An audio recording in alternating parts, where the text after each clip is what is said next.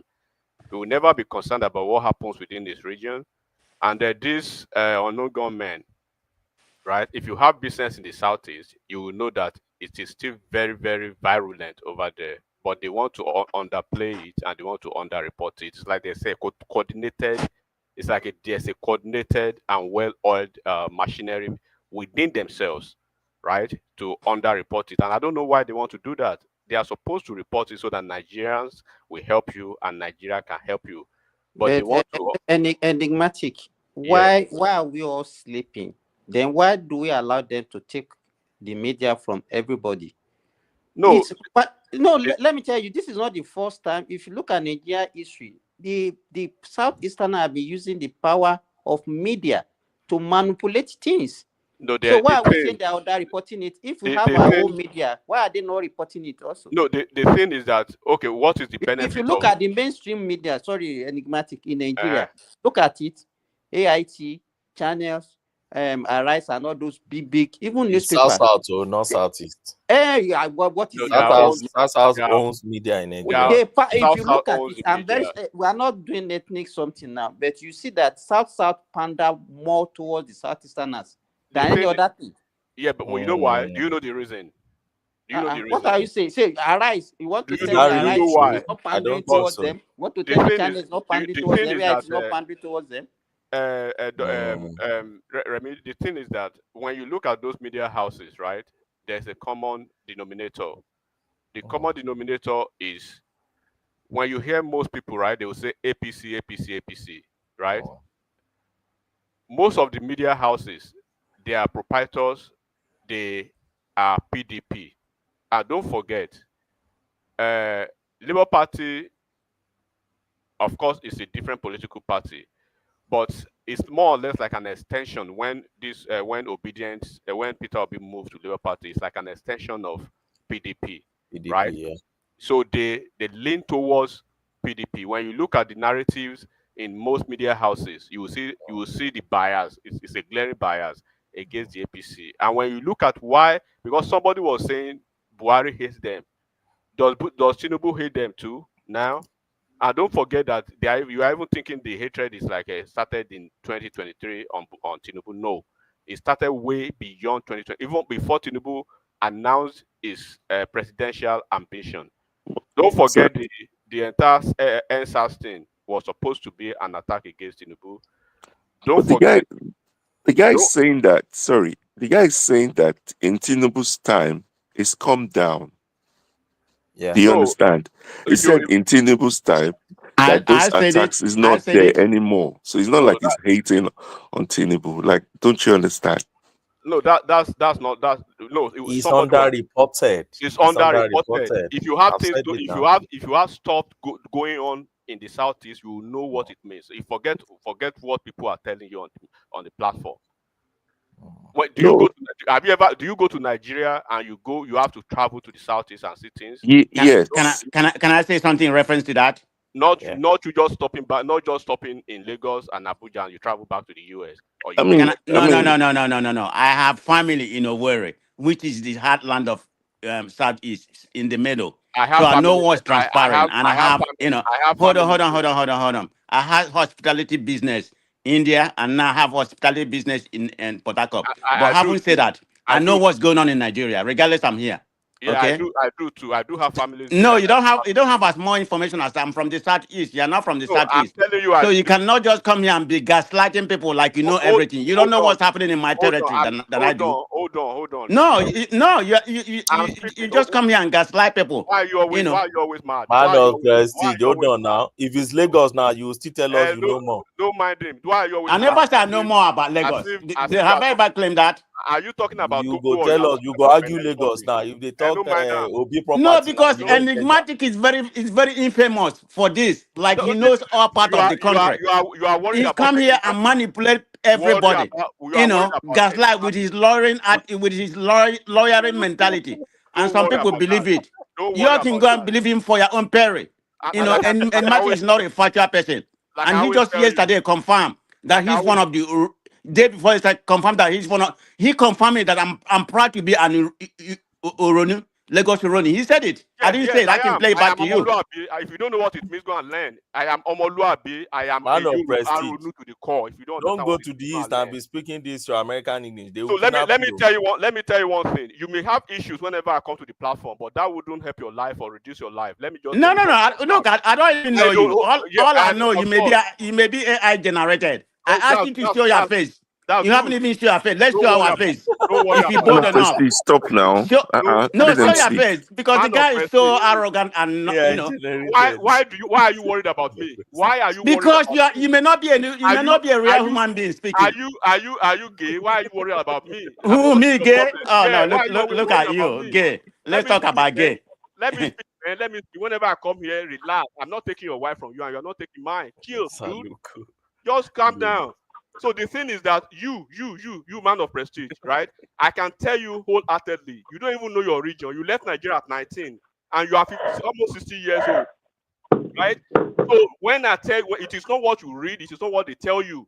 I can tell you 10 out of 10 times when you go to Nigeria, you probably stop by in your region maybe once or twice. There's never a time that I go to Nigeria that I do not go to the southeast. How are you going to tell me where I stop? You see, this is what I hate, that narrative. I don't want people to be paying attention to your false narrative. Because you are a meddlesome interloper, you step into my shoes whenever I want to speak. I'm not here for you. But you're a Lagos Igbo now, Prestige. And so what? And so what? I can be Lagos, I can be Igbo Hausa, I can be Igbo anything I want to. He deny it. One man, they always want to claim they know Lagos more than anybody here. But when you are speaking about Southeast, they will tell you no. As if that's the issue. As if we are because he doesn't. He come here and gaslight people. He doesn't know much about Southeast. But let me speak. Did I call your name? Did I call your name? What's your problem? You are too old for that, man. This is 2025 June. And you are too young for that. How old are you? 18 or 17? You are a grandfather now. Just relax. Grandfather. Okay, let's show our face. Let's show our face. Don't worry about that. You that look like chimpanzee. Show your face. Don't worry. I'll take it. Don't worry about that. Don't worry. Man of President, let him talk. No, because he wants to come at me. I'm going to come at him. Show your face. I've seen enigmatic. You've seen it. Okay, let's show our face right now. It's a very handsome young man. Oh, handsome my food. Handsome my food. Hold on, Prestige. Let's do it this way. Let Enigmatic have that interjection. Let Oriola take the floor, and then we'll move it around. Enigmatic. Thank you, one man. I think we've gone beyond all this pedestrian, this pedestrian, pen the best almost every time. We should go beyond that. When I speak here, I'm not speaking to you. I'm speaking as a Nigerian, just like you. I'm speaking as an American, just like you.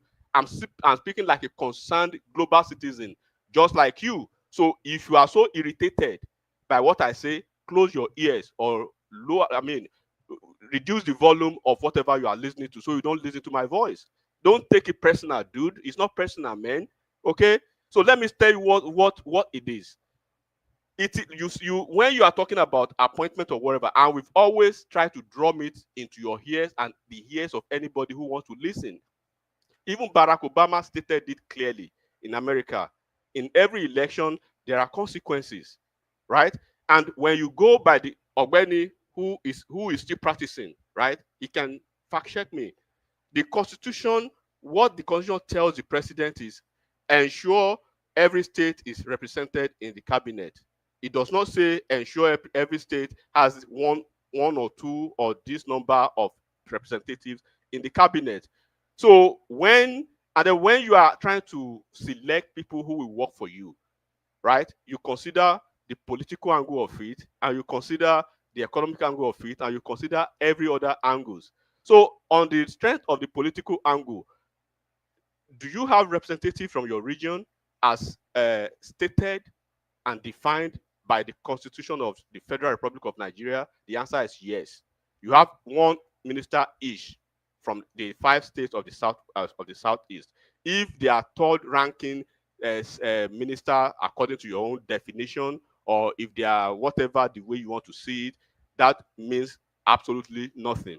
Even in my own, I will reiterate it for the umpteenth time. Tinubu has even been over magnanimous, right? Over magnanimous to the southeast, and I said it. If I were Tinubu, if I have the way, if there is a sub minister, that's what I will give them in the southeast, because obviously they did not do anything politically. And I keep repeating it again. When you flip the coin to the south, let's look at the numbers from the south now. They have prominent ministers. They have Wike in the FCT, who is more or less like a de facto governor in the FCT. They have Keyamo in the aviation. The Minister of Regional Development is the guy from Edo State. And don't forget, that ministry coordinates the entire commissions, Southwest Development Commission, Southeast Development Commission. So it's a very powerful ministry. They have the Minister of Petroleum State, Enikin Lopobiri from Bayelsa State. They have the Minister of Gas, Ekpo from Akwa Ibom State, and they have the minister, the guy from Calabar, Cross River now is one of those substantial ministers too. Why do they have that political patronage? And they have the Senate president as well. And when you look at the ranking members in the Senate, right, from the South, they have very good choice, juicy positions as chairman of committees. Why do they have that? Because they play a good political mathematics. The mechanics of politics is you do to the left, you do to the right, you don't put all your eggs in one basket. In the last election, the South, they voted for PDP, they voted for APC, they voted for Labour Party. So whoever becomes the president, Obi, Atiku, or Tinubu, right, they are in the middle, they are safe. So they came back, they had a return of over 900,000 votes, or almost 900,000 votes. The South states. Don't forget, South has been predominantly occupied by PDP for years, but they find a way to play the political calculation very well. Unlike the Southeast, the entire Southeast, 5 states in the Southeast, they came back with less than 125,000 votes. Less than 125,000 votes for the president, right? So when you want to equate that to political patronage, how would you assuage the South with lesser political patronage than Southeast? Does it make any sense to any reasonable person? So in 2027, they have a way to play better. If they do not play better and Tinubu gives them lesser than what they have now, it is their problem. Even Dave Umai, who is a shining star from the Southeast, do you guys like him? Do you embellish him? Do you guys not throw him under the bus? Even those politicians who are trying to even play to the middle, play the politics as it should be played. Don't you guys hate them? Don't you guys hate Soludo? Don't you guys hate all the guys that are preaching, let's play like the South and play the real politics? And South, they are already playing their 2027 games already because they have the Senate presidency. They want to retain it in 2027, and they want to be the VP candidate when power shifts to the north in 2031. But you guys are still crying up and down about appointment that you do not deserve. So how do you want to eat where you've not sowed? It doesn't play like that in politics. Understand the mechanics of politics and the mechanics of governance. You must win through political patronage before you govern. If you do not win, you cannot govern. If you guys did not support Ashiwaju, you cannot expect him to give you juicy positions. It's as clear as ABC. Oriola, thank you.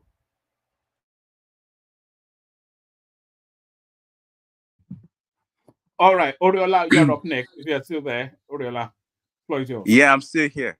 So actually, I came in for what is it? The girl that they extended NYC. So I came in for that. Yes, But before I go to YFL. that, I think that when we look at it, I mean, I live outside Nigeria, and I've seen this. Like even employees, they always promote that if you're from the same race or the same ethnicity, people usually work better. Like if I know someone, so if my job now, they're looking for someone, and I know someone like me or someone of my same race or ethnicity, they're not being discriminative, but they sometimes they prefer to have those people because you work better, you're more comfortable, and that kind of like make your work go smoother. And I mean,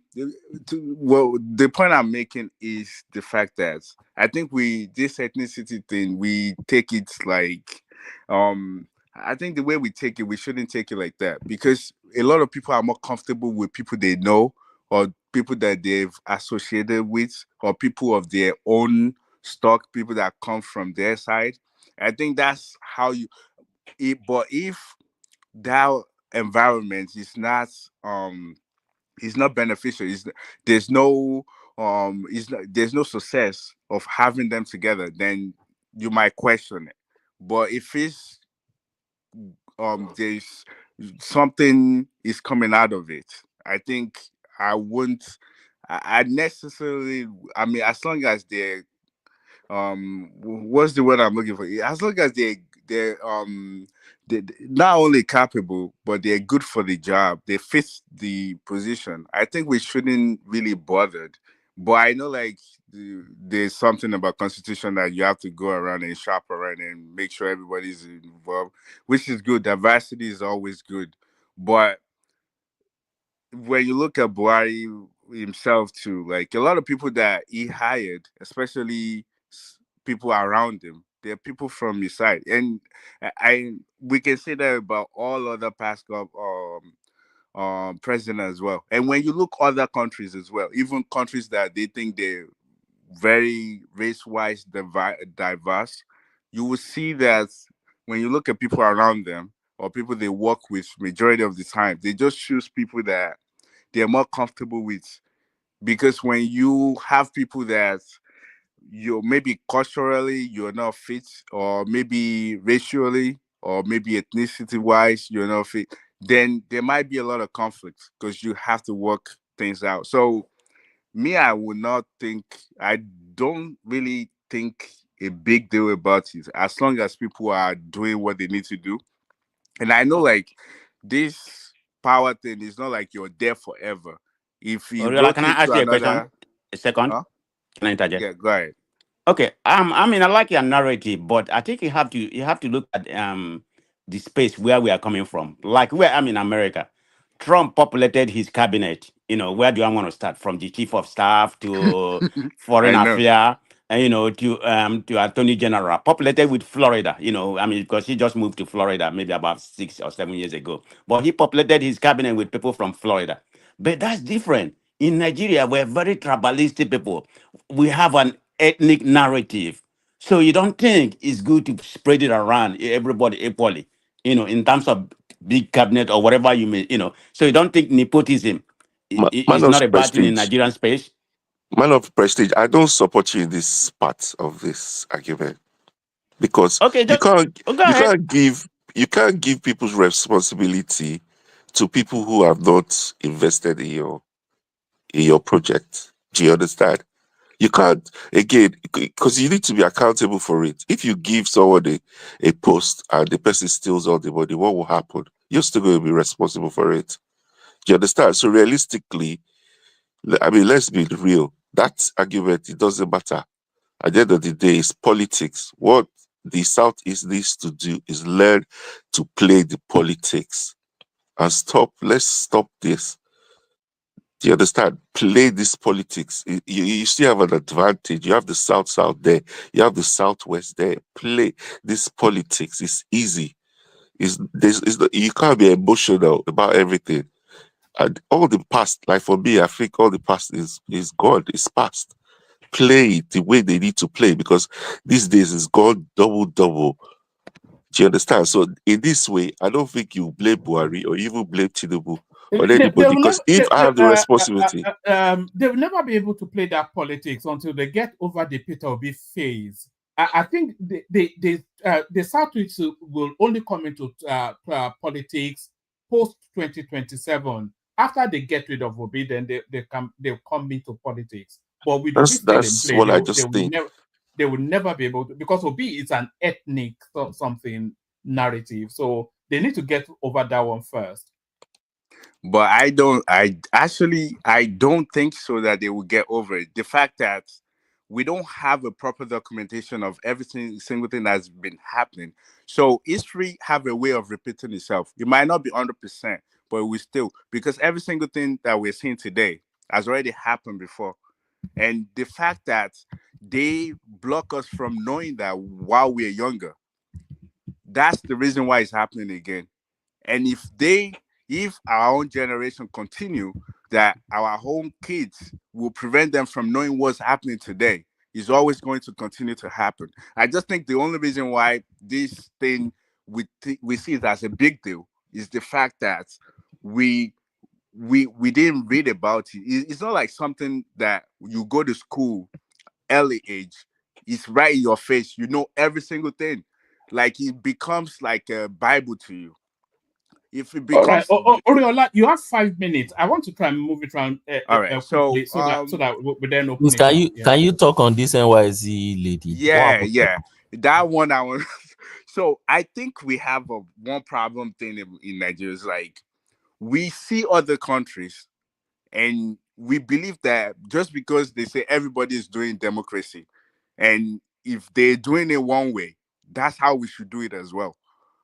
Not, we don't have it in mind that we have our own constitution, we have our own way. Not uh, Our anything constitution is regarding not democracy, Abi. what? Say that again. I said our constitution is not democracy. It is, but laws are different.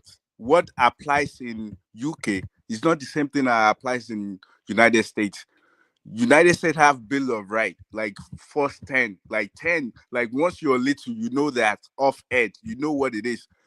Nigeria way is different. UK way is different. UK is more like monetary monarchy system. It's also they play democracy, but it's not like it's not the same way they play it in the US or Korea plays it or Japan plays it. It's not the same way. I think that we have to understand that we have law in our country, and that law we have to follow that law. So to my point, like I'm seeing people saying that um because she came out and she mentioned something that has to do with the president, that's the reason why they have to wait for stop. Let's stop for a minute. Just because there's freedom of speech does not mean if you go to your work has their own policy as well. Your place of work has a policy that guides you. Even majority, well, I never work in Nigeria, so I don't know, but I know like outside Nigeria, every workplace, they don't entertain politics.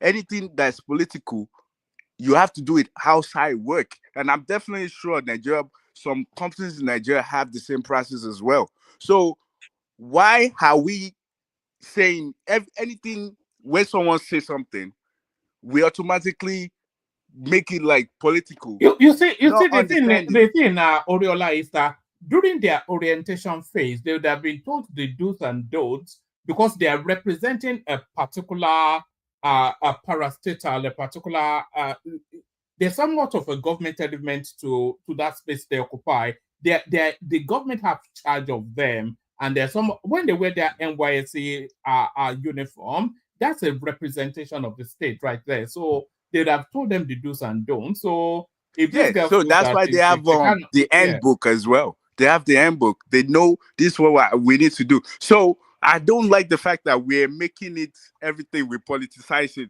She probably, just like they came out and said, probably went against one of the rules. Why don't we accept that? How many months was she suspended for? I think 2 no, months. they've extended her tenure Okay, yeah, sorry. by 2 months. Yeah, 2 months. Yes. Oh, So, it's not. It's not even. That's quite lenient. Sorry, one man. I Can was I interject expecting quickly? That is a 6 months. that is a false news, enigmatic. The NYC has came out and said that they did not suspend her at all. They did not extend her. Oh, all right. They did not suspend her for another extend. Sorry. Yeah, that's nothing of such.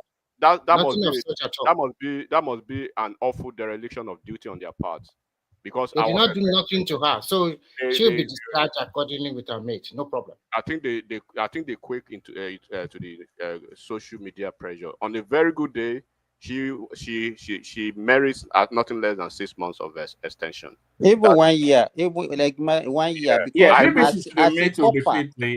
a copper, let me tell you, as a copper, sorry, you are binded by civil service rules, and as a civil servant, you are supposed to be apolitical. You are not supposed to even be speaking against the government. So what are we talking about? So Remy, let me ask you that: is that protocol not binded only when you are in uniform? But she was speaking as a civilian. She wasn't a civilian. For the period. So but it's only when you are serving. It's only when you wear uniform that you are serving. They have the standard operation procedure for NYSC. During the time that I served, I know plenty of people that have 6 months, 1 year suspension. I mean, not even something as terrible as this. So enigmatic. Yes, I know two people that they have to start all over again their NYSC program, but because of the Gen Z and because of the silliness of of what we have now, I mean, it's like you are for the period that you are a core member, right? You are considered a federal civil servant, and you know what it means. You have the standard operating procedure, you have the law book, you have everything that guides you. So for the fact that you just want to be popular and you want to make money through social media click, you want to ruin your life because of that. If they did not actually extend that stuff, that's a dereliction of duty on their part. I mean, sorry, like my view is that it's against this thing. If they extend it or they give her a ban, it goes against the government politically. So at the end of the day, it's just 2 months. She should serve it. Again, the girl, she's now more popular than before. She probably even makes more money than But before. So I mean, it pays her. And is if you sorry, now punish her Uh-huh. for politics, it goes against the government or the ruling party.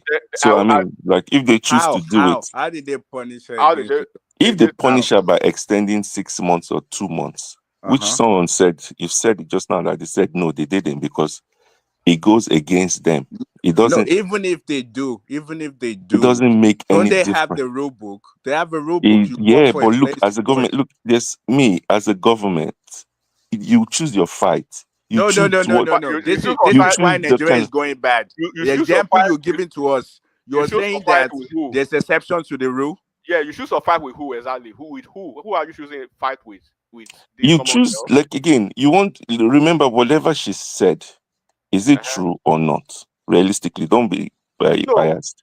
like If like if like it was PDP that was in party and she uh-huh. came out and said the same thing, would you take it or not? The I point mean, you have to listen. the point is That's not.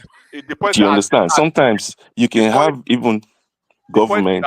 that she circumvented any She law must in the have, US. and she has to pay for it. Oh, But good.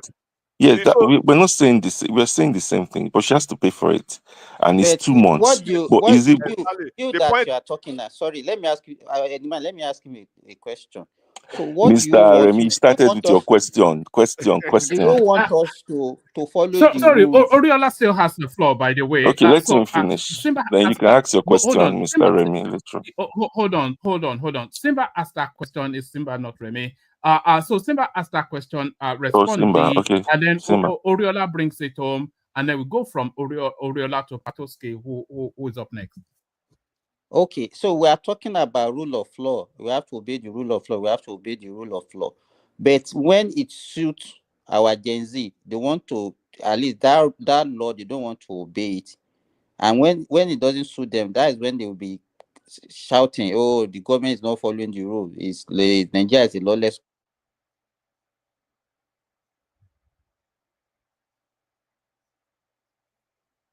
Is there somebody there, or it's just Yeah, I think something went wrong. He knocked out. Sorry. Oh, okay. So I'm putting it to you now, like Rufai. So what if for us to maintain rule of law and order and to serve as a president, do you want him to have to be punished or not, or you just want them to sweep it under You the see, carpet?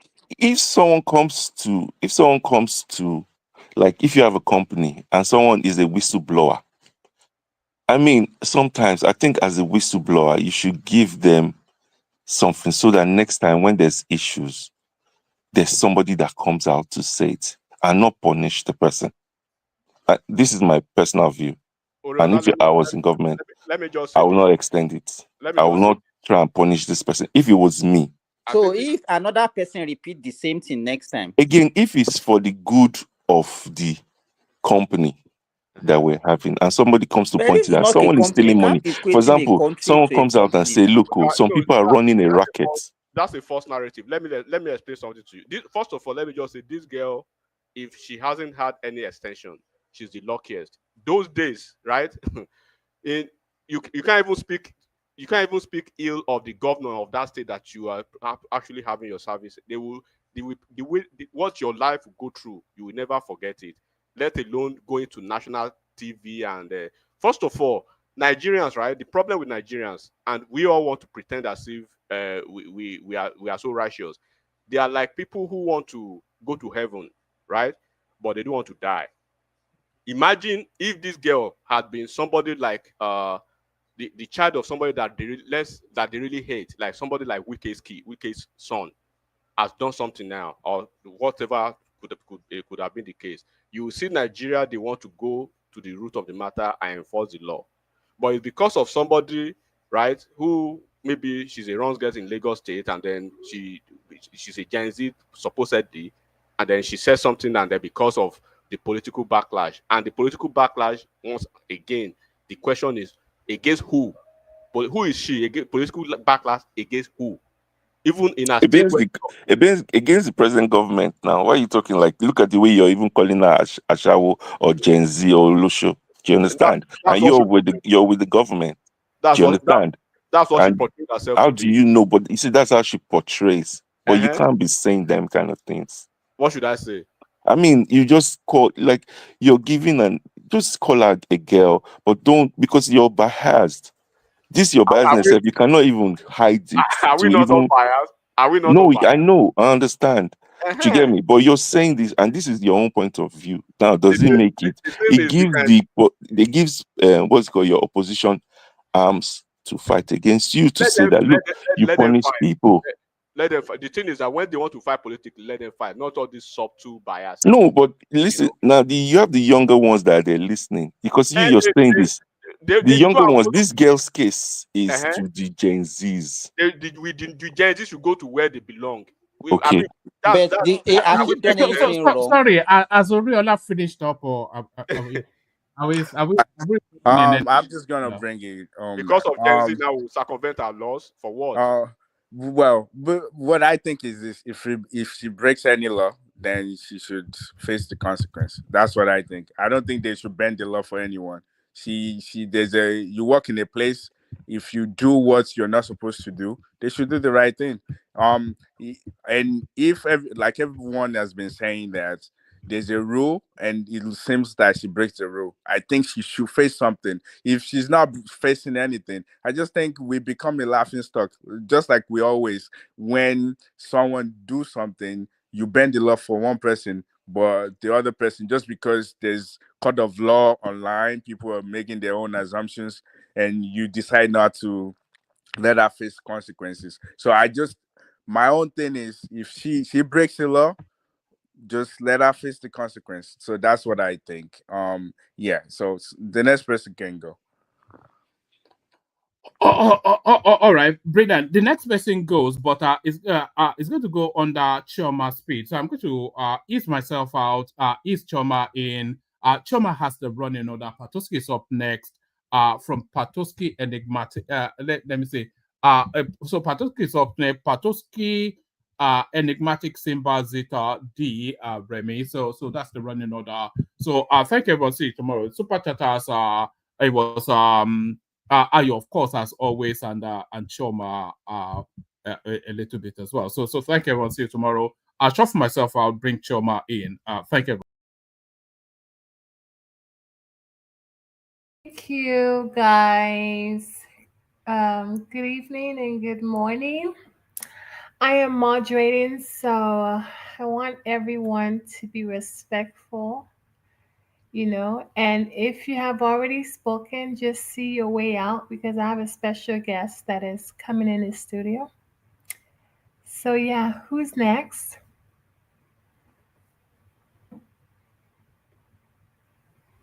I thought it's Patoski turn or whatever. Patoski, are you there? Who's Jojo? Well, after Patoski is Remy, so that's the order one man said. So, but anyway, do your stuff. Yeah, I'm trying to do a roll call. Who's Jojo? Jojo is Jojo. Okay. Have you been here before? Not really.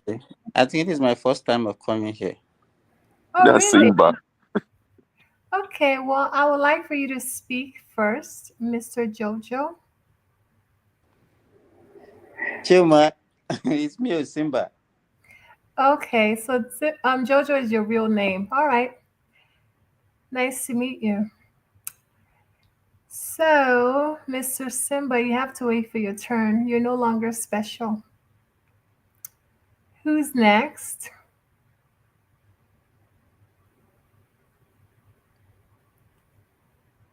Mr. Chima, D? Were why you? is everybody keeping quiet for you? That is Regime has changed. That's how Nigeria is going to be when, what's it called? P2B becomes president. I know. The whole Nigeria will settle down. No more Boko Haram. No Boko Haram people. As you can see, what you call it, enigmatic has left the studio, so that's good. Anywho, Dee, do you have something you want to say? Not for me, I just came to back my people up. Okay. Okay, That's I just want to say something okay. about the registration of a new political party. Oh, yes. Yeah, I don't know what is actually happening in Nigeria. Why are we making mockery of ourselves? Why should we have another 110 party in that country That's asking for registration? embarrassing. So does that mean that every family must have a political party? I mean, I think that's the good thing, because What do you listen, mean by like a good thing? if you're a new aspiring person, you can't enter with these big wigs in APC, PDP, Labour Party. You can see how it's bad. So I mean, I think Is that how politics is being practiced? So if yeah, I the mean, political it gives new party chance of people because political party is not a family affair. yeah, So if you want to form even Nelson Mandela, when he came back from prison, he didn't form any political party. He joined an existing party. yeah, because he's a big wig already. But imagine something like the So obedience. why should I now want to be a politician now because I want to have a No, CV? okay, Because but what I see, listen to yeah, me. What I see that people are doing in that country is just like they just want to be using all those things to add to their CV. Oh, okay. it doesn't make any sense. Simba, We have redundant parties. And Simba, meanwhile, the even issue. sometimes they go, INEC deregister some party. Now we are now having another 110 Simba, let me tell seeking you for the trick. registration. Let me tell you And the you trick. said there's nothing wrong with that. Simba, let me tell you the trick behind it. First and foremost, most of the association will not be registered as a party because for you to follow the electoral and the INEX guideline is so strict. At the end of the day, most of them will not be registered, and maybe one or two or three will be registered. Some of them are just in for the money because when you are registered as a political party, the federal government of Nigeria always give you grant. Every election they will collect money and it runs to millions of naira. So some Oh, of them are after the money. It's not that they really, really, really want to like form that political party and vie for opposition. You can see all those No, ones without. Remy, let's say I register a party now and I say, okay, I'm the sole owner of the party. I can be the presidential aspirant. And then the next thing that people will be addressing me like presidential aspirant, ex-presidential aspirant. Because once you vie It for now become a title. once you vie for a presidential election in Nigeria, you are entitled to some money from the federal government. They always give them money. They know they are not going to win, but at least if I have a mushroom party, government is going to give me millions of dollars for running as a presidential candidate. So some of them is a easy, quick money. So there's still a lot of things to be fixed in Nigeria, to be frank. And when you see most of these associations coming up to register, you will see duplication. Some of them just put in like 3 or 4 movement there, and they belong to the same set of people. So that is what INEC read out. And most of them did not even follow the laid down rules and guidelines they're supposed to follow. So they just think that it's just a just walk in there and just register.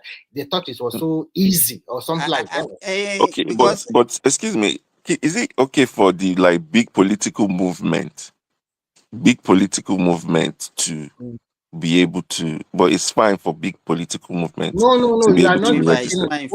Whether you are a political movement or not, You still have to follow the laid down rules and guidelines of how to register your movement to become a political party. Before you Most can of them even are say you not want to doing become that.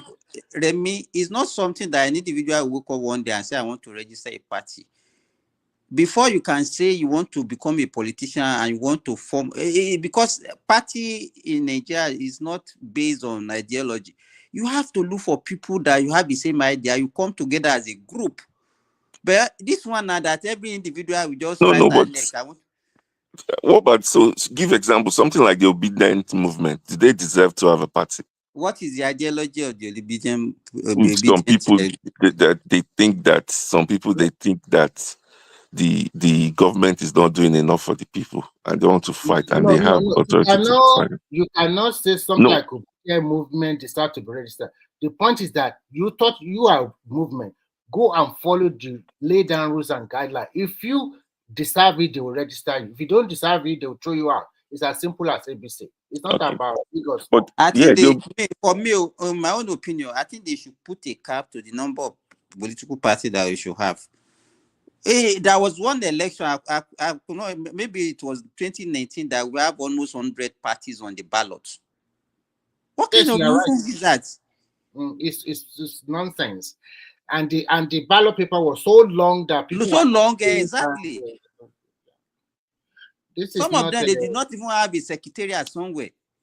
As long as I don't care. As long as they just register obedient movement or they register even the obedient movement you are even talking about. Or ADC, the new one. There are 3 associations of obedient movement that put in there for registration. Yeah, let them.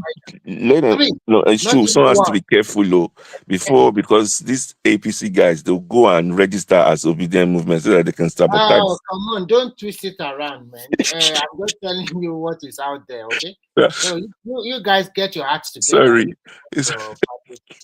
No, I mean, people, how Nigerian politicians are now. They can go there and they'll collect it and collect the form so that they can go and cancel people who don't agree with them. Do you understand? So I just give you the parameter of it. There are laid down rules and guidelines that you must follow. Your obedient movement, do you have listen, do you have secretariat or you have offices in all the 36 states of the federation? Do you have it? It's not just working with just one document. How much is secretariat now? One room in 36 states. How much is that? It does not matter. Like, they will 1,000 naira. 1,000 naira in 36 states. Look at Ada. 36,000 naira. Then times 12 months. It's not easy as what you thought. It's not easy as what you thought. You think they do thorough due diligence on them before they register you guys. It's not easy as what you thought. To be honest, I think the obedient movement already has the structure to be able to do that. So okay, let me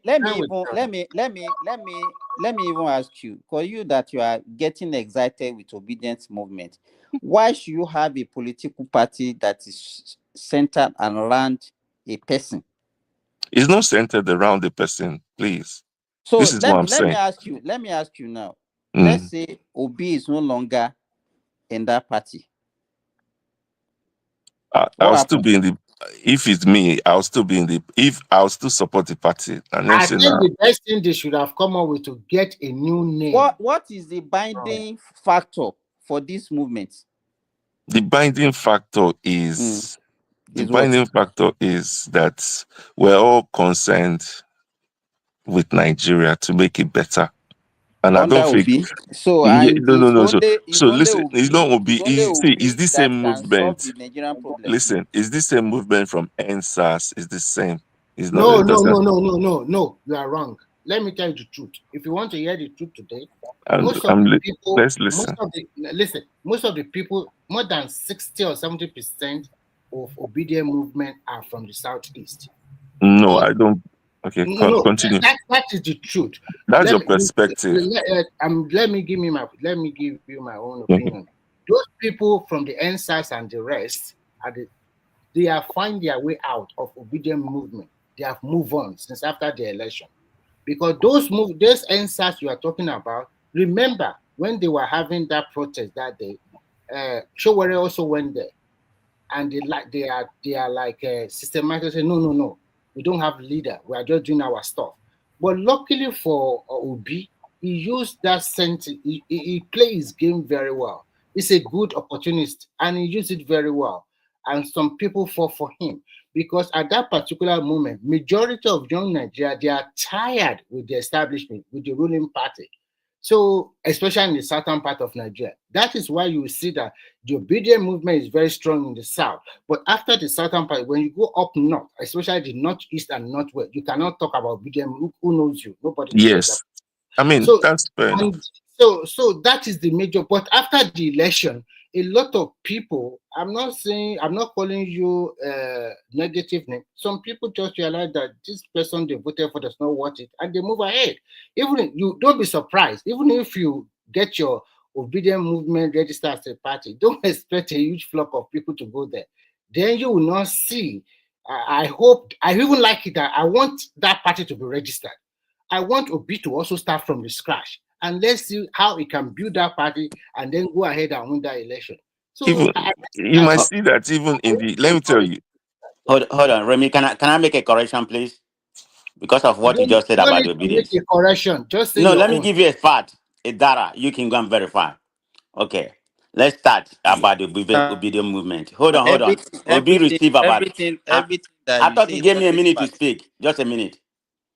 Obi received 6 million vote or 6.61 something national vote. Out of that vote, about 32% of his total national vote are from the southeast. Go and verify what I said. Okay. For the obedience, about one third of the obedience who was supported in 2023 are from the southeast region. So all this thing you're making is I don't know where you got. I say how one did you third. get that statistics from? Where did you get that Do you statistics know from? some people voted for Obi not because of obedient But movement? wait a minute, I'm trying to correct the Why statistics. should you Correct. no What you're saying. wait don't obedient is even from the vote that Obi got, so try and separate But that. okay, but I You just cannot say okay. all the 6 million. Wait, now let me talk. You cannot say all the 6 million vote that Obi got in that election was from obedience. Yeah, that's There true. are so many people that voted out of because of Muslim ticket. Some people they even most of your people voted because it's Igbo. They are not obedient. So Okay, separate obedient from that 6 okay. million. If I may So separate the obedience, then because the for you now, narrative, let hold me on, the finish what narrative I'm has been saying. like Let me the finish obedience. what I'm saying. Let me finish Okay, what I'm saying. okay, okay. Because Let you me use came the here, you latter part always of. say that you Let have me a use the fact. latter part of the argument. No, let me finish. Let me Forget finish. about the vote. I want. Why are you don't allow me to finish responding to you? Now, why are you now putting a wrong statistics on something that is not even factual? Where did you get that one from? Are I you don't know. done? You shouldn't be saying those Are you statistics done? because you don't want to give your Wait a opposition. minute. I mean, Are let you listen. done? Go ahead and Are say you what you want done? to. Okay, I stated before that is go and verify. I mean, people, we are in a technological age. When somebody make a statement, you have different search engine. I mean, whether the one you pay for, Which you your don't pay. search engine The that one more authentic. You we need to just go verify what I said. Let me repeat what I what did said you again. say? What did you say? Okay, let me repeat what I said again. Mm, Okay, in 2023 election, let's talk about the mm, election before I go to the obedience. You mm, know, Obi received 6,000. I mean, 6,101,533 vote mm, nationwide. So just approximately 6 million, point something. mm, Out of that he received, 32% of that vote is from of the national vote is from the southeast. This mm, is well documented. So let's mm, come to the obedience movement. mm, For the obedience movement, one third of obedience movement of that vote. When I tell you this, then you have to calculate whatever you have to calculate the population of the southeast. One third of one third of obedience movement are from the southeast region. One third. That's because it's not rhyming with what he just quoted here, which is wrong. One third of obedience movement are from the southeast. That's the point I'm trying to make. 32% is one third now. Huh? 32% is one No, third. How can you be, if you are using 1/3, that can be 32 be 1/3. It's almost No, no, no, no, about no, no, no. rounding It's Okay, about, okay. 1/3. when you There are say two to this 100%, that argument. means that One, hold on. There are two parts to this 3.3. argument. 1/3. I said 32. Yes. I said 32% of the 6 million that he got are from the southeast, whether the obedience or non-obedience. Then when we come to obedience, how many percentage of the obedience from the southeast? That's where your argument come from. I said that I is think 1/3. No, man of that's not, prestige, you wait. didn't get what we are trying to say. We are talking about BDM movement. That is the context of what we are talking about. And I am trying to tell you that when you look at the total vote of Obi, you will discover that if you put it very well, about 35 to 40% of his vote come from his base, not because of the BDM movement. And when Okay, you look at that I agree with let you, me but I finish. gave you the figure, 32% Let from us finish. You're Let saying me the same thing. Let me finish. Let me Yeah. finish. The non-central vote, people voted for B because of one thing: religion. Majority of them that are Christian in those places, they voted for him against the Muslim ticket. Majority of the people in North Central, they don't care about your BDM movement at all. And when you go to the Northeast and Northwest, nothing about BDM movement. But when it comes to the South, especially in the South and the Southeast, even when you talk about BDM movement, it's even more prevalent in the South region. When you're talking about Edo State and the rest, even more than the Southeast. When you talk about that movement, and then you talk about Lagos as the epicenter, and that is what happened. But just opposed to today, things have changed. But I wish and I hope You that can't say things have changed because there has never been a vote. All you just doing is a speculation or what you fine. perceive Yeah, by going fine, by the national fine. narrative. You Okay, don't fine. know until actually a vote Man is of cast. prestige, allow him to finish now. No, Let because me he's finish. speculating. Let me finish now. The beauty of it is this. Now that you guys want to register your party, and I hope you present Obi as your presidential candidate, this is now we'll see his depth and width. How powerful is he as a politician? That okay, this is my party I form with my movement. Go to the election and then we'll see the result. Don't always look for opportunist way. Because to me, that movement that hijacked some part of the people that voted for being in that election, some of them were Showore guys. And that is why to today, Showore have a beef with him. So But I the hope they can register narrative I'm trying to correct is the narrative everybody is painting. Like that the Southeasterners, the makeup of the they obedience have, movement, they are like about they have. 90%. That's the myth I'm trying to correct. That's what I'm trying to correct. It's not about vote or We whatever. don't. And I'm We, telling you the What are you percentage. correcting? Repeat That yourself. the Southeasterners, they are not 80 or 70% of obedient movement. Let's say from 2023, like everybody claims. It's a myth. Okay. If I ask you to put a figure to the obedient movement, which figure are he you going said to? it's 30% now. He's already said No. 30% for Forget it's not status. about percentage. Well, obedient movement is different from the vote Obi got in the election. So Okay. Okay. The percentage of Nigerians. That's a good question. Then you want me to answer that? We don't know now. Let them register No, it. I know. So why is I know it's Okay, documented. if I you don't know. know, why is he putting a figure Can I them? tell you what I If know? you don't know their population. 1/3 of obedience movement are from the Southeast. 1/3. You see I now, just told you you can see 1/3. what he's doing. How did you know? I have my source. Look. How can you be? One What's your problem that source you now? have is that Go you and only fact check come me. with This is the problem we have. ridiculous like Obi. You come with the Go ridiculous and fact figures check me. and you say Somebody it's a make fact. comment. You go and fact check. You're an educated person. Fact check Go where? and fact check. Where? I can't tell you Who what to has fact done? check. Let me tell you who has I'm done a census. I'm not your teacher. Go and Hello. fact check. Let me ask you, who has done the census on the obedient and say, okay, this is the figure of the people Folks, that are. Have you done it's an analysis. You take an figure? empirical, figure, and analyze it and put it together. It's very. What is wrong How with can you you? be Aren't you putting supposed to be figures a that you doctor? don't have Simba, together? Empirical. What do you mean by empirical? Simba, the question you should have asked them is this. About a few weeks ago, I think Are they registered? Did they have they the are register registering. for the They obedience? said they want to Do you know their register for The their population? question is about obedience movement. Is that not the bone of The contention question right I'm now? asking you, I that you are just want putting to a ask you. figure. Let me please give me time. Okay. You that you are putting a figure, the obedient, did they have a register? No, no, they don't. They So don't. if they don't have a register, how do you know their population? Then how do It's you an now approximate. how do you now profile them and know that okay, this is the 1/3 of them are from Okay, how South? do you that came here and spoon nonsense? See, How do you know it's about 87% or 90%? How do you know You if don't know what I'm me. I giving you the didn't right give you any data? figures How with do that you know? proportion. I don't know what you're talking Excuse about. me. Excuse me, guys. Are you guys fighting? Because I don't know No, the We are no, we not are not fighting. fighting. Forget We about are not fighting. I don't fight with anybody. Not when it comes to politics. Okay, because just the sounds and the You know, tonality. sorry Go for and that. sleep. I Go need to and lower sleep, my voice. human. I'm not fighting. I don't have time for that's that. how Not for Nigerians Nigeria. talk. That exactly. Okay.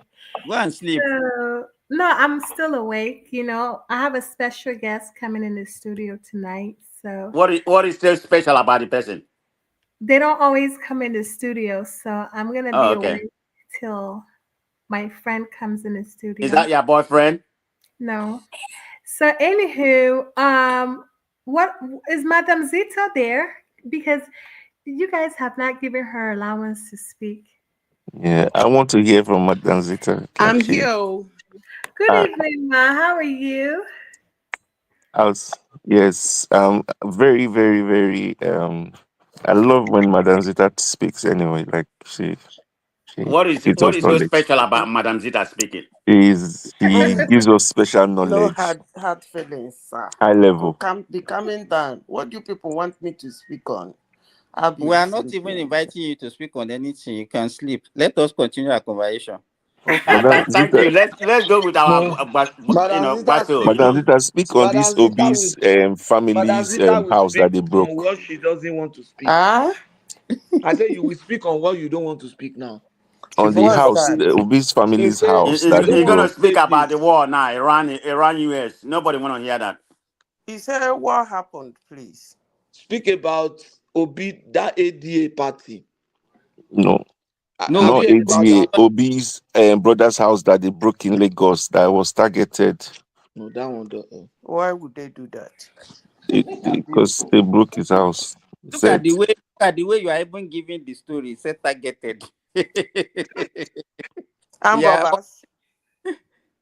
I'd say now, say they go him. Is it okay, armed Whether Mr. na robbers? so Remy, far. rephrase it now, please. Oh, Huh? What am I Let me rephrasing? I'm not rephrase rephrasing it. nothing. This is Obi's brother's house that the government targeted. It's And not the government. It- I've stop it, Gary.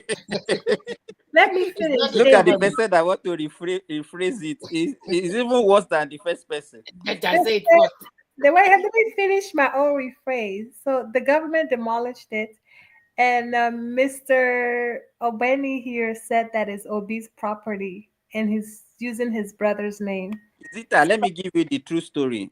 Yeah, thank There you. was legal issue between the so-called Obi brother and one other woman about the land, the rightful owner of the land. Then the woman went to court and won in the court.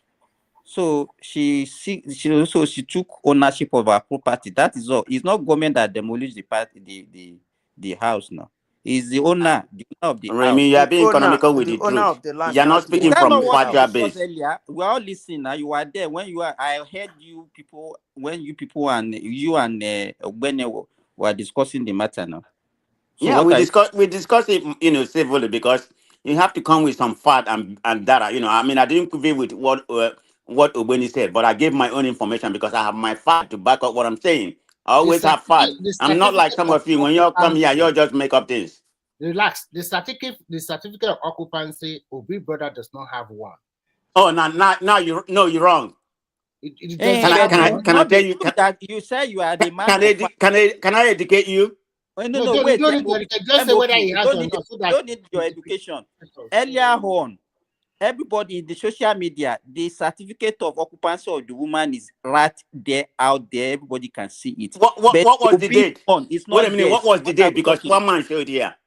What's the date of the certificate? it's Forget about the 2025, date. Let us February see the date 2025. on No, the no, no, no, one no, no, that no. the One brother man had. showed here. No, wait now. Whether the date is 2025 or not, with that is the Yes, only it one is we 2025. let's speak on what we can see because you are talking about fact. The Obi's brother's own. Let him put his own out there and let us see. Hey, let him put his own too. Fair. Okay, but what I'm saying, okay, yeah, that's true. Let him put his own. If this building was obtained in 2011, how can they issue certificate of occupancy that date Hold 2025? on, guys. So another topic we're discussing is that Nigeria has 100 and something political parties for 20. Oh, we are not discussing about that. It's the Nigeria did not have. movement. You are the moderator. You don't even know the topic. We are talking about 210 new political parties that apply for registration. It's not as if Nigeria have movement. 110. So, if the constitution allowed Nigeria to have so much multiple party now, everybody should go and register. And that thing is, I think they give them money for that bullshit. You know. And Obedient Movement is one of the political parties. It's three. Not be one, it's three. Oh, wow. No problem. You see, when they do things like this, and at the end of the day, one person who seems to be serious, not that he is good, but he is serious in winning the election, we win, and then we call it rigging. You see, most Nigerian politicians from whenever they've been trying democracy in Nigeria, whether they failed one or the one that is seemingly working according to them. If you ask me, I will put a bucket and throw all of them inside. They are the same. Why is one walking into Aso Rock and the other one is not? The difference between the ones that go into Aso Rock and the one that did not is the seriousness.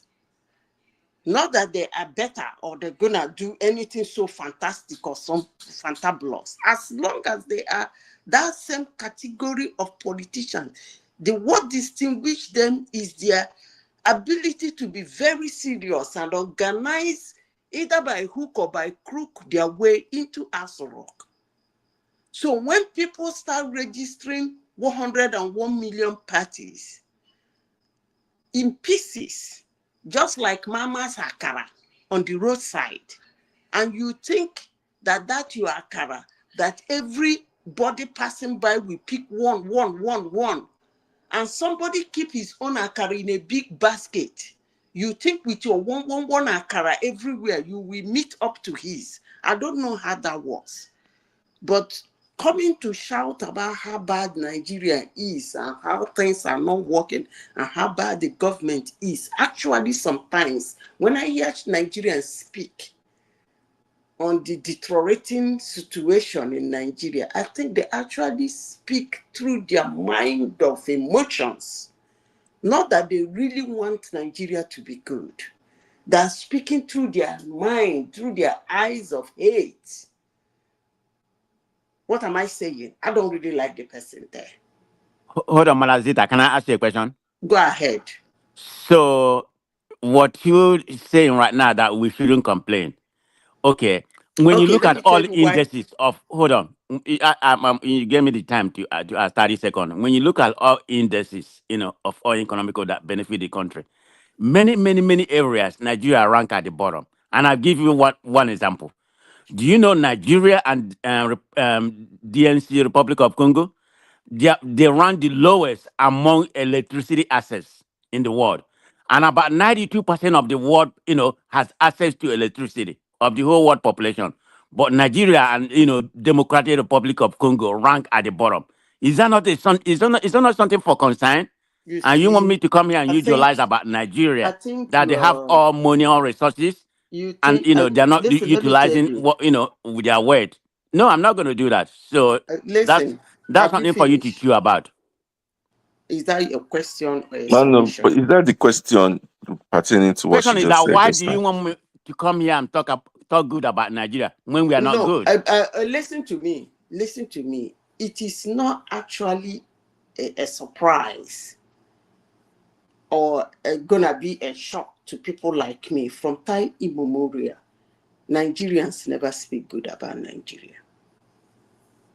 But I know that if you are a true Nigerian, you will criticize what is bad and give accolade to what is good.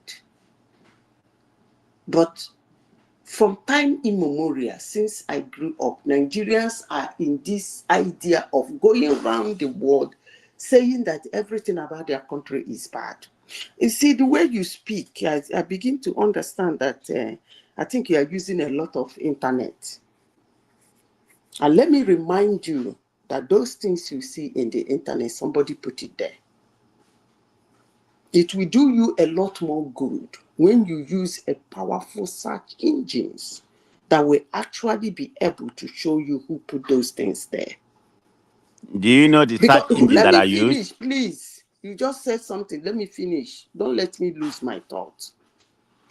Because I noticed that most of the bullshit that are being seen in the internet about Nigerians, 80% of it has been put by Nigerians themselves. I want anybody to come here and defend that. I repeat, most of the things you see littered in the internet about Nigeria are actually being put in there by the same Nigerians for the world to read. So I don't really do care. Whatever position you think you have seen Nigeria in the internet, or whatever you think is going on in Nigeria, and I will keep telling everybody who cares to hear, Nigeria was a country that was created 3 years after they became a country, like real country. What did they do? Nothing. The people that country was handed over to, they didn't plan on how to crisscross the whole Nigeria with rail lines. They didn't plan on how to build infrastructure. They didn't sit down to design the kind of educational system Nigeria will have. They didn't sit down to decide what to do and what not to do. But their main concern was power. Who's gonna sit where, even when the brain is empty? And since then, it has actually been a stigma and like a curse that has been following Nigeria. Nigerians struggle more of the power than what to do for their country. It's always a game of power. Who sits there? Who's gonna sit there? Who's gonna win? And when you look at their eyes, it's still the same mission they are working to achieve. So let me say this. Nigeria is a country that started on the basis of hate, basis of tribalism, basis of somebody should not be able to accept something. The only reason why he will tell you that he's not going to accept it is because it's coming from another tribe. Just 3 years. 3 years after they become a country. And that thing has been eating deep into them to the extent that years upon years upon years, their citizens go online in today's world to spew trash about their country. They put out all manner of statistics and all manner of stories, all manner of bullshit about their country. But sometimes when I meet some of them, wherever they sit in a country, I try to bring out the shit in those countries too. They don't like it, but I will do it anyway. The way Nigerians talk about Nigeria outside of Nigeria, it seems as if when you land in Nigeria, actually, you don't really need to land in an airport. I mean, they project Nigeria as a country you are going to hop from tree to tree to get into. And when you get into, you are not safe, you're gonna die. Chioma went to Nigeria, had fun, she's back. But if you go to internet on how they project the insecurity, I am not saying that Nigeria is safe. But the way they project the insecurity, you won't believe that somebody, a Nigerian, will lift herself, more especially a young woman, took a flight, go to that country, do whatever she wants to do, and come back. That is not the story online. But who is still hot in any way, if I may say? Is still hot, the same Nigeria. You can hit your head on the wall for all I care. Who is serious to win this election is going to be the one to win it. But Madam Sita, let me ask spin something your again. head, turn around and jump up and down, screw anything, put anything you want to put in the internet. But Madam Sita, let me ask you one more Let me thing. finish, please. Let me finish. Sometimes I just want to make a the comment. way Nigerians talk about Nigeria. Let me finish. One thing you people should understand is Nigeria is a country that is recognized by almost every country on earth. So your trash online will not destroy it, but it will destroy you, the citizens of that country. Ask what you want to ask. Oh, I mean, I heard what you said. Some makes sense, but what I'm going to say in an analysis, it's very easy for you to sit in a country, with the fourth largest, with the fourth richest country GDP per capita, and you have access to America. Where you stay in Norway is the fourth richest country GDP per capita. It's very easy for you to stay there because you are enjoying. You know what life is compared to somebody who live in a third world or below third world country like Nigeria, and how they are suffering. You know, You when know, she was born in You Norway. see, Never lived in please, it's my turn. Can I speak? I need to respond to him. Please. I'm in a good mood today. Let me respond to him. You see, I can assure you that most people in Nigeria wouldn't want to be where I am today. That in Nigeria today, making their money, living their life. Even if you bring them here to see here, when they look around finish, they say, una well done, no. I know I'm not going to live abroad. I do go my country.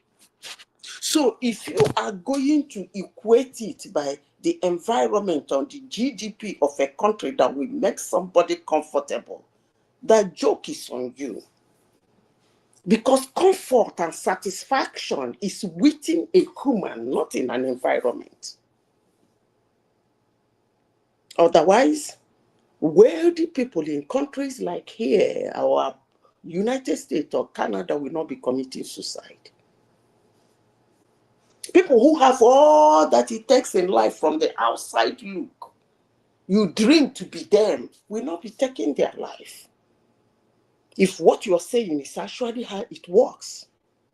Yes, most of us, for some reason, one reason or the other, have to leave Nigeria to go to other places. Reasons best known to us, we might not discuss here. But let me remind you, there are some Nigerians with even $1 billion, they're not living in Nigeria. They sit put there. They rooted there. They tell you this is the land we know and we're not going anywhere. And you think they're joking, they're not going anywhere. So don't come here to say that we have an opportunity to leave. And for your information, Nigeria is not a restricted country. Anybody who wants to leave can still leave. All you need to do is to plan. It might take a few years, but you will still leave anyway. So don't come here to start talking about people who had the opportunity to leave. Having the opportunity to leave a country doesn't make you better than the people who did not have opportunity to leave that country. And these are the things you people sell to our brothers and sisters in Nigeria that make them leave everything they're doing to go to another country and might have regretted relocating. You shouldn't be saying this. You shouldn't be saying this. That I'm here doesn't make me better than people in Nigeria. You shouldn't be saying this. That's actually wrong estimation, I must say.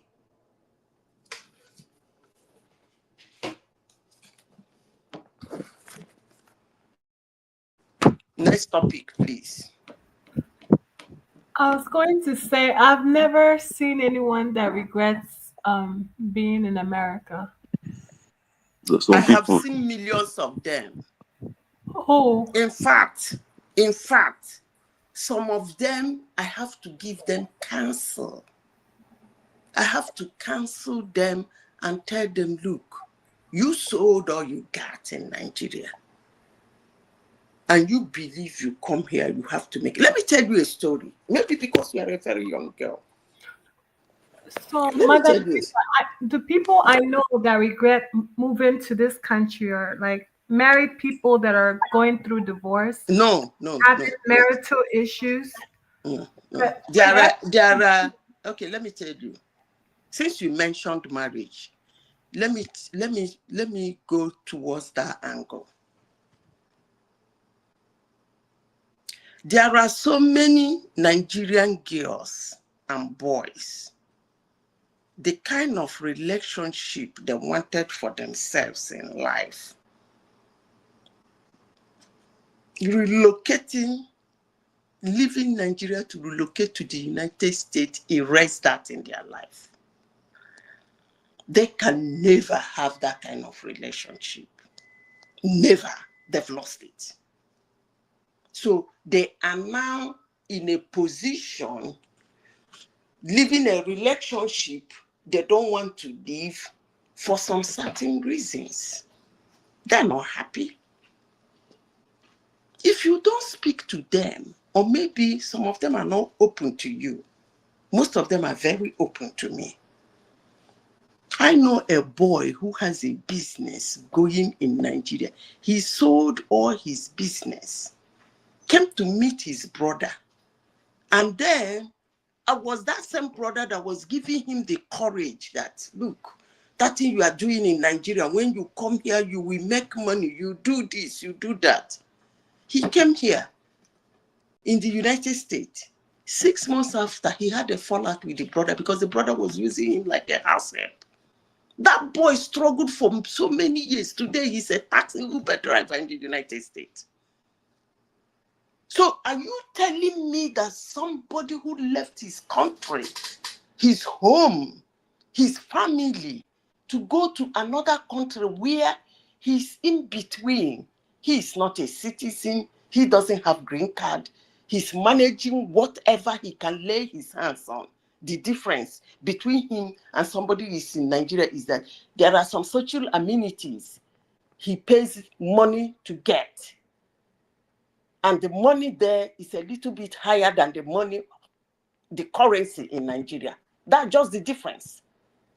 And this guy rides Ube over the day. The last time I saw him, he had put on so much weight because he has to stay in his Uber car to eat. And you think in your wildest dream that he's happy. That some of us had an opportunity and have a place to stay, have a place to call our own, has a free pass to relocation, have a house we can carry our bag and walk into. It wasn't like that for most people that relocated. But Madam, most of them went through hell. That's finding their feet in their new country. That's so don't come here and tell me that nobody is regretting. That happens to everyone from all over the world that has to relocate to a new environment. You know, you still have to work hard. No, it didn't happen to everyone who has to relocate. No. It didn't happen to everyone. No, it didn't. Even some people. Most people relocate and have 10 years, 15 years of their life wasted. Yes. Yeah, that's many people. Even if I relocate to France, I find it difficult to settle in. You know, getting a job and making new friends will be difficult at my age. That's everyone. Everyone goes through that. Those are the days of little beginnings. You know, you can't think everything is easy for you if you're not. Chioma, it's not everybody that went through that. If it was a big company that is, it's not everybody that went through that. If it was a big corporate company that's bringing, it's not. Listen to me carefully. Mm-hmm. It's not everybody that relocated had a new beginning. Period. You can't compare a boy in Nigeria that sold whatever business he's doing or don't even have a work in Nigeria, came on holidays and decide to stay in a foreign land. You can't compare that person with somebody who is working in Nigeria.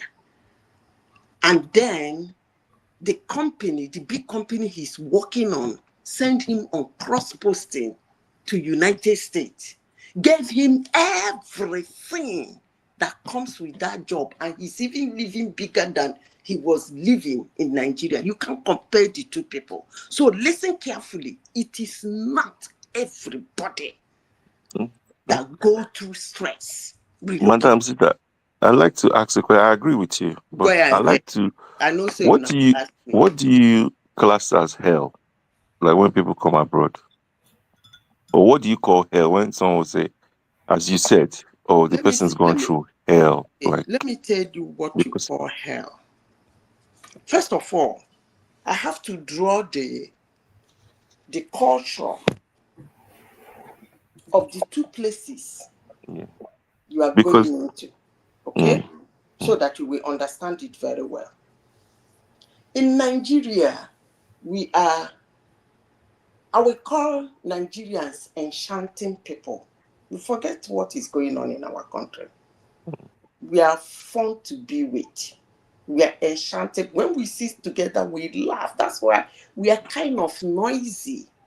Because we gist, we laugh, we hail each other. And then you see somebody, as you people are sitting down gisting, he will buy food, keep it on the table. Oh boy, come follow me shop. Oh. And you think he's joking. You pick spoon. Before you know it, he's telling you, no, keep that meat. Take this one. Two of you will laugh. That's enchantment. Then you can, as a young girl, walk to your elder brother, your elder sister. Sis, I need some money now. They might quarrel with you, they might argue with you, but somehow they're going to sort your problem. They're going to see you as a young girl who came out from the university, you're still looking for a job. I remember there is one name my uncle, my very wealthy uncle, then used to call some of his relations that just came out from the university looking for a job. He has one funny name he used to call us. And when we called them that time, and when you come in contact with him, he must give you something. In those days, 5,000, 10,000, that was a lot of money. Now you come in a country where for somebody to give you $20 or $10, well, we ask you, what is even his reason to dash you money in the first place? So you find yourself in a position, number one, the friendliness that handles your psychological problem is gone. You are alone. You think alone. You plan alone. You muster alone. You don't know the environment. You are trying to study the environment. People are not friendly to you. The owners of the land are not laughing with you. Compared to where you're coming from, where you can even wake up one day, pick your phone and call your friend in Lagos. Maybe your schoolmate, you people were friends. And the guy will say, hey, Emmanuel, that was for you. I did Lagos now. I'm working in so company. Me, I've not gotten anything. I'm saying, Emmanuel, come to Lagos first. At least now, come and spend 2 weeks. Madam Zita. Hold on. Let me finish the situation, please. He's asking me, hello, you want me to stop? No, you can continue. I'm just saying how Nigeria is like, they're jobless. So okay, no problem. You can call them any name you want to call them. But I can assure you that the place you are now, called the United States, there are generations in that country that have never worked before. And they have a roof over their head. And government is keep giving them money. These are things you people don't know. That's why you can open your mouth and call Nigeria a Nigerian jobless. Never mind. Let me continue with what I'm saying. So, who asked that question in the first place? It's me, Madam Zita, me, Mr. D. Huh? Mr. D. Okay, Mr. D. So, You will go to that Lagos and then you have free food. Madam Zita, you know what Nigerians abroad, what they normally do is that they want to justify their relocation. And whatever they have, they don't even wish that country well because they wanted to show that they have taken the best decision in their life to relocate. Whatever is Yeah, happening that to them is in the what I call it is there is one word they call so it in they will psychology. paint that country. They want to justify Yeah. to tell those people And at it's home that ruining they are that doing thing they're well. doing. Whatever where they are, they are better off. That's what they Yes, do. that thing they're doing is ruining so many Nigerians because some of them seems to believe them. When they come back, they try to show you that some of them is even the weather that make their skin look nice. So, Madam Zita, factor this one in. Somebody went to Canada within 1 year, it will post it all over the internet. I bought a house, I bought a car. It did not tell them that this house is a mortgage for 20-something years. And for you to get to Canada under 1 year to buy a house, that means probably you went there through permanent residency. That means you paid a Apart lot. from that, that means you went with some money that you Yes, saved that's in exactly what Nigeria. I'm trying to say. But a lot of Nigeria would think, really? Under 1 year, you bought this beautiful duplex and you are riding a... Remy, let me give you a typical example of what example you gave now. A colleague of mine that we are working together here, his wife relocated from Nigeria to Canada, and he uses the money that he made from Saudi Arabia to buy a house. So such a woman will not put it on this internet and say, "Oh, look at me! Why I have not spent 1 year in Canada and I bought a house." It's the money that is making here in Saudi Arabia that is using to finance them in Canada. You know, a lot of Nigerian professionals. I have a question for Madam Zita, Remy, and Simba. You all that that regret. Okay, Chema, I've been trying to come in, but it sounds like you I'll don't let you recognize come me. in. No, you were not trying to come in. You didn't signal. You usually come here, you stay quiet. You never really have a submission. But I'll let you speak when I finish this question, okay? So, Madam Zita, Remy, and Dr. Simba, my question to you three, since you feel that you regret your stay in a foreign country, why are you still in a foreign country? We never say we regret staying Who in told foreign you that? We country. said we regret. Hold on. Let me answer her. Nobody talk about regrets now. We are just talking about the Let me of answer What's her. the argument you're making? That you Can wish I you were answer your still back question? home in Nigeria? Yes, Let ma'am. me answer your question. First of all, I don't want to go that low of saying I regret or I did not regret because of the submission I was giving. I will not go that low. But let me tell you this. If I have a choice to make, I will choose Nigeria. So that's all I can tell you. If I have a choice, if it's in my auspices to make a choice based on where I was working in Nigeria, I will choose Nigeria because while I was in Nigeria, I was kind of comfortable. So the Chema, let me answer your question. hold on. And I was going on holidays and coming back. I was still traveling and coming back. So that question of hurrying or trying to see another place, I was seeing other places while I was in Nigeria. But let me repeat this. If I have had a choice, like Zita, this thing is in your hands. Do you want to stay in Nigeria or do you want to leave? I would have loved to stay in Nigeria. You know why? Why? That's my home. Okay. Listen, let me tell you, there are things I will do in Nigeria. I can't get hurt. I cannot get arrested. It cannot destroy my career or my personality. But if I try that shit here, before I'm done, I will be on handcuffs. So why will I do it in Nigeria and get away? Not because we are lawless, but because I am a Nigerian. I have a lot of people who will speak for me.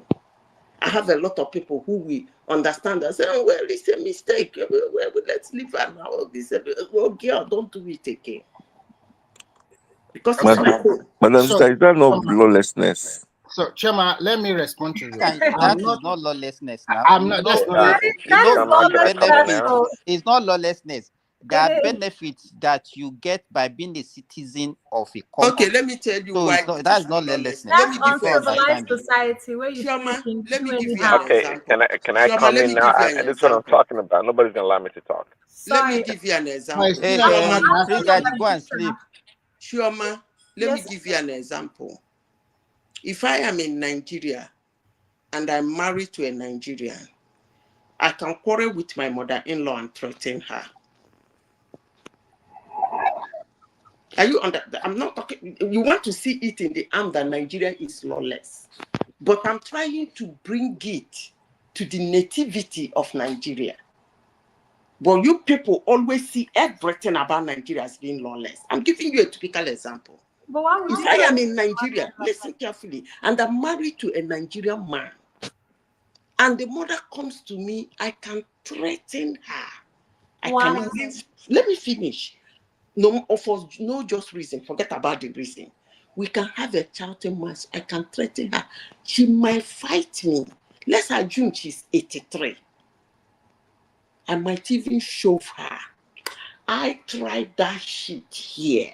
I will be in handcuffs. Period. Arrest my case. As Even what we are discussing, why should it wait, even be a no, topic of discussion? Dr. Simba. So Prince Daddy, go ahead, please. So it's not ready. Yeah, thanks. You guys, Simba and Remy, you guys got to quiet for a little while. You got a lot of people talk, especially Simba. What's wrong with you guys? Anyways, The only topic I we think have, it's Dita. Dita asked the question, so I think So hold on. let me talk back. Dita asked the question. I think maybe his question to Madam Zita was personal, so I guess Madam Zita gave a personal response. But I like the question to be answered in the more general terms, right? We sound like Sinbad, Remy, and perhaps Madam Zita thinks, it's not worth it, to live overseas or abroad. There's no benefit to it. That We are they not make it saying sound like that. that's I not am what not let me saying land, that. Please guys. stop Let me it. land. Let me talk. I can raise my voice too. I can raise my voice. I just try to be a gentleman. You guys, I will let me respond talk. to him. Let me talk. I can raise my voice too. But anyways, um, it's about, yeah. You guys make it sound like, well, there's no benefit. So maybe get you wrap your response to around why do people move? I mean, obviously it's because usually it's about economic opportunity, right? That's why people move for to have maybe better life or improve their lives. So my point here is that I think maybe I can agree with Sherman. There are a lot of opportunities overseas, right? And a lot of people want to take advantage of that. But to make it sound like, you know, given every Nigerian, quite frankly, they would take the combination of living in abroad, in Norway or America, London, and being able to enjoy the benefit of Nigeria also. Everybody would love that. We all would love that. But the reality is that we can't have everything. We can't have our cake and eat it all the time. For those people that don't have the opportunity of great jobs like Madam Zita traveling all around the world, if they have the opportunity to go to London, right, or Norway, they would jump at it. You know, you don't know. It may guys make it sound like everyone's background or their economic prospect is so great. If you get in America or London, they would turn it down. They'd rather be in Nigeria. That's BS. Okay? We all know that's BS. You know, yes, I mean, just like Nigerian society, there are challenges also in the West. You want to call it loneliness, depression, whatnot. But I like something also in today's world, unlike in the maybe 80s and 70s, living overseas with the internet or the connectivity that we have in today's world, I think it's going to be hard for people to be lonely and be so much disconnected from their roots. I think it's a much better, you know, opportunity or taking advantage of living overseas in today's world. It's much better. To wrap it up, I think, I'm not sure it's 50-50 or not, but a lot of people without economic, opportunities in Nigeria or in Africa would I think would take America or the West anytime, any day. And It's vice not by versa. happenstance. Americans also Leave relocate to him now. another Let country. him So finish. I will It's respond not to by him. happenstance that millions of people from Southern America and Central America and even all around the world, they gather at the American borders in the southern part of the country, risking their lives. And if you know the horrors that many of them went through just to cross into this country, you guys should not be running your mouth. Yeah, you're a doctor, you're an engineer, you're all these things. You're all people like great people. But be more compassionate and understanding of the reality of what people deal with. Okay, let me respond. First, I It am is not. hold on. It is my No, turn, no. Remy. Let me quickly respond. Remy, And you are then looking you. for my let trust. me give Rosita opportunity to talk after. But I want to respond Don't to gag you. Shelma. We are not many here. You have your time. You are not going anywhere now. Just hold on. Okay. She explains that I put that submission out. First of all, when I put a submission, I actually do really like people to listen to me carefully. The summary of you gave about all I have said is actually wrong, but I'm not gonna go into that. But let me say this: for it is only a fool that does not have a purpose for doing something. I repeat, it is only a fool that does not have a purpose why or a reason why he is doing something. Now, if you think Nigeria is not good for you, and in your mind, your reason for leaving Nigeria is to go and look for wherever you think the land is green, or rather greener than Nigeria, you want to go there. If you go there and get your satisfaction, hallelujah, praise God for you. But rounding it up, that life overseas is better than life in Nigeria, that is a blatant statistics. That is not true. There are Nobody people in said that. that, and I Hold didn't on, say let me that. finish. Nobody There are said that. people in No, Nobody they said that. said it. Even Chioma said it. Well, Please, I didn't say let me that. I didn't finish. say that in my Let me submission. finish. I did not. No, your The own people, submission is different from Chioma's submission. there are people in Nigeria, they cannot buy. There is one boy I met in Maryland. That was 13 years ago. I met him in my friend's house in Maryland, and he was showing me a laptop. He was working in a warehouse there. He was showing me a laptop. And he told me, sister, I bought this laptop. Oh. I bought it brand new. While I was in Nigeria, I never dreamed that I would ever buy a laptop. One thing you will understand about life is that success is not the same.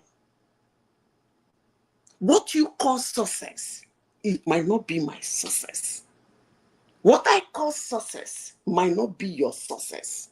So if you think that leaving Nigeria is for you to leave Nigeria where you can have, maybe probably, it's not cheap anyway. Let's assume you are having a free access to network. According to you, you say you don't want human company. Since you have the internet, that's enough company for you. It's really ridiculous for a human being to say that, but you said it anyway. So you feel that is a success for you, then you can go there, you have access to road, you have Okay, access man, to bus. I didn't say that. You two should listen. I didn't say that. I You didn't say. said Listen to what we I said. cannot talk Now I about know what I said. loneliness. You I said said, in nobody should today's be world, talking about loneliness with listen, the in event of today's world, interviews. I acknowledge that there is loneliness in the West, but I say in today's world is much better than back in the 60s and 70s, That's whereby what you we said. have With the better internet, connectivity. nobody should be talking about loneliness. I don't know where the hell you got that one from. Madam, you need to listen to. You don't listen. I just said it. Internet is his companion now. Now No, that's no, no. what. Say, So say you guys are Can so, we rewind what you Me, I said? got you guys I are, no, no, repeat what you he can said. rewind it, but you need to listen also. That will help you a lot. You said I'm you saying, made the comparison, You Prince said, Daddy. No, That's what you said. you You guys made are the not gonna. comparison. He said Chioma, before. rewind it to Okay, where hold he said on. that thing. Hold on. Let me rewind it. What Prince Daddy said is that everyone is not on the same socioeconomic status. Don't No, that's disrespect. not what. Wait, That's not that the is not point what I'm you are talking about. saying. I'm talking He about said where it. he He said said in the internet. 70s, in the 80s, Yes, he people said you cannot be they lonely. don't have contact with their loved no, ones I didn't say, and their okay, roots. five, five, Okay, But five now with the seconds. Say, advent of 5 seconds. internet, it's let him better. repeat. Let him repeat what he said.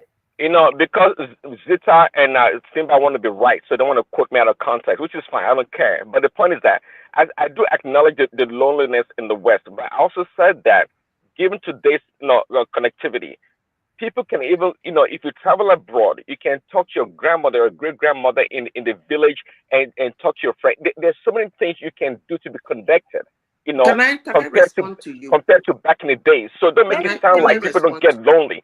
So are you denying connectivity? Are you kidding? Can I mean, respond to you? people are making money on Twitter or X and Instagram and all these things, Where are you? going from their Which area are you villages. going now? What is the relationship Okay, to what we are discussing? With people making let money me on tell internet? you why you say these things. With the internet, you have connectivity. And you still made a vital point. You said, yes, people in the West are lonely. I don't know how to connect the two things you said, but let me tell you this. You are underrating or demeaning the presence of a human being, the physical presence of a human being. That has to do with hugs, that has to do with kisses, that has to do with holding hands, that has to do with looking at someone's physical eyes. That's what you making just babies that demeaned. you cannot take care of as well. That is what you just demeaned by saying you No, have no, your phone, there is that's you talking for yourself. interconnectivity, You you can talking for do face yourself, not chat talking with for your me. mom, you can do face chat with your mom, Okay, you can hear me speak to out. So somebody that relations. traveled to America in the '60s, every time he sees his family is when he travels back home every 5 or 10 years. That instantaneous connectivity that we have today, and you guys are making this argument that what I'm talking about is crazy. Continue. Go ahead. No, this your interconnectivity. You should be thinking of, in this your interconnectivity, you should be thinking of the level of humans in the Western culture that die in their apartment and stay there for days I before they understand were where being Madam Zita realized is that coming they are from. dead. But in places like Nigeria, things like that hardly happen. You people are trying to talk about the goodies. Like I can jump into a bus when I want to. If I pay for my electricity, I will have it. If I pay for my water rate, I will have it. If I pay for this, there is job. I can look for job, get out of one again. Those are the ones that is your success. Hallelujah, praise God. But let me tell you something. Madam Zita, I want to also go to another dimension when you finish. Let me just finish this. Let me tell you something. When you talk of this, your connectivity through the internet, to me, seems like rejection.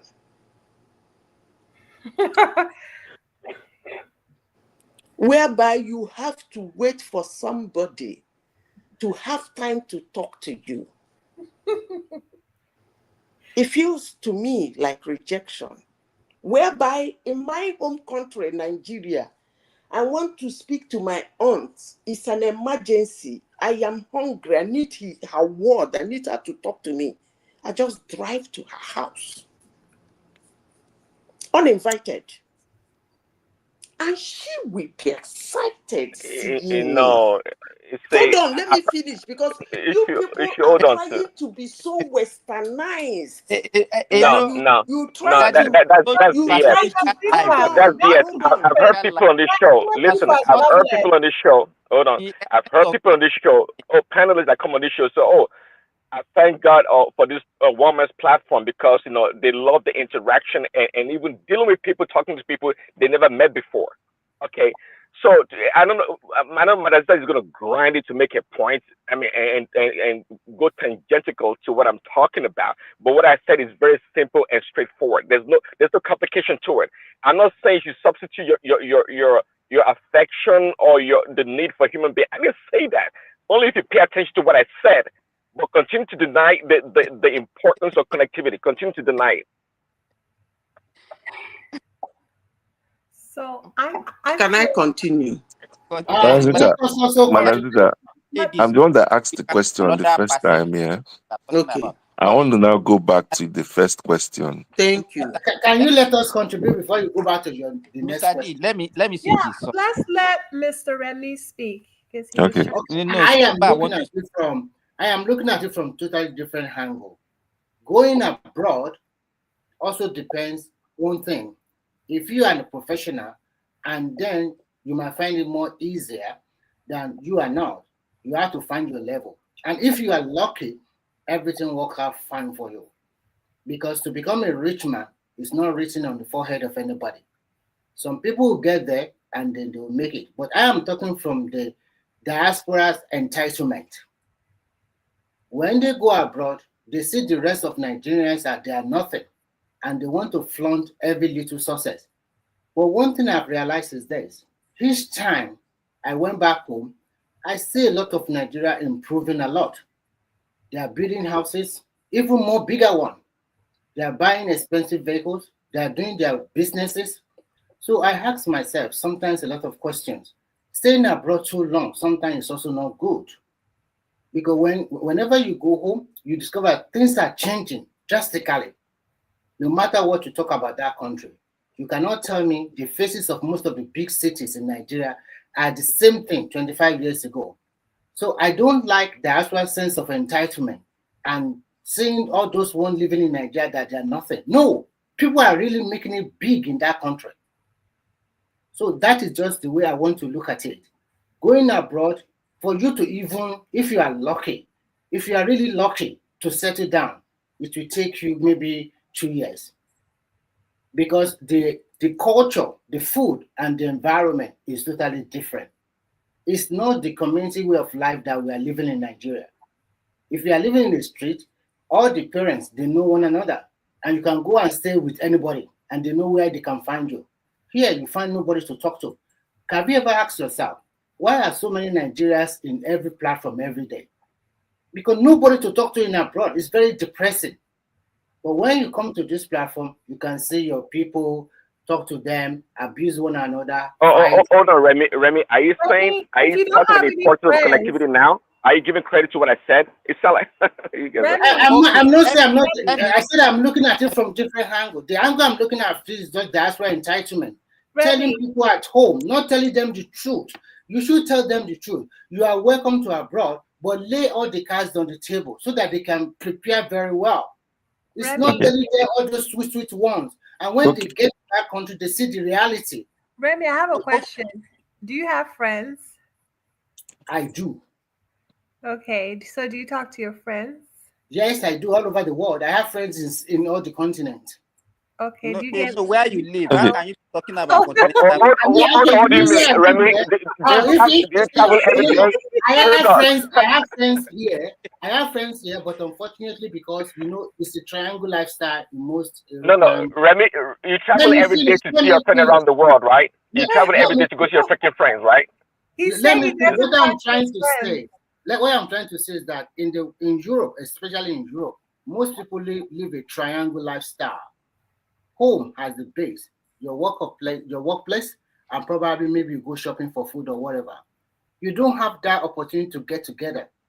Seldom, because everybody have to pay bills. You don't have time to even relax.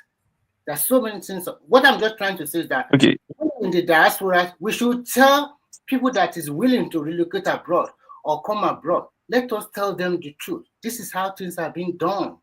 Don't always lie to them. That's what I'm saying. Thank you. Mr. Remy, It's not working. There's so much allowance to be gossiping and chilling and going to beer parlor because nobody is working. Yes, they're jobless. They Yes. they don't have anything. No, I disagree with you. An average Nigerian I like to agree enjoy with life. myself. An average Nigerian like to have a good time. When But they they, finish their work of 4 or 5, they go So it's out not in the evening and because have a good what are time. you saying because they are jobless? They are not jobless. You know, because you people have a lot of bills to pay. You have your mortgage, you have So your that's exactly what gas, I'm trying and to that's say. why you have to work 24/7 to pay your bills. In Nigeria, people are more relaxed because they don't even have credit. You people are living on credit cards. You are living artificial life, and you are that's I'm what not living on credit card. Speak for yourself. see, okay, see now, listen. the issue. Is Madam Zita still there? Study. Let me tell you, we started this thing. It's not about even comparing abroad. I'm The here. main topic was Okay. why Nigerians speak hill Again, of yeah, their. that's why I wanted. You This understand? is Let me why I say wanted to go back to. I want to draw our attention to something. Mm. There was a time, sometime was it last year, that they have this terrible flood in Kenya. That even the whole of their airport was flooded, and we had this guy. Is a friend to one man. They call him Kaizoria.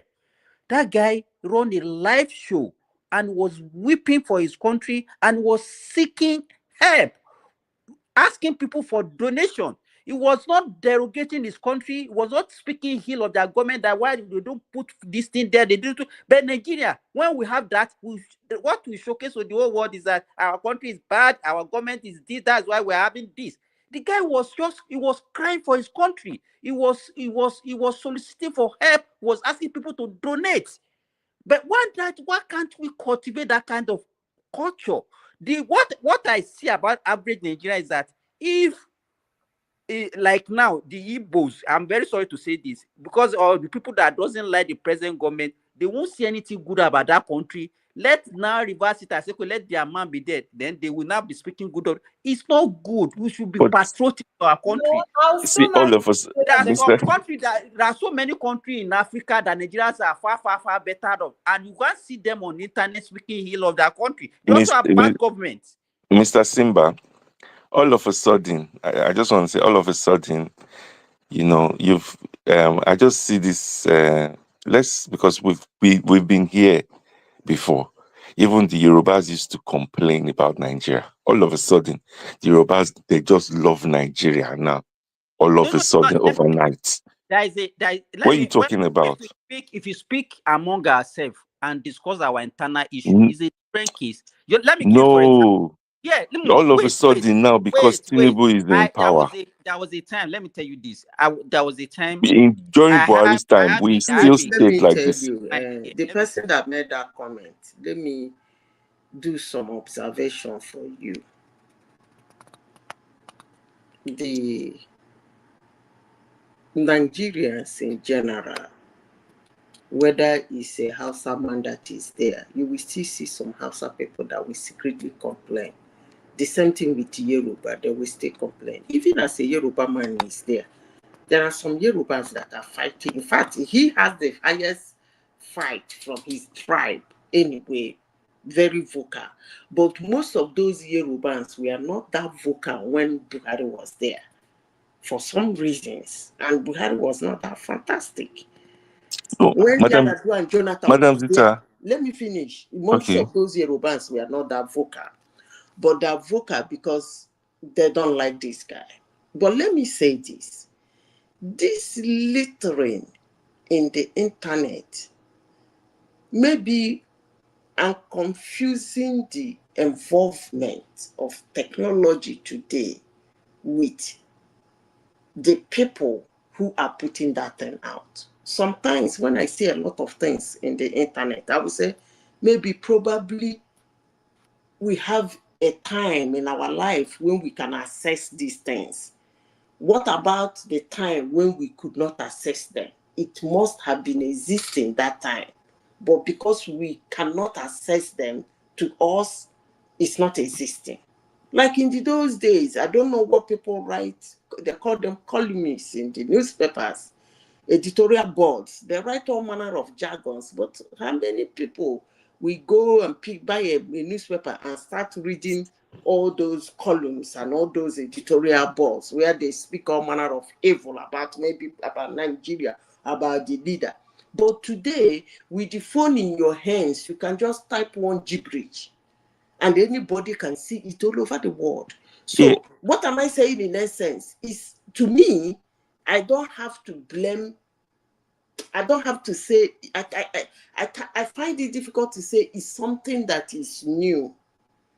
That's what I'm Because I saying. It's don't know not whether new. it's the technology that made it so obvious. So I cannot say it's something that is new, but in another way, I cannot say it has been there, because I don't have any assessment for the two. But if you ask me, I would say the technology enable those So, okay, what I wanted to say, to be honest, from the last government to this time is the same. The difference is the person that is there. When it was the Buhari's time, everybody that I know, or most people that I would speak with, they complained and they were speaking derogatory about Nigeria. That same time, they never said anything good as well. And this is why I'm saying, like my Yoruba brothers and this thing. But I see now, I but think you again, are wrong. The listen, okay, most let people me that say, okay, sorry, after but you, let me after say, you, after you, you after come back. you. So maybe because in those times we never got those Hausa guys. I think that would be the difference. That will come like, oh, my people, stop spoiling the country. Why are you guys spoiling the country? You know, the country is good. Nigeria, we are one. We're this, we're that. I think that's just the difference. But politically, everybody that I know, the South, they used to speak the same way. No, And I you are think wrong. this You are wrong. difference is that now you have some people that will now say, oh, they love Nigeria. Why are you saying bad? Okay, police is collecting bribe. Why are you saying police is collecting bribe? We should not say it outside. Police is collecting bribe. Armed robber come and kill you. He come to your house. You don't say it on the internet. Just keep it. We shouldn't be keep spilling our dirty linen I think outside. you do not understand where Simba is coming from. When Jonathan was the president of Nigeria, especially that 2011 election, in which most of the southern states voted for him, and he became the president after 2011. And when he started appointing most of his super ministers and the rest, majority of the people in his government came from South, and Southeast. And Southeast really have a good time during his time. I don't think we see this kind of hatred from the Yorubas to Jonathan. I remember let me finish. I remember that time that our hopers went to him that he should give us some other position, but he declined. Life continued. And in 2015, not because of whether he ruled very well or not, everybody can see that we have big insecurity problem at that time. The most important thing at that time is the North want that position back. Because if Yar'Adua have not died, then this guy will not become the president. So they thought that giving him another chance in 2015, he will end up spending about 10 to 11 years if he had won that 2015 election. So the sentiment is already against him. So just opposed to today now, majority of people some people that are criticizing Tinubu today are also from his own stock. When you hear Ebin Power, that one came from Lagos. They are Yoruba people. Until today, some Yoruba people are still criticizing him. You know, Remy, Yes, I think heavily. we are confusing. We are changing the. No, Nobody I'm is not saying. changing it. Just let me run. No. What we are saying, I don't think Mr. D is getting it. We are not saying Nigerians should not complain. Yes, we are talking about the market in public space. We are talking about. Let me give you an example of what the way I see the situation. I was talking with an Egyptian, and he was talking about his country. Then a Nigerian, a colleague of mine that was with me, was saying, that your country is good though. The guy was saying his country is not good. And you are saying that their country is good. And you now started painting your own country that, this is your country that compared says to your if you come country. to my own, wait now, that if you come to my own, it's even worse. I'm not asking myself, okay, what do you gain by telling this guy that your country is not good? Let me, Remy, I will come from different angle.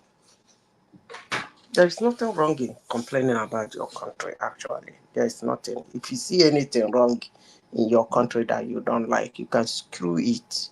Okay, Madam Really, Zita, anyhow, sorry, before you finish, this is your question. So ah, give me the difference. What's the difference, or how would you put it in, like, if I want to complain, or I want to, complain that, oh, things are wrong in my country, and again, I want to demarket my country. What's the difference? How would you phrase it? What's the difference in sin? demarcating your country is making a broad statement. When you do that, not only that you complained about what happened or what is wrong, I won't say what happened because most times Nigerians are not specific. They're not making reference to a particular thing. They just make a broad statement. Not only that you are complaining about what you don't like, you are also destroying the institution that are responsible to handle that thing. So that is the marketing.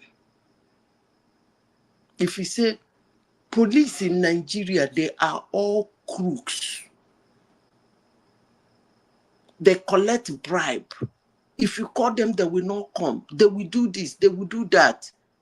Then not only that you have complained, you are complaining about the laxity in police, which obviously has happened. You are already also destroying the institution. So let me give you a typical example of how you should complain.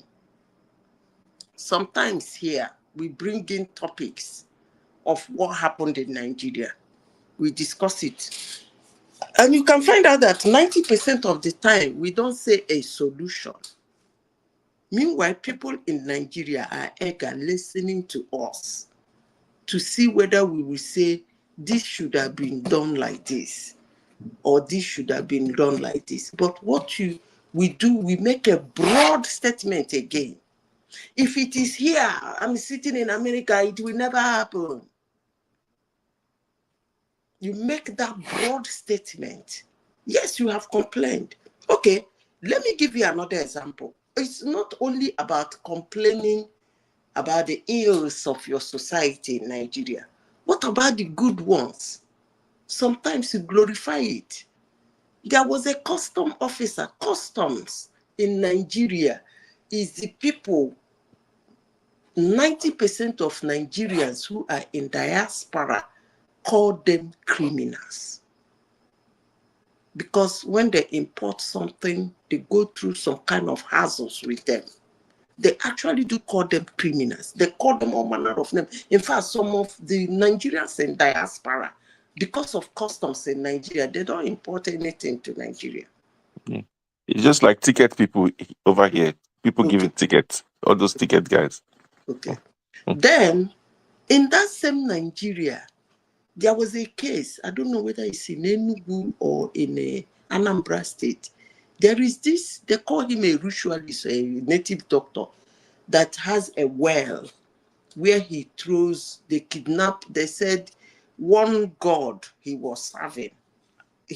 I'm surprised that thing was not discussed here. What he does is that they get humans, live humans for him. He throws the human into the pit. Something like a pit latrine where his gods eat that human life. And then this thing has been going on over the years. Then there was a case of a schoolboy. Because when you do your drama and you dumble into an innocent soul, it might blow up. He kidnapped this schoolboy. And then the parents went braska on the process of looking for it. Story, point, they point the native doctor. Do you know that this guy disappeared? Disguised himself, got a motorbike. He was escaping from Nigeria to Benin Republic, and from there, probably he will leave the country. On top, go and read the news. He's still there. On top, he was on top of, he hired a bike. He was on top of the bike. As they were coming, the custom guy stopped them. The border security on a parole between those ones that stand on the road, not the ones that stand on the border gate, the ones that stand on the road. They stopped this guy. No, Zita is an immigration officer, not even. Okay, immigration officer. Yeah, sorry, my dear. He stopped this guy. He looked at the guy's face. If you see his story, he looked at the guy's face. He suspected this is the face that has been circulating online. He stopped them. The guy started bribing him. He was making sure while they were talking, he was using his phone. He was going to give him 10 million. Yes, he was using his phone to make the necessary connection and take the photo to check, for them to check for him whether he's the real guy. He said, I was playing along with him. First of all, he started saying that it's not him, that is his brother. And from being him, it's not him, it's his brother. He now wanted to bribe the guy 10 million.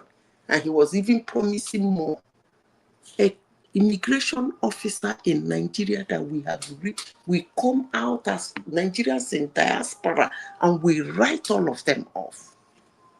Did that one thing for Nigeria, refused that bribe, and brought that boy to book. And do you know that Nigerians never celebrated that guy? It was one billionaire in Anambra State that called that guy and gave him, remind me, is this 5 million naira check? Or that 10 million naira check? I can't remember. But he has to go to their office, in the immigration office, and award, thanked him and gave him that money. You know, we like negativity now. If it's the other way around. And this is, let me finish. And this is a guy, if it is overseas, they will do what they call go find me for him. Everybody will start dropping money to make him happy. And by the end of the day, the kind of donation that we give to him will even get up to 50 million. Like encouraging others that you can still do better. Before you know it, it becomes the norm of the society.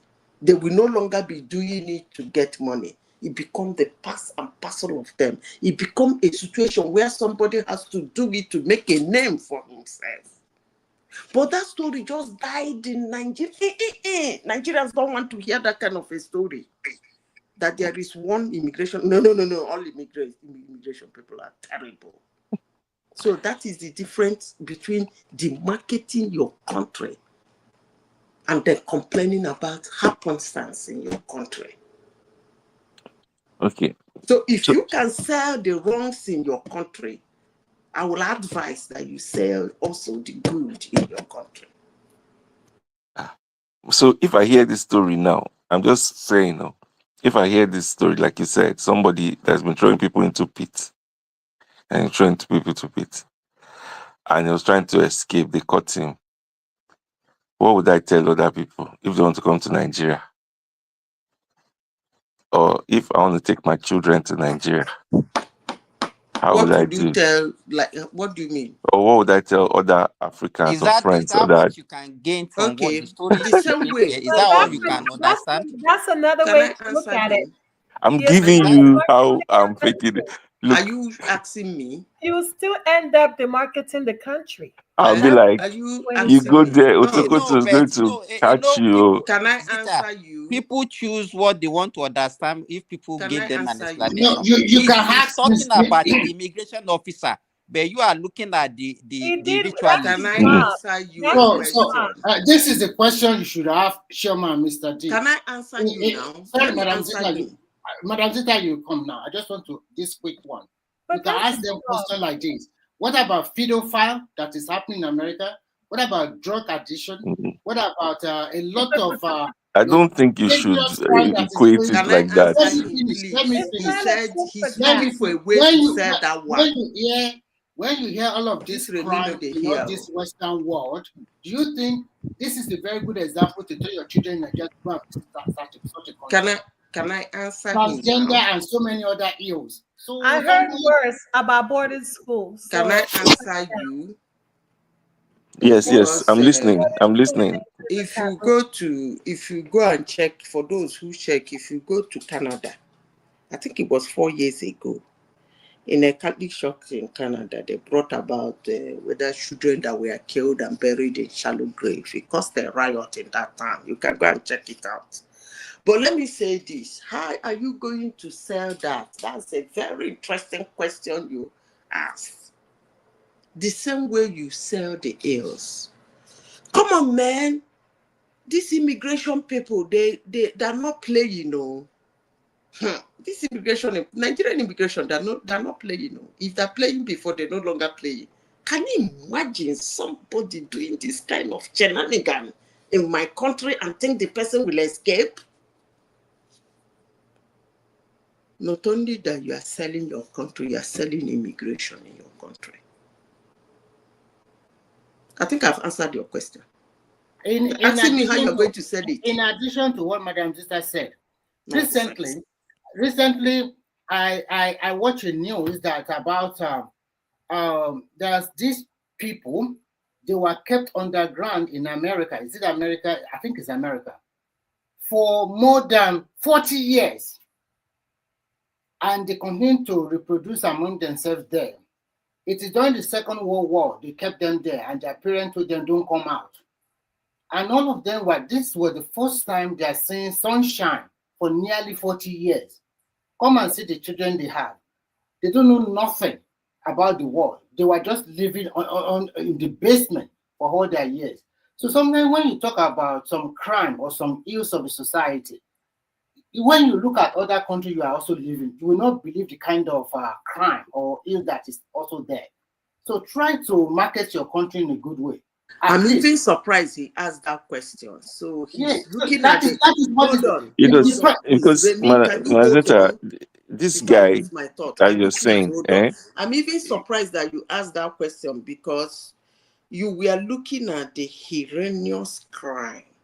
You are not looking at, hold on.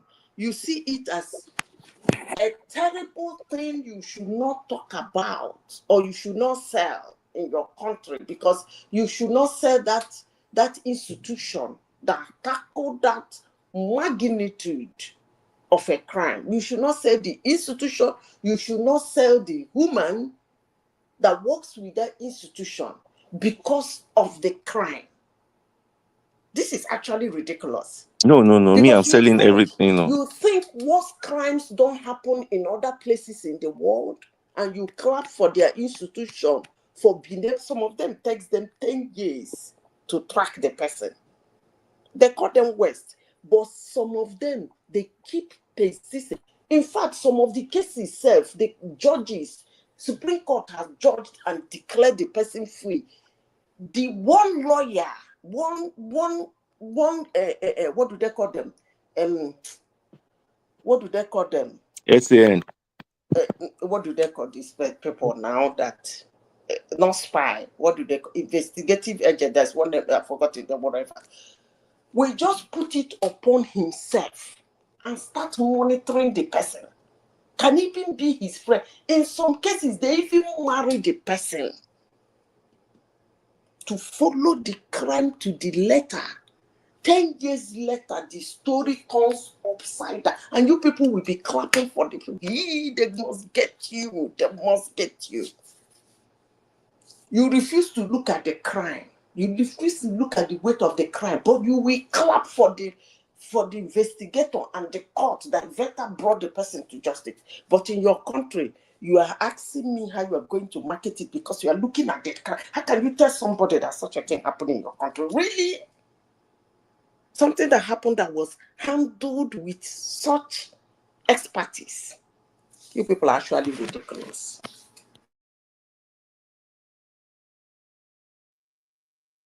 Okay, I'll say, somebody came, or this juju guy came.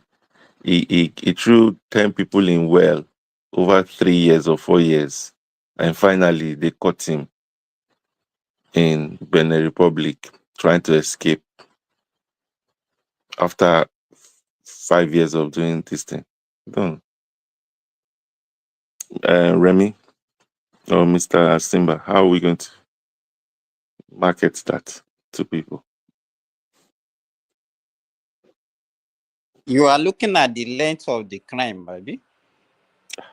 The kind of crime as well. Now.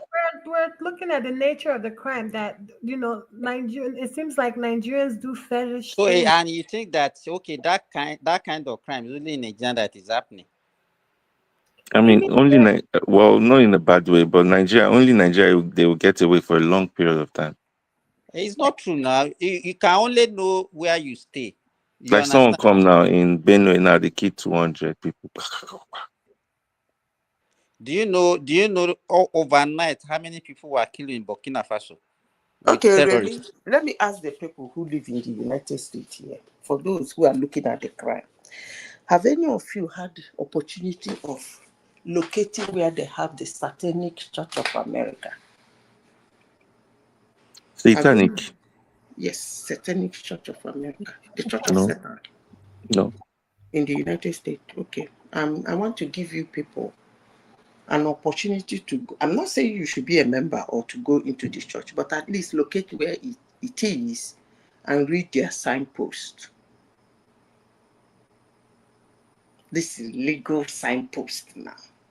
Like what they do there. Like when you are supposed to come, whether you are supposed to come with your children on that church day, or you are supposed to park your car 2 kilometers away and walk down. You read their signpost.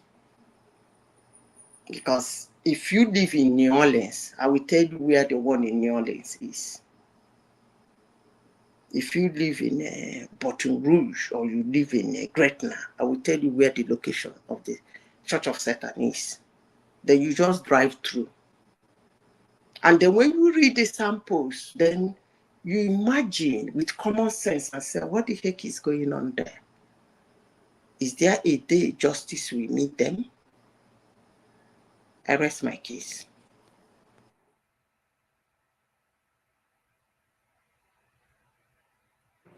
Madam Zita, I want to ask Mr. D. Do you know how many people die from gunshot injury every day in America? It's people that are fighting against each other now in Chicago. I know. No, I'm You're going to asking use that one. you. Do you know how many people die every day in America? At least it's investigated. I don't know, but you go see who kill who. People go to jail, and people that do crimes get. They are jailed I don't know. I don't know. You tell us. You understand? You know that more than 100 people, about 132, between 130 to 150 people die from gunshot injury every day in America. Yes, because they have guns. I understand. And then you are not afraid of that one. Let me tell you, you are in the United States. You've not heard the story. Let me remember the name of the woman. The woman that killed 20. Well, the police said she died 21. She told police that their investigation is wrong, that actually she died 22. So she has a piggery in her house. She raised pig. And those humans she killed, she feed them to her pigs in the United States. Go and read the story. She feeds her pig with human blood and human flesh. She eats human intestine, human organs. That's her food. Then the body is a whole lot for her. So she pieces it and gives it to her pigs to eat. In that United States, some of you are sitting. And somebody is asking me, how does this sell a case of somebody throwing people into a well in Nigeria? That is immigration court. Mr. D and Chioma, I don't know whether you have children. I know that America, but cannot rationalize for his own country. No, the one I want to say is here in Finland, you can see children going to school without no molestation. You can wait for them to cross the intersection. But in America, you have to stay glued to your kid. Make sure that he or she really entered the classroom. Children are not safe over there. When you just oppose it with Nigeria, you see that children are even more safer in Nigeria to go about anywhere compared to America, where there's a lot of child kidnapping. Does that make America a bad country? No. It's still one of the best countries in the world. So sometimes and they don't demarcate their own country like we did. We always, yeah. you see, there's something I understand. Look, in life,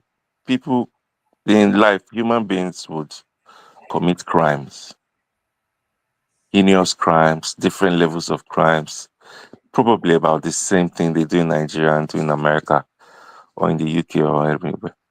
But the probability of being caught. Listen to me. An You American understand? will so praise their investigation. Do you know what an American will tell you? But in Nigeria, no, I Listen, understand. let me finish how to Okay. sell a country. Because they have sold America to you people and your head is perfect. American will tell you, you're going to do that shit. I tell you, you're going to do it. But I tell you something, they're going to catch you one day. Period. So in Nigeria, do they catch people as the way they catch in America? And in Nigeria, they don't catch people, right? They don't catch people in Nigeria now. Wow. They leave everybody to do whatever they want to do. Let me give you an example of so why what do happened. Mr. D, recently there was a clash in Benue State where more than 100 people were died or whatever. But 3 days ago, the Inspector General of Police came out. They arrested about 53 people in connection with that crime. Those people confessed, so they were able to also arrest 2 of the primary suspects. So in total, it's about 52 to 53. But when you hear what Nigeria are saying, you won't believe your eyes. They are saying, no, they are not the people. Maybe it's other people. Why can't you trust your Because people, listen, this is the first time people have been caught. Listen, if it was the normal norms, let's say, if it was the normal norms, yes, of how it is in Nigeria. You are saying that this is the first So time. this is the first time. It's because you guys refuse to normalize it. And it's because Tinubu said it's because Tinubu said that they should get the people. Good. It's like that country is not redeemable. You can see how we are trying to convince them, but it's when people have already see, you cannot be listening to there's some Mr. Remy, or Simba. You can't be listening to yourself every time. Sometimes you need to hear other people's opinion and sometimes the way other people reason as well, so that you can manage your own, at least understand them. But what you are trying to do, Mr. G, is that you thought American system is perfect. Everything is okay there. We're not saying American system. Listen, when you see that kind of achievement in Nigeria, so you don't recognize it. No, because listen, this is the first time that they seen in that northern part where they go and play to and this thing where they go and kill them indiscriminately, that they've come out to carry them, in my view. Please, if there's been, what you know now, but it's not true. That your belief is not true. Do you understand? There are so every many time of them that they go there, there are so many people. There were so many of these bandits, all these. They say recently they said there's something in Niger. They said they killed some people. They killed some soldiers. They killed some. That one recent. This is like maybe 1 or 2 days. Do you understand? We've not heard that. Okay, they've gone there to go and pick the people that killed all those soldiers, and they've killed all the people, all this kind of stuff. And if it's going to be like that, they're going to be finding them. It's good. Listen, we're not saying it's not bad. Let me say something.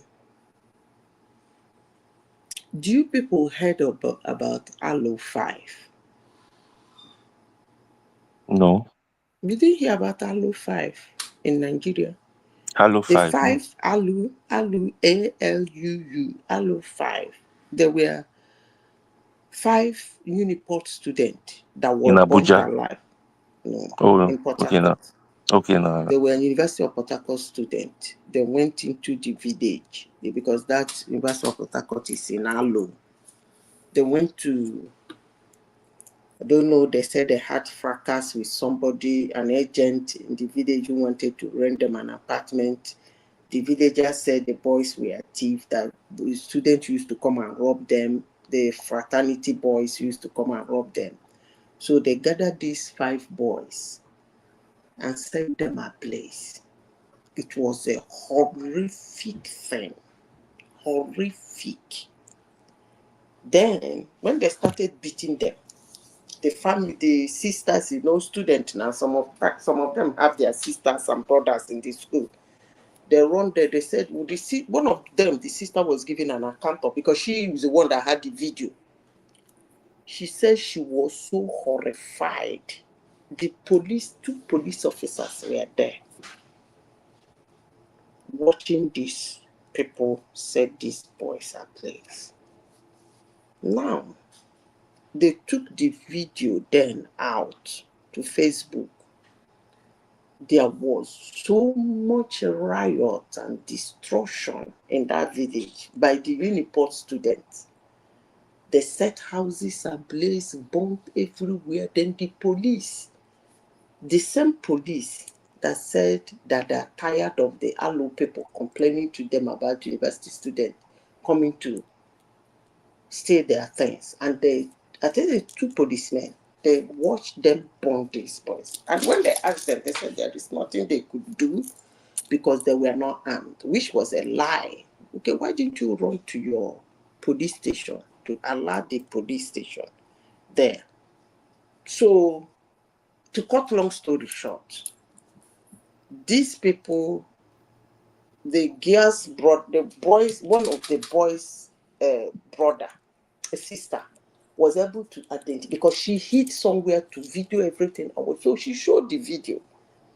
The police went and arrested those people. Some of them, they traced them up to Delta State because they ran away when students started demonstrating. So they caught almost 99% of them. And then they took them to, what do they call it?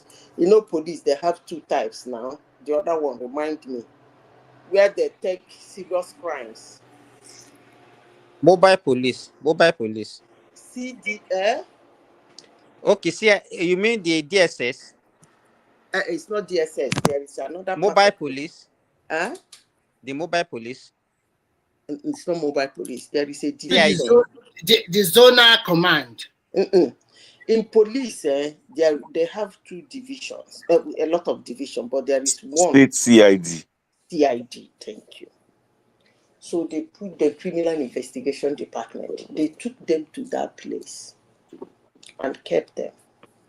To make the long story short, before you know it, the villagers has collected money. They brought one of the most intelligent lawyers in the east of the Niger. I'm not going to call his name. The guy came with his band of criminals. That's the word I will use to defend these people. Do you know what the Boricamp boys did? Boricamp is the army barracks in Port Harcourt. One day, about 7 of them dressed up, went to the prison, the cell where they kept those people, shot all of them. Now, me, they tell you this story. So, Madam Zita, how do we market this story now? How do you market it? Please. You will market it the way an American will market. Nigeria is a nice place. Hold on, please. They kill someone. Let me answer you. I just marketed the story. You will market it the way an American will market a case of 3 boys that raped a girl to death in a university in the United States. And then the father of the girl brought all evidences with his lawyer. And then the parents of those 3 boys were very wealthy. They bought one of the richest, biggest lawyers in the United States, because you people stay somewhere, you don't look at what is going on. And then they went to court and they won the case. And the boys were laughing with their dad. And as they were coming out of the courtroom, they didn't know that the man whose only child was raped to death and his wife died of cancer has gone kalakula. So as they walk out of the courtroom trying to celebrate, the guy opened, mpam, mpam, mpam, mpam, mpam, mpam, mpam. then pour on himself, and case closed. So that's the way you will still market this one. I repeat, the man, they don't know that the mental health the man already have. But that man that's let me killed them now. finish. You will not understand the story. By the time the judge made that pronunciation, which is exactly what happened to those military men in Nigeria, by the time they saw that these people have hired, in fact, the Obins even made those villagers not to live there for some days. Okay. By the time they found out that these people are working towards setting these people that committed this horrendous, ridiculous, I don't know the word to use, because if you watch the video, in fact, Nigerian Nollywood tried to make a video of it. Nigerian government shut the video down. You can't see that video now. They try to act it. They shut it down because it was Zita, horrible. one quick question. Wait, The guy let me using finish. the American You're asking one. of how to market things. I No, will the explain to you. American situation. Yes.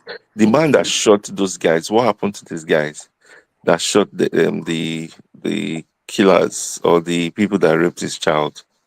What happened? What will happen to him? To who?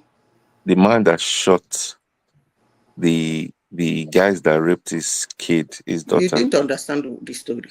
I when understand. They were You said coming 3 out of the guys. court, listen Yes. carefully. I don't want to. You didn't understand. He shot himself. He shot himself. Oh, he shot himself. Okay, I thought he said he shot the people. He by the lawyer, by one of the boys' father, who is a wedding man. The story is still out there. By the 3 boys, the whole court, they ran away. Before they could, the police should point gun at him. You know, they don't just shoot them. Raise your hand, the guy hammer himself to Washa. So you don't have a case to handle. Okay. Now, in the Nigerian case, the soldiers, what happened to them? Okay, nothing happened to them.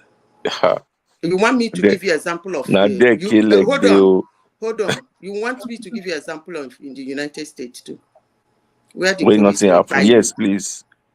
Where the police will buy you and nothing will happen. Yes. Okay. In the United States, in the year 2021, it was January 2022. We all, I want to say a popular one, okay, that you can come in contact. I don't want to make up the ones you will tell me it never happened. Let me tell you the one you can verify, according to people who say go and verify. In the United States in 2020, summer 2020, which they call Summer of Love, according to the ridiculous people. It was a case of Lloyd Floyd, right? You know that one? George Floyd. Yeah, George Floyd. Okay, you know that one. I know wherever you are, you people heard about the demonstration. Okay? That one was a criminal. Okay? So, the Lloyd Floyd passed. What was the anger? The anger was that it was a white man that knelt on his neck and he died. Okay? So everybody went angry. They brought this Black Lives Matter. That one passed. In 2021, in January 2021, a young boy was coming back from work. That is now an upstanding citizen. Let me tell you how terrible it can be, even in that United States. 5 black police officers. We didn't know what happened because the boy died. So his own side of the story, nobody had it. They beat the boy to death. 5 black police officers, and the boy in question was a black boy. Those police officers, nothing happened to them. Okay? First of all, when people they didn't demonstrate because such a thing does not attract Black Lives Matter because it's black versus black. So they can kill themselves. So it wasn't, but the community carry placard, they tried to demonstrate or something, and they quickly sent those police officers on administrative leave, which they were still paid. Then later, nothing happened to them. So how about that? You can check the story. Happened either it was January 22. I was so mad. For the first time, I started replying people online, which I don't do. I said, where is the Black Lives Matter? 5. One white police officer knelt on one black boy's neck, and the whole status in United States was brought down. They tell you that used to them killing them. He couldn't breathe. He couldn't breathe. This boy was beaten to coma. They rushed him to the hospital. He died there. If I check my log, I will still be able to pull out his position, his photograph, where the mother was wailing. They put all manner of oxygen on him in the hospital. And this is a boy who has a job. The one you people broke everywhere is a grown-ass man who ain't got no job. You call him an ex-criminal, but it wasn't an ex, because what is he doing in that store that generated calling police on him anyway? But that's by the way.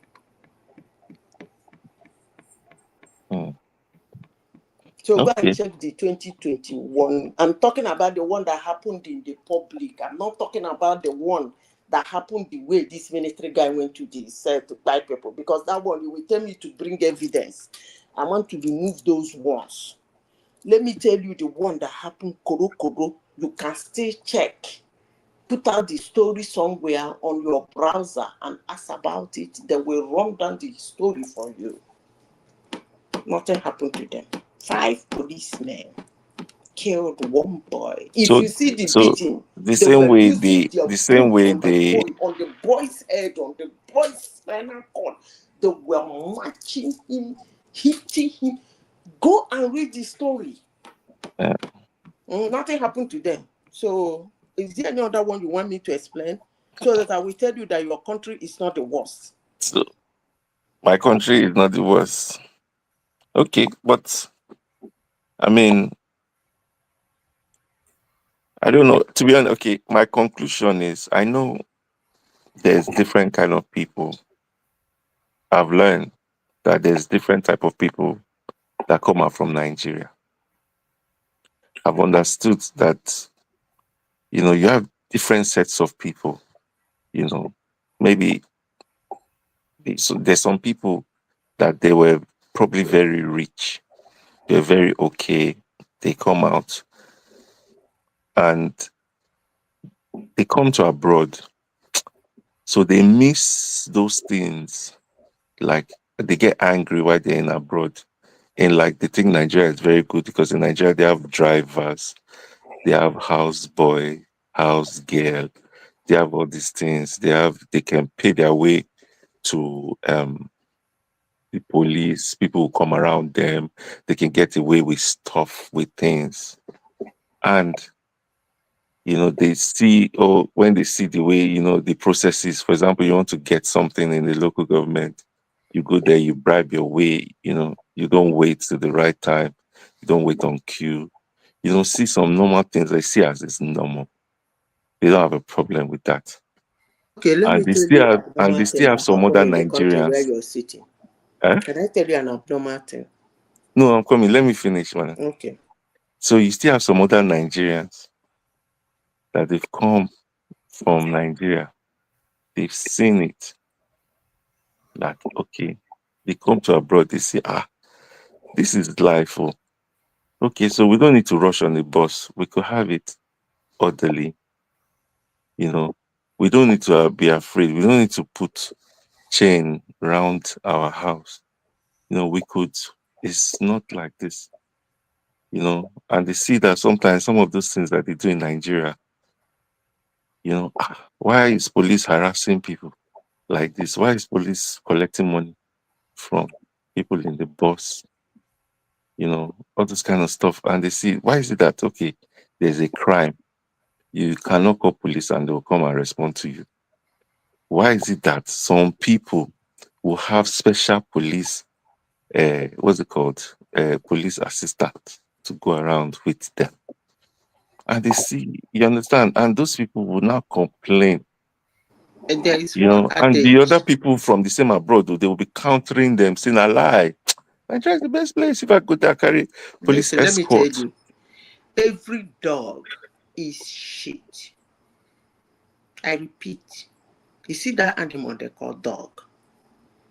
It is poo. It's one of his delicacies, human feces. But the one you see eating feces, now you they call feces eater. Shit happen all over the world. But if you bring your own, put it out. Just like Americans are doing now, that most of them are demarcating their country. That's how it starts. But if you want to bring your own out, the world will watch you crumble. That's how it goes. All these things people are saying, you call police for somebody in Nigeria, they will release the person. Who told you it doesn't happen abroad? Who told you? Civil case is different from criminal case now. Which one criminal? Don't you know that stealing is criminal? You don't know that stealing is criminal? Yes, stealing is criminal. Yeah, thank you. But in United States, even in a state where stealing is criminal, you call police for somebody who stole your thing, they will let the person go.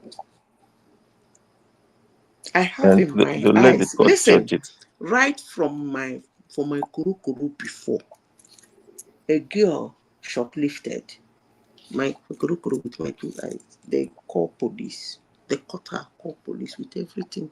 2 girls. The police came, looked at the girl, said, can we see what 2 white men, the policemen were 2 white men. I said, can we see what they stole? They looked at it. Do you know what they told the cashier, the manager? He said, go and match the thing. The manager said what? He said, go to the counter and check those things out. The manager looked at me. They said, we are telling you, go to your counter and check those things out. So the man took it, went there with one of the cashiers. They got to the counter. They checked the whole thing out. By the time they finished checking it out, it was about $57 or thereabout. One of the police officers put hand in his pocket, brought out his card and paid for it and told the girls to get into the car. The girl get into the police car. Halfway, they dropped the girls and told them to get out of their car. That was a movie. It's not movie. It's not a movie. Manazita, you don't put all this movie in a movie. Do you know what you do? Movie night they use as evidence. Do you know what now. you do? Go to the internet now and check it. Because this one, it seems like one of those ones. Hold on. I won't tell you the city, but go and check it out. They will tell you the city. They will tell you the name of the 2 police officers, but they won't mention the 2 girls there. They will even tell you the store. Go and check it out. They told the manager of the store, go and match the thing, check it out. The manager said, he said, we are commanding you, go there and check the thing. The manager got with the girls. The girls were panicking. They checked the whole thing out. That policeman should lose his job. In fact, actually, CNN interviewed one of the police officers. And do you know what they told the CNN reporter? Do you know what they told them? The response the police officer gave to the CNN reporter. He told the CNN reporter that actually why he told the man to go and match the thing is that when they looked at the thing, it was just groceries. Yeah, but that it was 90% they cannot leave groceries. Stealing is stealing now. But I tell you, shit do happen everywhere.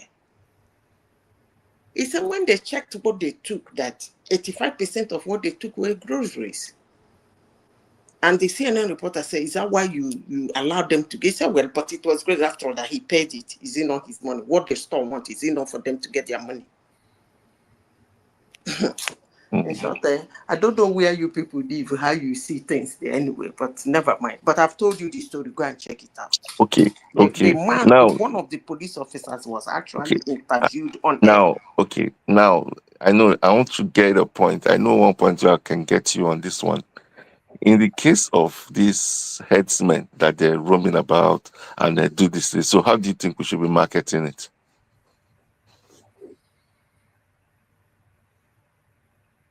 What did you say? I say, in the case of these headsmen problems that they have in Nigeria, how do you think we should be marketing it?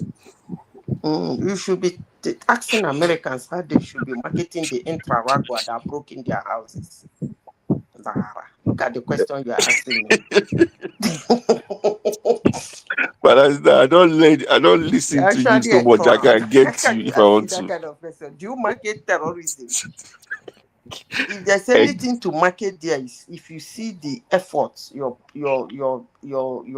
security agency is making. Okay. You can say something like it's really bad, but our forces are struggling to take care of it. So are you asking me to see where you're going to market? Are you going to say, hey, hallelujah, herdsmen are in my country, they're killing people? Yes, but we don't care. We are this. What kind of marketing is that?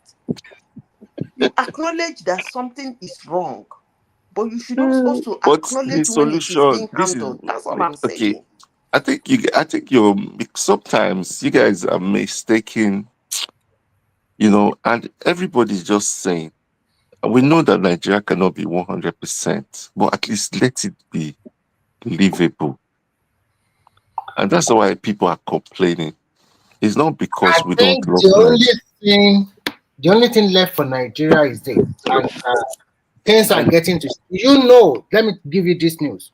Do you know that 9 states in Nigeria now, they have completed the process of generating, transmitting, and distributing electricity by themselves? Do you know? See, look, Remy, make I hear word. You Good don't news do why is no they hear that news, thing. please, No, Mr. Remy. What I want forget to say, that I want to say talk. that electricity, if you can solve the problem of Forget that electricity. story. Which 9 Don't states say is why that they one? hear them. 9 states include Oyo, Lagos, Abia, one other Where are they state. generating the electricity from? No, the electricity reform, they gave the state to do everything by themselves now. Oyo is also included. Oyo State, Okay. because they have to set up the State Regulatory Electricity Commission, in which they Okay. have done. So they have given them the leeway now. So if you are good about to generate, you can go and talk to your state governor now. You can generate, you can transmit, and you can distribute. Me in my states, yeah. In my states and in my village, yes, we generate electricity for 9 states in Nigeria. So I was trying to see if it was the state that you're talking about. What is your state? I'm from Delta State. I don't know. No, data is not there. Maybe they have not. They have to. I'm from Delta State. That at the moment. What you saying is different from that your own, though. Yes. My own is that we're the one generating for the other You states. are not the one generating. That one is belongs to the federal government. How can it be the federal government when we us that is generating it? No, the state Delta have to State buy that is it from the generating it. federal. It's Delta State that is generating it. It's not, but it's generated from our state. How can you be talking like this? For God's sake, you are educated now. So What do you mean that educated? something is located in your state, that means your state that is So generating. yes, it's generated in my state. Let me tell you how this works. This one that we are talking about, it is started, funded, and completed by the individual state. It's not a federal government project. That's what so he's saying. If you are talking that way, what about that big plant in Lagos and Osun? What about Kanji Dam? So you say it's Niger State that is generating it, have you? Okay. So that is what I'm trying to tell you, Mr. D, is that the Electricity Regulatory Commission, they ask every state to come up with their state electricity regulatory board. Once you finalize that process, any state that conclude that process, then you have 100% leeway to go and generate. Remy, the one in Oyo, I'm conversant with the one in Oyo. They Yes, actually have a solar. They have a solar farm. So it's it's good news. That's good. As you say now, we'll be telling people because we go and fight our state governor now to listen. See, Zeta said, Mr. D. Zeta said it earlier. Nigerians don't pay No, emphasis on. In good fact, news. when they Good hear news is good no news, news. no, wait It's now, not it's today. good We news. know that one. Good news is no So once they news. hear any good news, they will just wave it Nobody at. They will go. say, they even No. say that it's not true. Okay. No. Let me tell you another thing in Nigeria now. That is, do you know that federal government now, if you have any patient with kidney disease that is on dialysis, is now free. 80%, you just pay 20% of the cost of the dialysis, and federal government will offset the remaining one. Are you aware of that? We don't know. Tell us. Okay. People don't know, and maybe some people even have it and they don't even know. No, you don't know too. You don't know. But maybe So you know even that there is also free cesarean section for everybody. No, let me ask Mr. D. Do you know there is one incident that happened in Plateau State where some people are traveling down, they were parked? Do you know that yeah. one? Yes, I Yes, so know. I you heard. see, you know the negatives one very quick, but the positive one you don't know because you are just fixated on the. I'm No, sorry the to say. negative one is So how would that people is the just be problem killed like that? because the newspaper in Nigeria, they knew that Nigeria love negative news, especially this news where the Daily Trust and the rest. It Me, continue to feed you on negative news every day. All no, those important good news, they will hide it somewhere.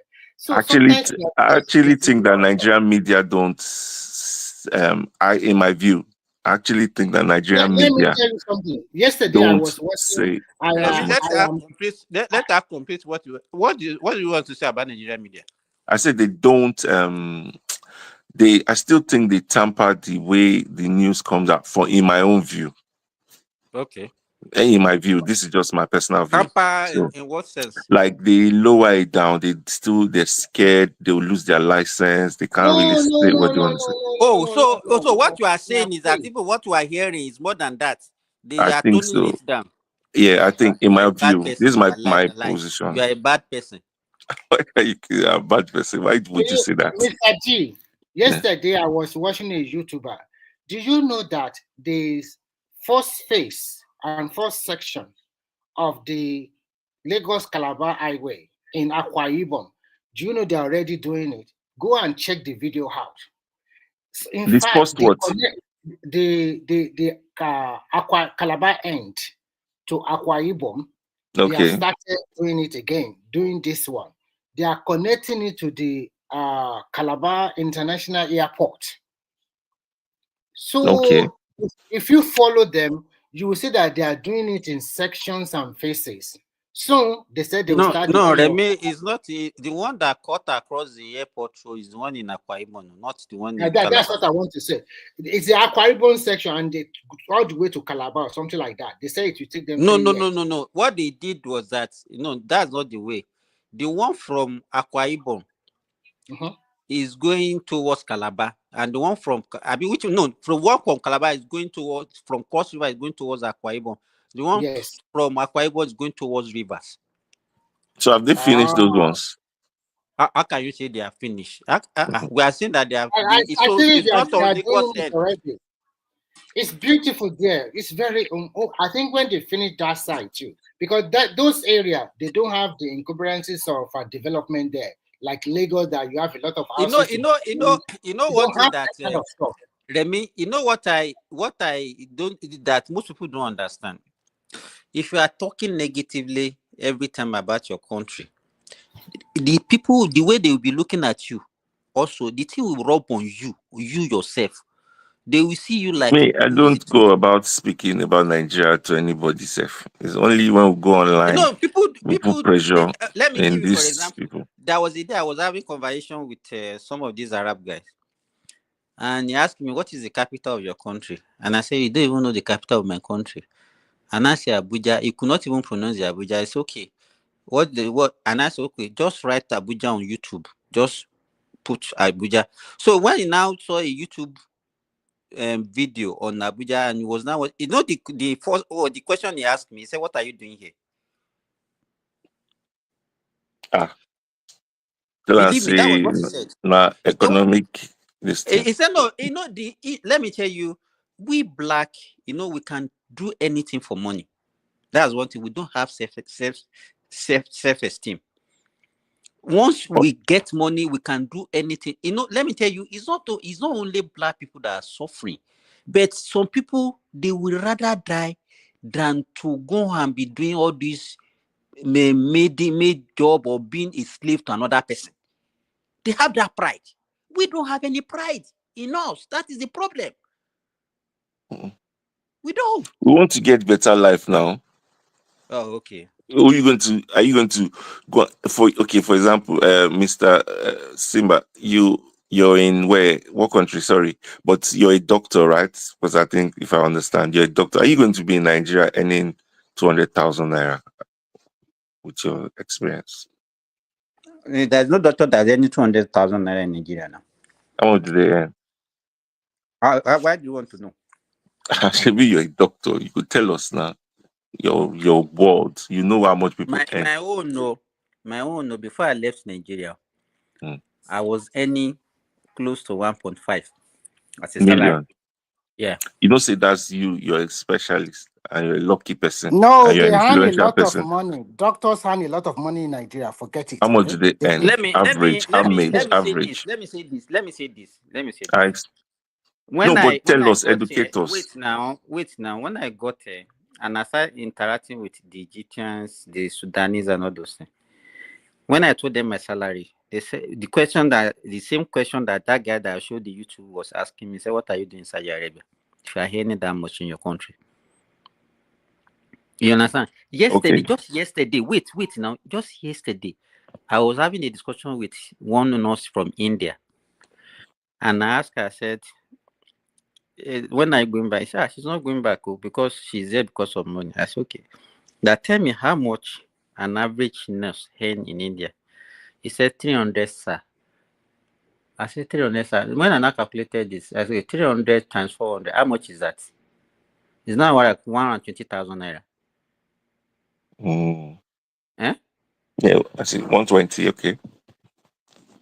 So, but you will never see them talking bad about their country. They will even be projecting their country. If you're visiting that, this is what you are going to see. Meanwhile, they earn less than what even our nurses earn in Nigeria.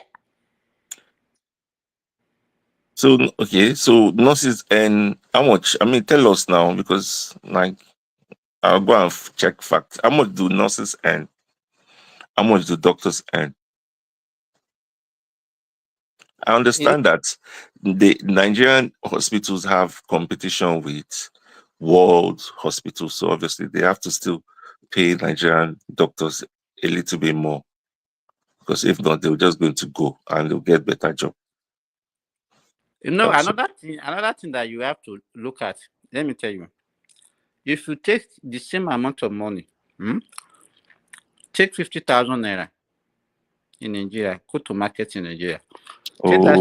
You don't start. So you started this diversion. I'm asking you. You see, you're starting this diversion. We don't want that. How much do doctors earn in Nigeria? Simple question. It varies it depends on your level. What's the entry point? The entry point that it is now cannot be less than 400k. Okay, 400. That's 200 pounds. 200 pounds. Are you sure?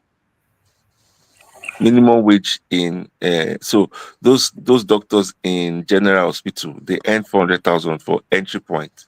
When you talk about minimum wage, what do you understand by minimum wage? It will be more than that, including all the allowances. Let me even ask him.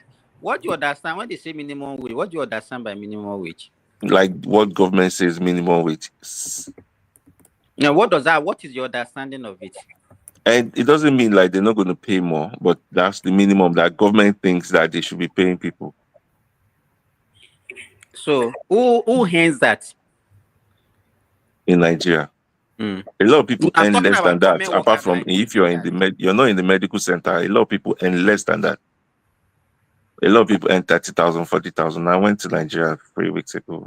Where they are working for government and they are earning. No, not for government, like for even people, like companies and all. You don't understand the minimum wage very well. If your employee is less than 5 or 10, you don't need to pay minimum wage.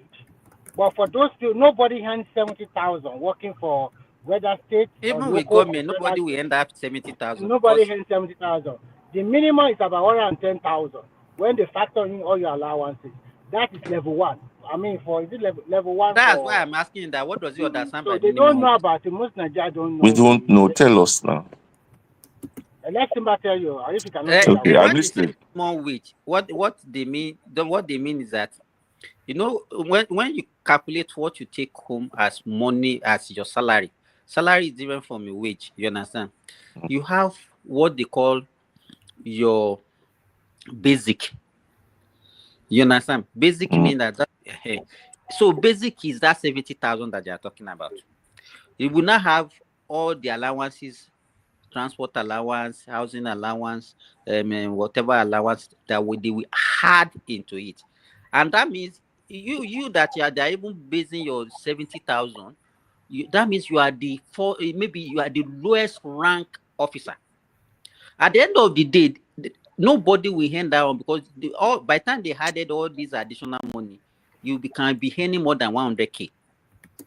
Minus tax or after before tax? How much? Which zero tax? How tax. much tax? They How don't many? pay tax What was now. percentage of tax that people have paid? They don't even pay. The new tax law said they won't pay nothing. And the new tax So law, is it 800,000 per year or 800 no, per month? up to 1 million. Up to 1 million per year, you don't pay nothing. So people on level 1, we are talking about 70,000. That means they get about And 1 million. Yeah, they what they don't will pay use nothing. for Zero. that tax is your basic. They Yeah, don't it's tax your allowance. They don't tax uh, allowance. they don't at all. So a lot of Nigeria didn't know. I was just checking the CBN entry level. CBN entry level is about 240,000 to about 300,000. By the time you get to like a manager in the CBN, you are earning 300 million per month. So you Okay. could So all. those police, what's their, how much they get paid? I think their salary structure they have their own police salary scale. It's not the same thing like civil service. Maybe they even earn more than civil servant. We don't know. I think it's more because they have some emergency allowance, hazardous allowances, and the rest. If they are on So call of duty, you so guys they have more money. don't forget that Baba T and Prince Daddy are here. So Oh. No, nobody is holding Baba Prince Daddy man to Prince Daddy can talk, okay, and Baba T too can talk. Nobody is holding them. They can say whatever they want. Baba So T, Baba T, welcome now. Remila Nugboro, how are you? Oh shit! Okay. We share man for me share. I should boy over. How Okay, you guys fine. doing, man? What's up? We are fine. Yeah, man. Good, how you doing? Babati is listening to say, who's this guy that is taking the spot? No. I actually enjoyed the conversation because I think good job by Simba. Nigerians like Simba rightly said, we focus too much on negativity and not even some of us don't even benefit from the good news that We're uh, not going to stop negativity until we get what we want to. So no, you can always you can be critical, like you can, ask questions, but also celebrate the little victory that you earned as a country. That's all I'm Simba is saying. So it brought up dialysis, it brought up C-section, Simba. yeah, Those and things, Madam Zita said as well how some people give example too. So we'll put everything together. yeah, but some people are so stuck in that bubble. The bad news thing, I mean, that things that they should be benefiting from, they're not even aware of, like the student loan program. There was a time somebody came on this show, and I think it was Simba or somebody else that had to give them a link to help that individual's cousin, or I don't know, nephew, whoever it was. So information is power. Like, not being informed, you miss out on opportunities, and that comes from going to news programs and news shows where they dwell mostly on negativity. So you don't even know about other programs. Simba is in agriculture. I mean, he's a medical doctor, but he also is a farmer as well. And he's talked about single digit loans on this program. So one would think that those that are interested in farming in Nigeria would contact him and I mean, at this point, people should be asking Simba to host a show about how you can have a side gig in agriculture while also working in the medical field. But most people don't even want to. They won't even bring that up. No, but maybe Simba is not. Simba is always attacking everybody on APC No, matters. I mean, no, that's what to me. That's just bad. I mean, when it You're comes, just saying this now. I've been on this, like I've no, been no, down listening for no. 3 years or more. I think I, so, and I'm I've also never heard. I'm critical, but I'm saying that for those that really need it, like people like I'm saying people that are on this program, most of us we're well to do. I would assume that we're well to do, so we can afford to banter and just yell at each other. But there are people that also come in that are struggling and also join the crowd that really need the help. So those people, I think, unfortunately, they're caught up in that cycle. Like they caught up. So if you can also create a space for them to also hear about the good news or things that they can benefit from in Nigeria. Yes, I mean that's a good idea. Yeah. But again, and you no, because you still want to criticize their slash our Messiah. And it And if you doesn't do that, it doesn't mean no, it you doesn't no mean go care. no, it doesn't mean you not be critical of the government. Nobody saying that. I mean, if the government's not doing no use that things that you will bring out that they talk about. No, I mean he's still going to criticize Yeah. their slash our Messiah. Then we're going to look like no, we're not. I'm not Who going to listen. labeled the president Messiah? I've never heard that before in this program. If you criticize me to be, we no agree. Oh, okay, that one. Okay, that one has this. Yeah, okay, I get that one. Okay. That's why I Yeah. said their slash our Messiah because I don't want to say like I'm not. Did you guys talk about his brother's demolished building? The one that he was out there in They Lagos. demolish our brother. Yeah. Yeah, I don't know, but yeah, but let's celebrate the wins. We discussed BT Alpha. Yeah, about Simba. That was the first thing that we discussed at the beginning of the show. Now. So the media is the first place it ran to. I mean, why? What was that, Simba? What was that display? What was that for? You know, the way we are using media now, we are using media to actually which haunts our government these days. That is it. And people don't even care whether the story is true or not. They just wanted anything to turn to the government. That's just it. Lagos State they had nothing to do with it. You keep tagging Lagos State government, keep mentioning the state government. Like because that is the agenda. Okay, why should Obi go and stand there and say why is he fighting for his brother? Why is the brother not come out since? Well, we don't even know the brother that he's talking about. So why does he make everything like politics? If they come to destroy your house in GRA, imagine. You don't go talk. And some people I'm talking about it's not his own house. He said it's his brother's house. His brother's house is his house now. Mm-hmm. You know. So where is the brother? So the brother is not alive. So you don't think there is no form of politics in here where he thinks he's going to benefit him politically? You don't think that? I mean, that's a very serious. For example, even not being politics, but even if somebody just comes, all of us imagine. See, I buy a land. I got the deed. I got the documents. But I haven't got the What do you CFO. understand about what is going on, Mr. D? Before you start having opinion, what do you understand? Yeah, to answer me, I didn't really, say when this guy, I woke up when he finished the submission to really understand the story. But from what I understand, why are you? So you don't know the story, and you have already. I don't know. That's what I said. And you are picking sides. But from my understanding, the little one I understood from the end when I woke up was that the guy bought the land, bought the property. He has the deeds. He has the deeds. Then somebody else. Can I ask you, Mr. D? Let me ask you a question real quick. Someone else went to collect the CFO in February and send at their house. You know how they do in Lagos. You know, sometimes when you hear a story, I mean, it depends on where you want to the way you want to understand it. You understand? You have two people. They said, if you hear the story when they even started, they said this case has been in court since 2023. So you cannot be talking about somebody having a say of 4 in 2025. You understand? This person, they took them to court. She won the case. You understand?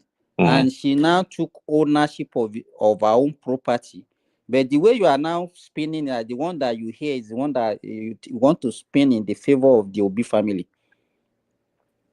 You understand? The Obi family does not even okay. Who is she? Even if you say that, okay, Can you hear me? somebody, eh? I said, who is she? Who is that person talking about? The lady. You know, it's one Deborah something. I don't know who she is. From Lagos. I don't even know where she comes from. So it's a feud between two individuals. It doesn't even involve government. So why is Obi making it like a government thing? Like the Because Lagos. Obi will probably think that It's he's being capitalizing targeted. on that quickly. Yeah. He does not know that He woman knows will how come the out like public that. reacts. He knows that Nigerians are gullible. They is They are seeking gullible sympathy. people. It's not. I just think it's obviously like that's the normal thing for Lagos. You understand? That's the normal how But the they point fight for about land So in you want to Lagos. tell me, hey, Mr. D, don't be doing this now. So you want to tell me that Obi does not know the true story? Why is he making it like a government thing? And now maybe he thinks that he's been targeted since you said from He thinks 2023. something that is not as if the thing just suddenly happened. It's not as You if know, they don't know because that they have lost the case. I know that I mean me, I know Nigerians, that you can defend the indefensible. That's what you are just doing. yeah, I do. And I still understand that, this don't get me wrong, go put it like this. This is how I take it. It's not in a bad way. This APC group, don't get it, and it's not personal, but this APC group, they're very, very strong, very vicious, very that kind of thing that they'll How far you compare APC? It's the ruling party. No. Structures Just everywhere. forget it. Forget about it. You can even compare. So Let me ask I you, know Mr. that D. this APC Let me ask you, Mr. and I D. put it Mr. D, let me ask you. Who are the APC? Who are the PDP? Who are the Labour? APC now, APC one, APC. No. Because if you look at And they would, APC and today, I think wait it's that kind now. of thing. Listen, okay, but listen to me. The And people maybe that if are it's not, then moving you around, prove it. let me tell you now. Because you people want to demonize a party. You understand? The people that are in APC today, some of them were in PDP before. Some of them are even moved out of APC. So immediately they Even move my out of state, APC. now self is APC. So don't get me wrong. So I'm now not saying that. I'm immediately not putting they it on become this thing. evil. It's not even But a when they are tribal out thing. of APC, they are good. This is a party thing. Even the OB Listen. you are talking about is from PDP to Labour, from Labour to here Good, now with I all. understand, but So this, please stop. You know what I don't like you people see. doing? You see, this is what I'm saying. When you insist on this thing, that means you know what we're don't saying. promote him as a saint. I'm not promoting. Nobody promotes. See, don't get me Okay, wrong. what is your take? So what do you want to defend now? Because Let me I don't defend what I want to say. any politician in Nigeria doesn't have a party, as far as I'm Don't get me concerned. wrong. Yes, all politicians are all the same. And don't get me wrong. Me, I represent Nigerians that want to get the best for Nigeria. And maybe understand my political position. Me, I'm not in that one not politics talk. me, anyway, I go get the things where we won't get. If, for example, if your Tinubu give us state police, tomorrow we go change. Because we know, say, as a bad, the economy will change because insecurity will be solved. Don't get me wrong. Do you understand? This is my own personal I don't position. believe that one policy of a government will change. When you talk about insecurity, and that is why it's so dumb of some people who are saying, why should they buy tractor for agriculture when there is insecurity in the land? Yeah, okay. The issue is when you look at insecurity, that is Now, see, the cause of insecurity is not only about people carrying gun. What is the root cause? Poverty. Listen, it's not poverty. Poverty is once, yeah. But the way it's gone bad, Do you understand? The way it's gone bad right now. Let me ask you Everybody now, don't if trust each other. the people that are carrying gun, that they are putting gun in their hand now, if they can feed their family and they are living comfortable, do you think they will take that route of going to go and risking their life? No. And let me get you, even the people who carry gun now, So not all let of me them tell you, necessarily need to if you carry don't gun. eliminate poverty in the society, No, how do no, you there's eliminate poverty. insecurity? It's fine. I understand. Even in the How do you tractor, eliminate it? even So in it's the by gun that tractor you eliminate business, insecurity. it's fine. It's okay. You know, sometimes we can be wrong, but like which is some people say, "Oh, do you want to wait?" We know it's poverty that causes it. Even all the banditry, all those things is poverty. If those people have job How and they have many money, people they're do not you going to want go to into kill it. by buying gun, by buying weapons? No, they're the ones buying weapons. But if you do like a state structured style, then it will No, you get don't solved. understand. Me, I'm not talking about state police. I'm talking about people that are criticizing government, say why should they buy equipment for agriculture when there is insecurity? Okay, you're diverting this conversation now. What I wanted to say at first when I went to APC, what was it again? Oh, don't forget that I went to APC that you guys don't scatter my thoughts. What is And you it? said the APC, their Machinery.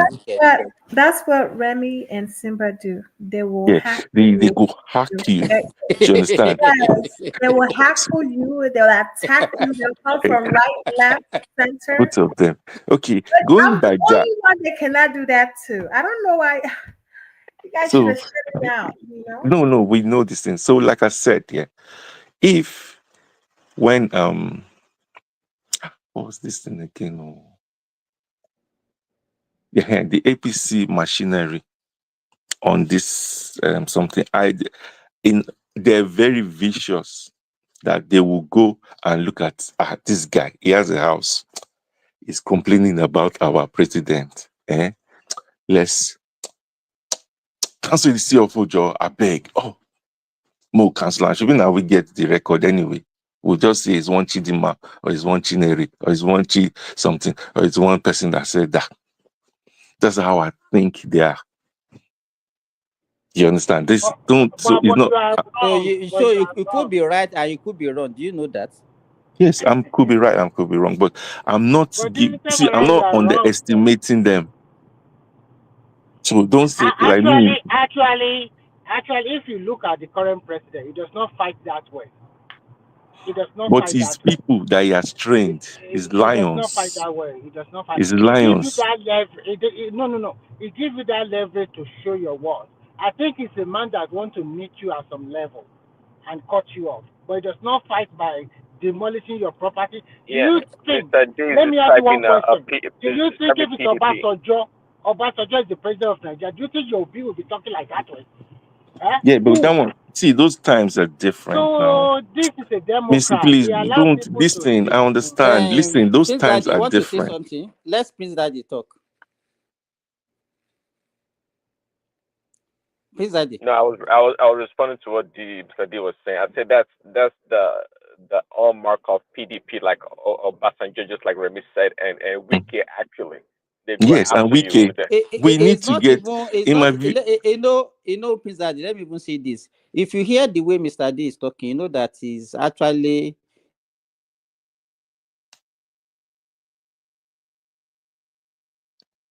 Hello, I didn't hear you. Cut off.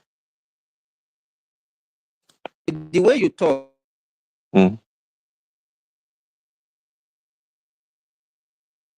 You're cut off, or maybe I don't know.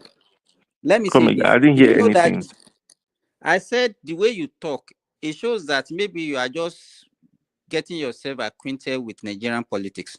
No, I'm not. If you Just let me give you even the person that people judge as being maybe gentle, like Jonathan. Do you know that during Jonathan, we have a governor in the southwest that he withdrew the security outfit from? He made the guy naked. And we have, in fact, during Good Lord Jonathan, newspapers were summer. That was the day that they have to now. How will I even say is that the newspaper so they've done outlets, more horrible stuff in the past. they That's what you in said. fact they were arresting all of them. Okay. during good luck. You understand? So all these things So that we are saying that it's we just even people like small us, things people when the people police they people like go. us, we don't get distracted with all these little things that people are talking about. You are making a hell out of it. And Okay. I don't get distracted because what Obi is doing, or that is you that you are pretending. He knows what he is doing. You understand? It takes advantage of every But then little you see, opportunity that he has it's good. I to understand, make but political gain again, from. you have to be careful. Do you understand? You Who? guys have to be careful so that you don't play into their hands. Because listen, like for example, now if you tell me, I'm not lying.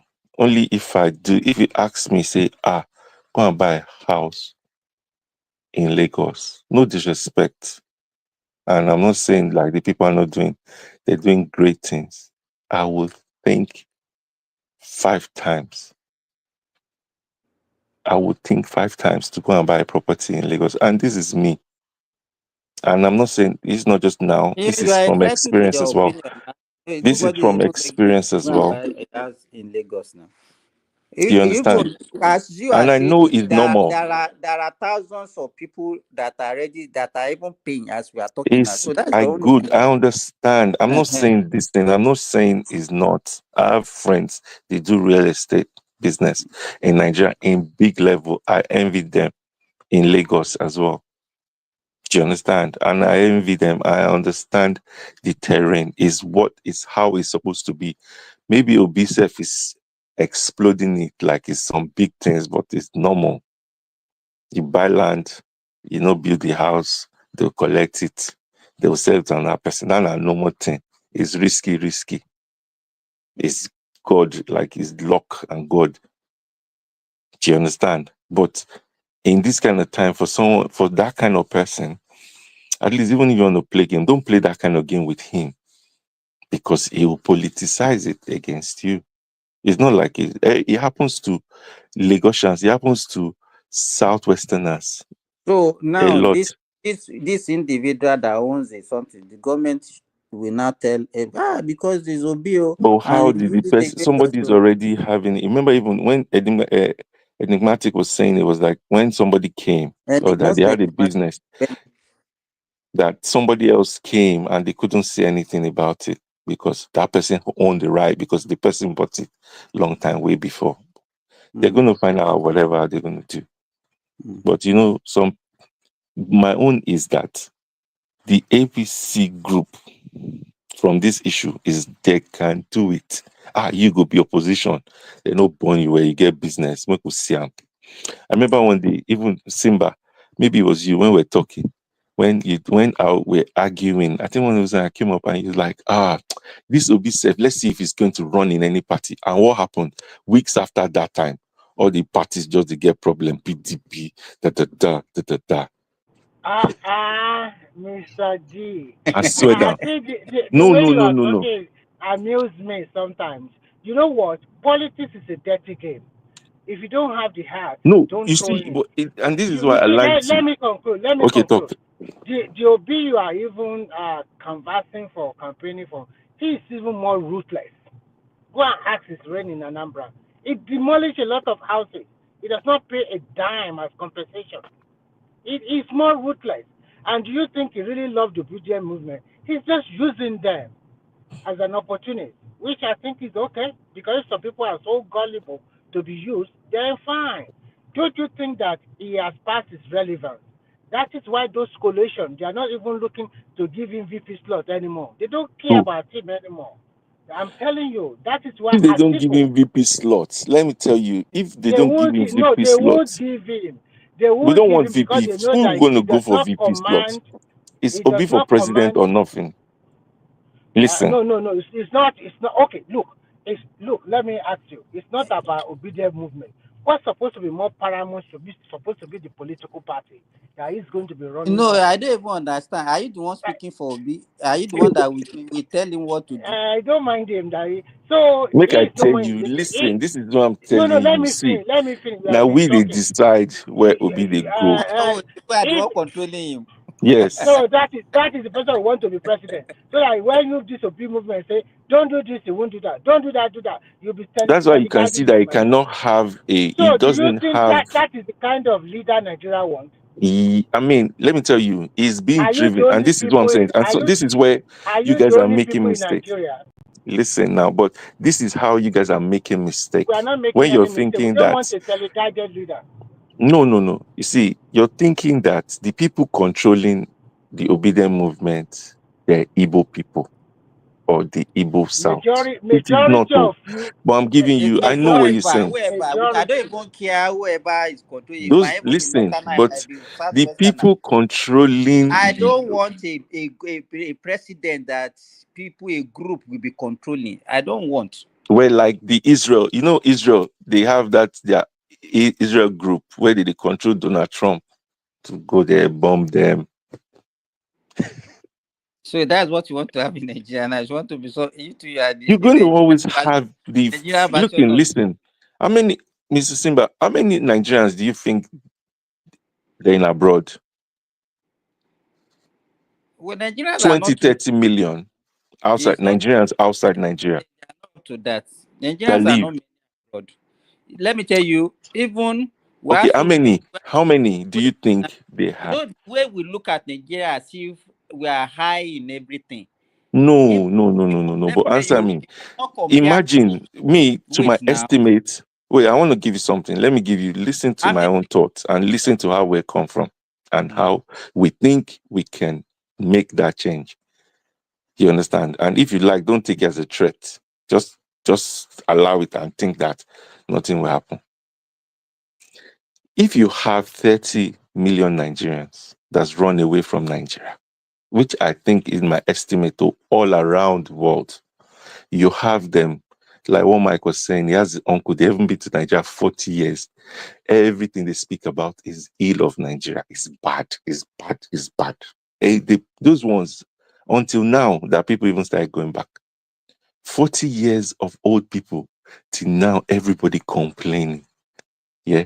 And they now see an avenue to even just reply the government so that it can change. Do you think that the people won't listen? You know, let me tell you this.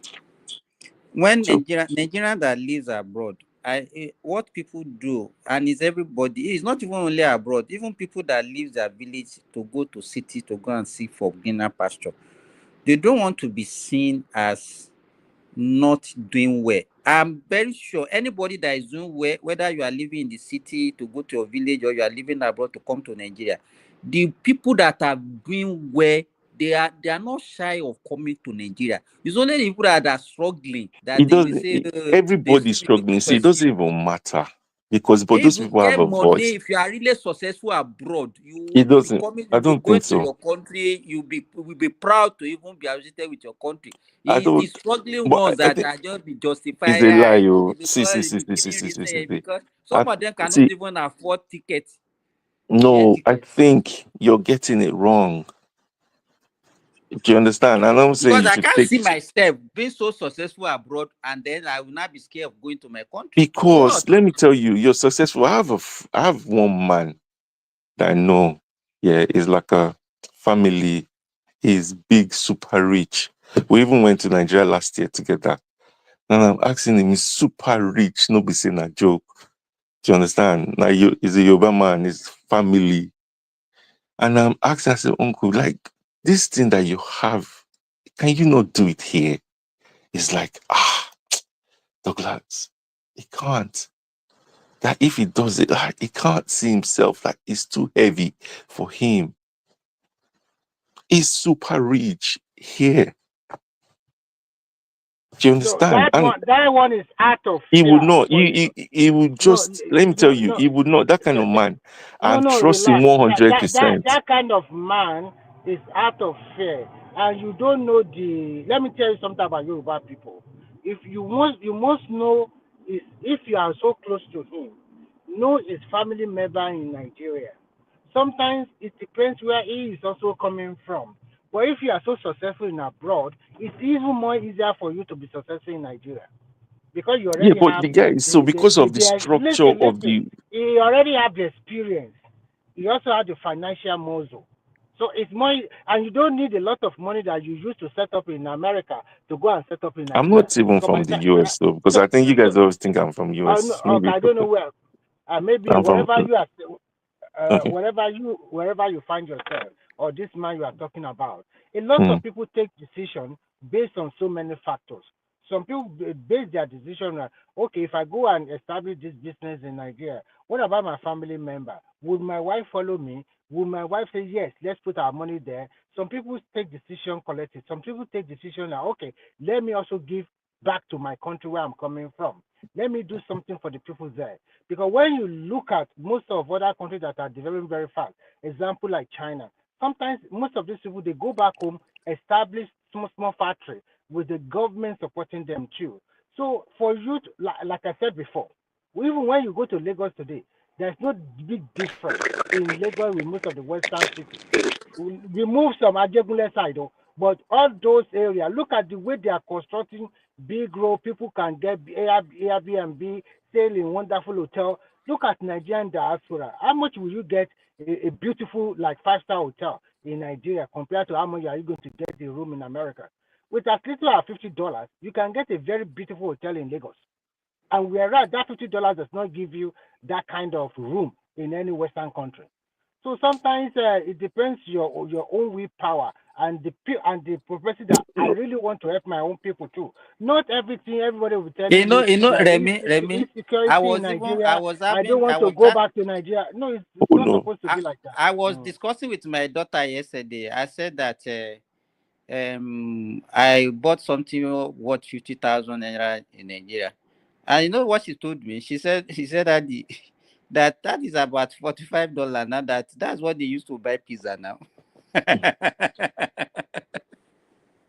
But that $45 does that $45 cannot buy a big pizza in Canada.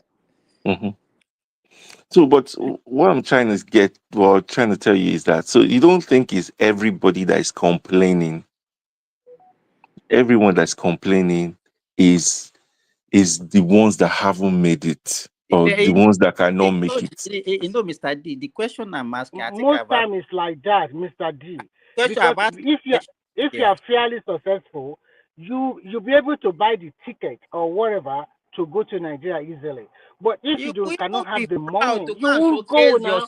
You won't go. You are still going to spend money in Nigeria for your family, extended family, one way or the other. You are going to stay in a hotel if you don't have your own personal house. Now, let me give you a scenario. If to say you are fairly successful in abroad, you already build a house in Nigeria, won't you go and look at your house? Because you are not paying hotel money. You are not paying for electricity. Everything is already there. In fact, what you have in your house in Nigeria will be super more beautiful than the one you are living in Western world, because you are trying to manage your resources there because of the bills or whatever you are going to pay.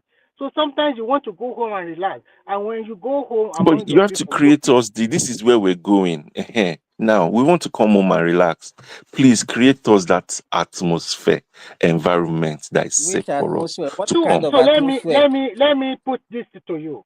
For example, before you travel out, let's say you are living in Lagos, for example. Let's say you are living in Surulere before you travel out. I know you know Surulere in Lagos. I know and then when Surulere. you are in abroad, and when you are abroad, you are fairly successful. You have the money. Now, I want to ask you this question. If you are fairly successful, do you have the money? If you want to buy an apartment or you want to build your own house, would you go and build your house in Surulere, or you go to like Lekki, Bejuside, or you go to Ikoyi It's or whatever? lucky now. So you have moved step ahead.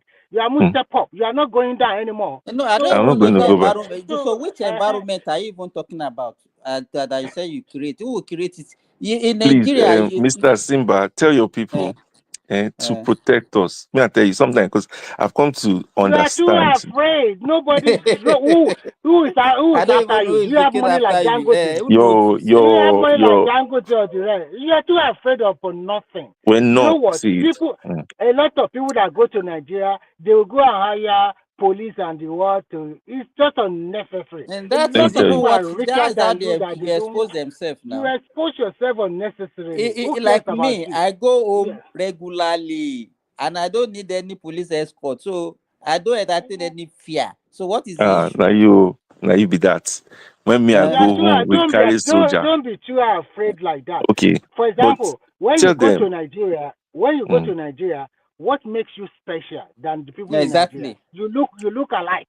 You do not. It's Well, not the that same. Well, the your same. tummy is bigger than the tummy of the rest over there. Maybe you don't Well, have a the family. same. I The don't difference even is you're know. the one I that is don't going to even pay the know. People I bills. don't know what makes People are driving limousines. They are driving different kind Mr. of D. vehicle. They are What living in. makes you think Oh, you are more special to Nigerians uh-huh, than the Nigerians that are in Nigeria? No, I that have is the two question. levels. Listen, I've me. I let tell you, I've got different levels of friends in Nigeria. Of friends, I have my old friends. And so you think Most of that them they don't make them. you are more. You If have listen, anytime I go around them, we need story. Go they come. We need money. This one, that one, that one. Then I Because you're already ahead of them. That's listen. why they're asking of Good. money Then from I have you. some other Why ones. should you go you, there? you If you don't have not the of money, don't like. go You there are now. not like to do more Listen, than I have different levels of friends, and I'm not going to say. Then I have some other ones that I know. Okay, from here we go back, or they come from Nigeria. They're doing very well. Okay, they're like, let's go to Obi Kubana. Let's go to this. Let's do that. Da, da, da, da. So you see, You you understand? have the money to go to Bikubana. That is the reason. You already step up, okay? So you cannot go, if you go to your local village or your local friend, they will see you in different angle. You are more richer than them. You are better exposed than them. That means they will ask favor from you. And But Mr. if D, it's so I, I simple. I believe you about the Obi Cubana. Wink, wink. You understand? So yeah, then, but, but this Chioma, she like life too much, eh? she like you believe? But Randy, you're always believing. Mr. D, don't Look, listen to allow me Chioma. to have a If moment.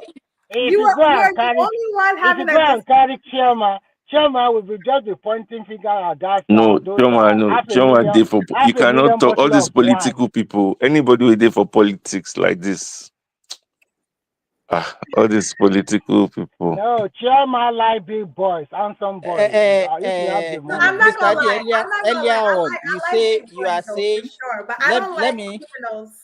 So no. So my question to the government because I know that your people listen. Look, I get somebody that told one thing. In fact, this guy here is my friend. He comes to London. Is Anambra APC guy. Da. When I gave him, because I listened to you guys. I'm not like because I'm coming here now. Everything turned to soft. When I go down, you guys will go. They battle everything with those guys, and I noticed. I'm not lying.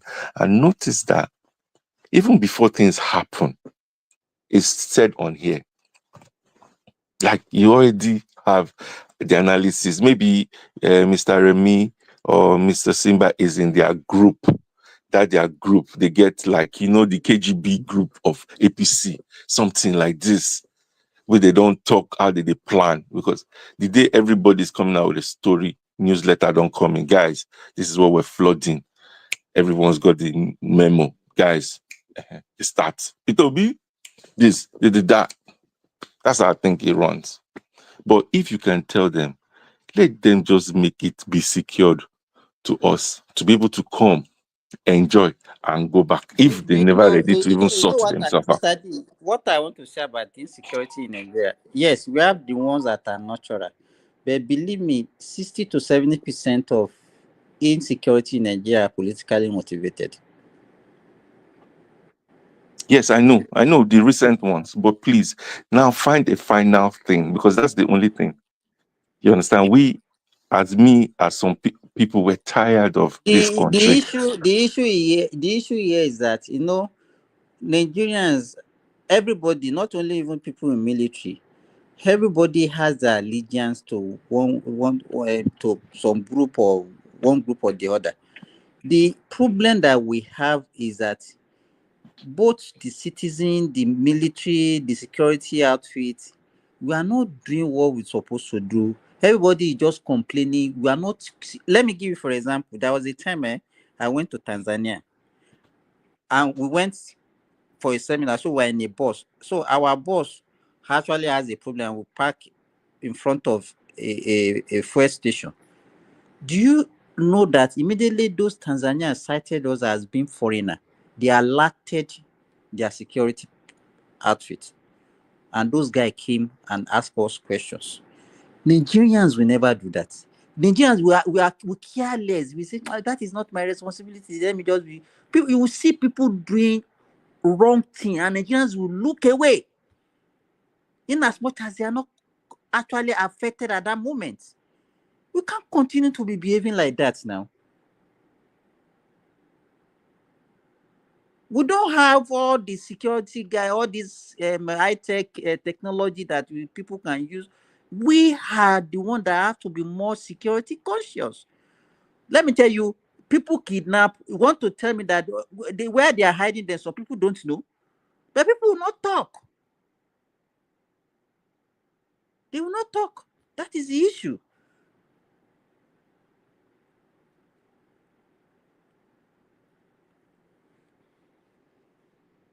Hello.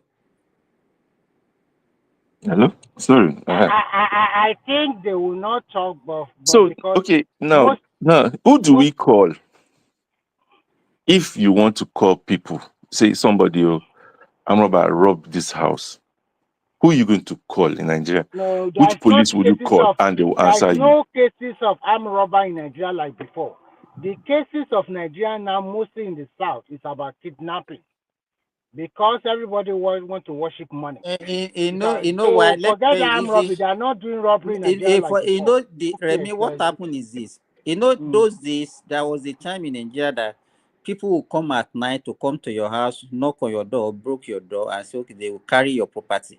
Those ones are no longer fashionable because easily they can be caught. Who will even buy all those things from them? That is. Then there was a time also in Nigeria that when you are traveling, they will meet armed robbers on the road. They will ransack you, collect all the money from the travelers.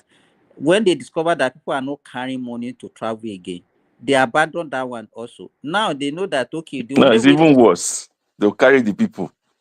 now, yes, that's what I'm just telling you how the thing just graduated. So Now nobody, okay. they know that they cannot get money from you, so they will carry you and make some people to pay on your behalf. Okay, so who do you call that will respond to that thing? Even for common armed robbery.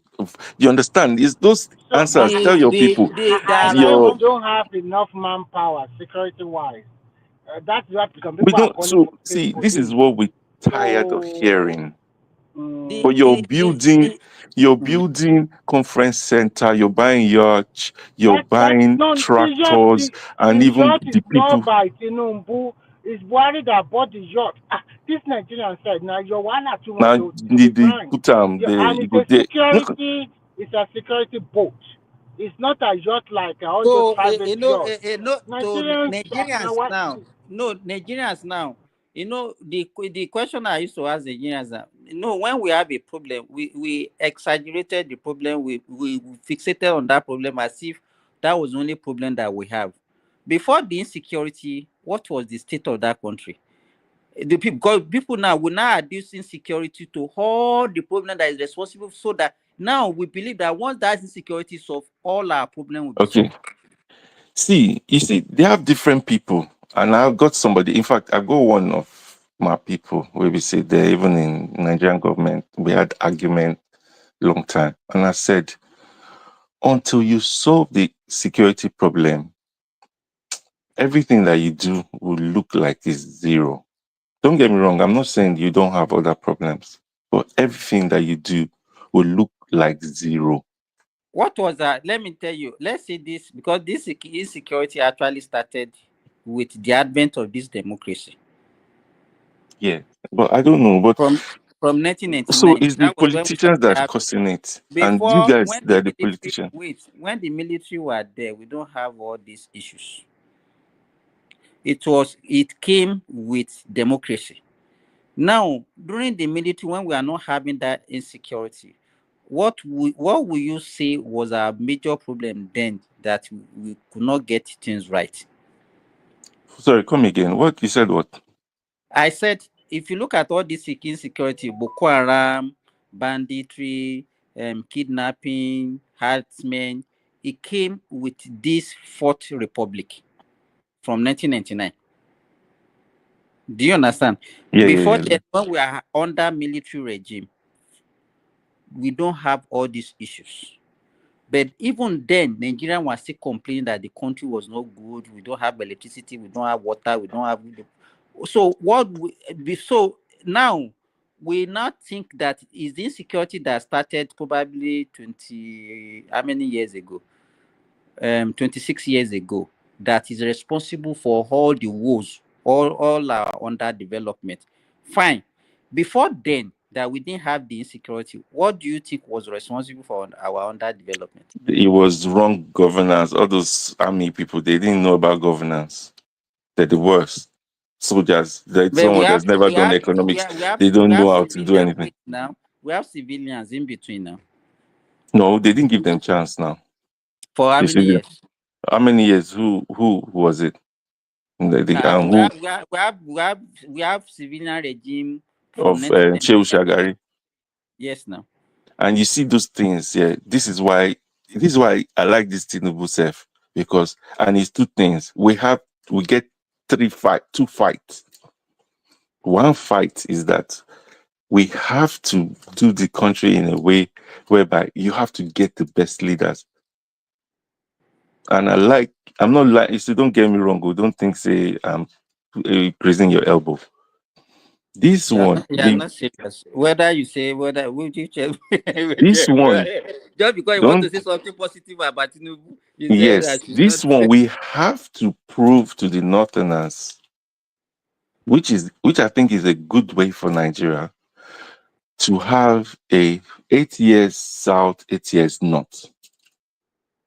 You understand? Nobody will come overrule you. Say, oh, when it gets to that time, if you come back to South again, we go battle and let's now But see who knows how to play politics fast. Mr. D, wait now, but can we speak in unison? Yeah, we can. I think we will. And you see the way the Delta State and everybody will fall in APC if any Northerner come up. Let me tell you, just pray, or maybe go and pay the Northerners to come up. Any of them come up, Tinubu will win. My political projection. I'm not saying that I'm trying to, but we have to prove that. Then the next time they want to do their own, we have to make them compete for each other. No, because let me tell you, we have have already considered to them. That was the time I did the analysis. Even in terms of population, the gap between even with that wrong sensor that we have, even with all the projection, the difference between the population of the South and the North is just about 3 million. Is it? I don't even know, but it doesn't even matter, because at the end of the day, what I'm saying is that shows that if we can speak in one voice, which for the first time, and let's give this your bad guy something, the first time, and this is why I go advise some of my Igbo people, everybody, we have to do the way they used to do. Everybody go align. But let me tell you, even before and post independence, you've been having problem between, because we will be fighting ourselves. They will take advantage of us. Exactly. So you now see one of major group in the South, like the Yorubas or the Igbos, they will now go and form an alliance. Alliance with the other side. No, but that's not going to happen now. I think this is what I'm saying, and there is no way. Two other things. So if this guy, because that one, if article comes out is running, it's over. Like, bro, me go and say, I'll just go and maybe donate my village house for APC. Because if the shoe was on the other foot, let's use Buhari as an example. When Buhari was running for second term, I believe there was no Southerner that ran against him. Everybody understood, like, that's the Nigerian political arrangement. You do your 8 years, I do my 8 years. Yeah, and they respected that. Yeah, so for anybody from the South to now support Atiku, it's mind-boggling to me. So no, this is what I'm saying. So the political obedience that controls the Obi himself, he no born and where make it go. Say it go do vice president for somebody. If not, everybody's following this guy, make all of us suffer. And at the end of the day, because the guy will want to protect himself, he will cut so many things. So we know if you give this guy this thing. In fact, corruption, he used back weighted they fight corruption right now, because now PDP and APC they're sandwich. So you know that all the corrupt leaders they already day one party.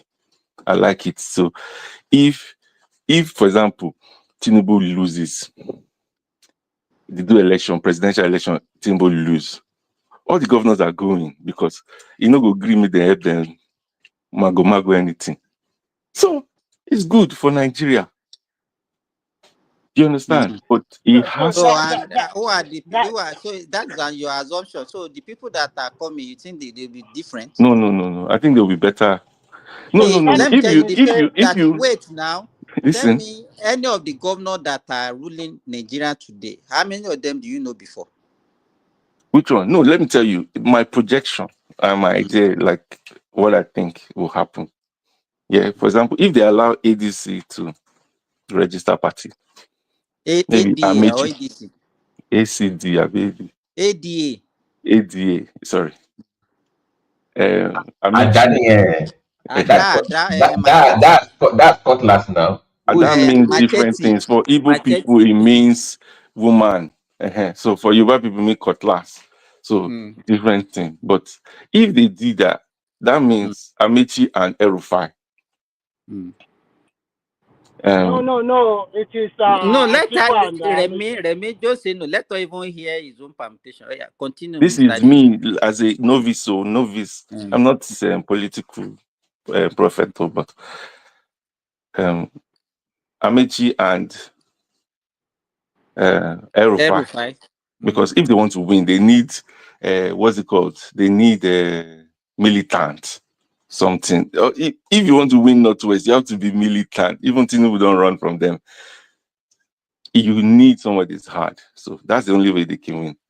Then maybe Obi. I don't know who Obi is going to choose as his vice president. If he chooses that he don't go win. No, he has to go and find his own militant. Whoever Obi chooses does not really matter. Sir. Then it's Tinubu and Shettima, because it's going to be Shettima. If Tinubu remove Shettima, that means Obi go use that what's it called? The Bala Mohammed Abi. I don't know. Use him. Bala Mohammed from PDP. Your Obi is cutting Malami now. That is the because that one have money. That is the professor he wants. That one save na blessing. So if he does that, if na Malami strong, but if na any of those weak, na Malami that if is part of the evil APC person. No? So, but by the time he join hands with Obi, is no longer evil. Right now, we need evil to cancel evil, please. Mr. D. How can even Nigerians be thinking that people like Amici, Erufai will be the one that will change things for them? When it was your time, when you're doing it, you didn't know, Abi. Doing what? When you guys were using them to achieve your goal, you didn't see anything wrong in that.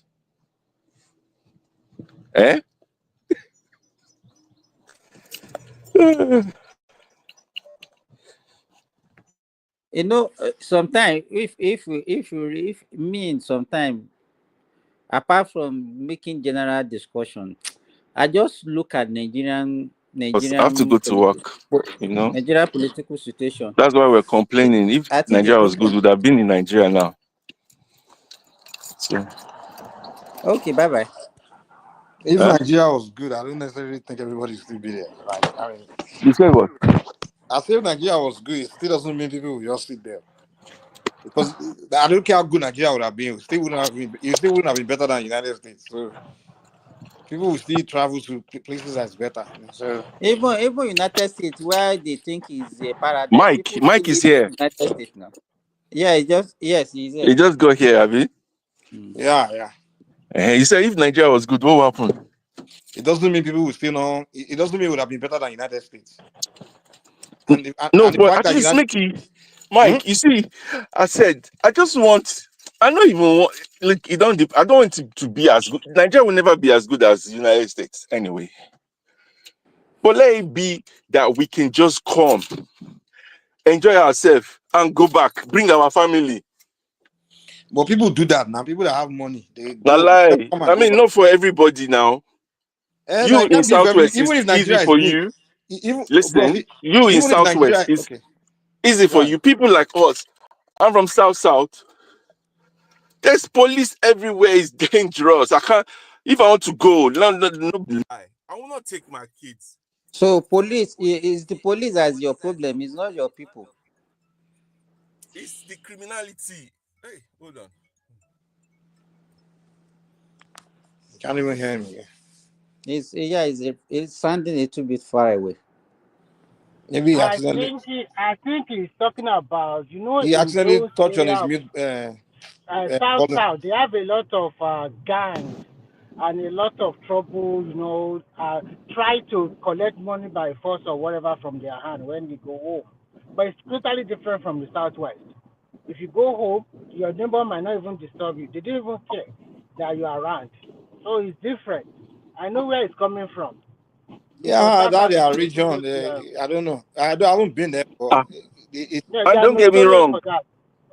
You cannot take your kids to your. Don't get me wrong. I'm not saying it's not. And I went in 2-3 weeks ago, and it was very safe because it was safe. you went to And where? I think it's Nigeria? even safer than this thing. But realistically, make me no lie. You say I won't carry my children and go there. No. So other people children we did there and call. We seen do them. We seen do them. That's why we they fight battle now. Say make una tell una people, make they give us state police, make we know they see No, The you didn't indiscriminate question, get you didn't hear me. the killings. question he asked you, that people that are there, that are living there now, they have their children there now. If listen, So I mean, so what that makes even your they own too, children so that they too special? they can enjoy free what's it called? So that they can enjoy how am I going to call it? So that they too can enjoy safe place. It's not just for only us. But they're not telling you that they are not living their life now. They're Who's not. saying that? Those guys, they don't have options. They've But never people in seen Nigeria are not they've telling you never that they are seen not. a safe country before. All people in Nigeria, they know nothing. Hold on. See, that's the way you people talk. The people there, when I go to Nigeria, they are not telling me that they are not safe. They are not telling me They that. don't have options, No. Mike. Hold They've never on. seen Hold on now, a wait now, sane wait. country where the police is not harassing them. My brother, what you're doing is you're just shifting argument. Hold on. People living there, they are not waking up every day saying, I don't feel safe. They are not telling me that. They are not saying that. They live their life to God. No. They are not. Hold on. If you live in for example, when I'm in America, right? When I was living in a very dangerous neighborhood, right? Because in America here we have dangerous neighborhood, where we hear gunshot any minute. You understand? When I was there, every day I wake up, I don't feel safe. You understand? Like if somebody asks me, I say, "Oh, that's my neighborhood, man. I literally started working out to make money to get out of there." You understand? Now, that's when you know that you are in a unsafe neighborhood, but because you can't afford to move out yet, you don't have a choice but to be there. So that point you are making, if you make that, that's the kind of point that will be valid to someone like me when I was living in a bad neighborhood where I knew I wasn't safe, but I had no choice because that's where I could afford at that moment. But when people in this Nigeria are talking about, they are not telling you they are not feeling safe. They're Who not telling said you that that there are every some day people are shouting? What do you mean they're not which saying people that? online. All the news that they're bringing online, who they bring them? Now me bring them. Hold on. If you're talking about Benue, that's about. Hold on now. Wait. You're talking But why about. are you defending this thing? We're going to one What am I? argument. I've I'm not almost defending gotten anything. Remy Just trying to. and Simba to tell their people to just do this for us, and we don't do okay. My brother. Yes, But in yes, the deal. Southwest, we don't normally hear this kind of insecurity every Exactly. day, every hour. I We don't don't know what hear it is. it. We call it Maybe we not should start. We Remy, go northwest come out now. now for government, oh. Mr. D. Maybe when we start talking about this thing, we should be specific where we are talking about. Like even No, America, for for the example. whole Hold of on, wait now, Nigeria. wait. No, it's not the whole of Nigeria. No, it's not true. The whole of Yeah, Nigeria is not Remy just safe. told you in the The southwest. only part of Nigeria that is safe We is don't. the southwest. Well, I don't know. I haven't been to Relatively other places. safe. Well, yeah. Well, they don't Even say the I whole see Nigeria. Taraba na Adamawa, nobody even care. They don't Even have food Kanu, Oh, security. stop even it now. Kano too is Stop. safe. Kano I is go, very safe.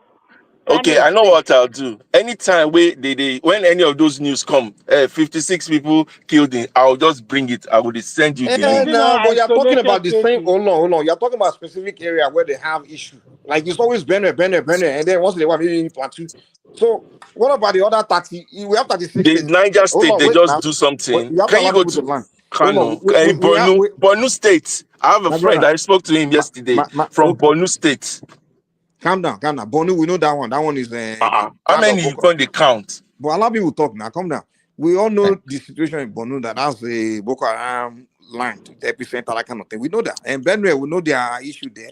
But here's what I'm trying to make you understand. We have 36 states in Nigeria. And if we have to look at where these news are constantly coming from, it's not more than maybe 5 states.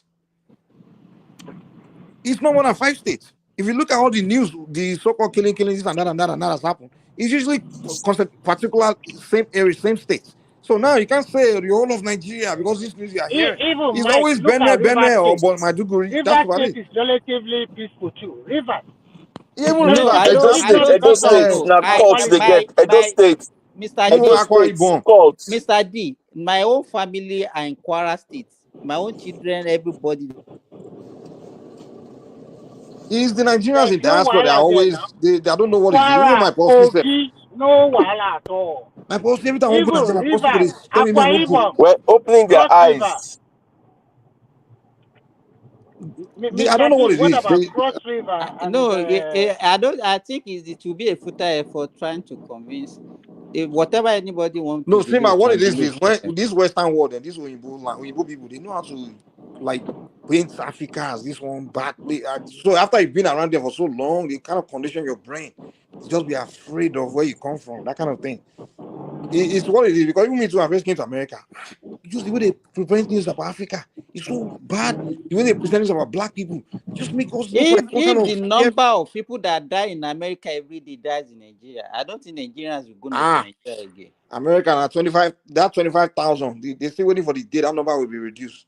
Every year is guaranteed 25,000. Sometimes you go to 30,000. No, they said it's even an average of 130 people every day. Every day in America, look at me. 11 minutes, somebody will die of gunshot injury in America. Every 11 day. minutes. Every day. Every 11 minutes. That is serious, so it's too much. Well, everybody wants to come here now. Everybody still wants to come here because the whole world don't consume those news now. No, because here I'm living. To be frank with you, the crime rate is all-time low. You cannot even hear gunshots. No, Remy, you cannot. Nothing. You know the Scandinavian countries. You cannot compare them with any other part. The only countries you can compare with areas that you can compare is this we that we are living in the Gulf country here. Maybe Saudi Arabia, Kuwait, Bahrain.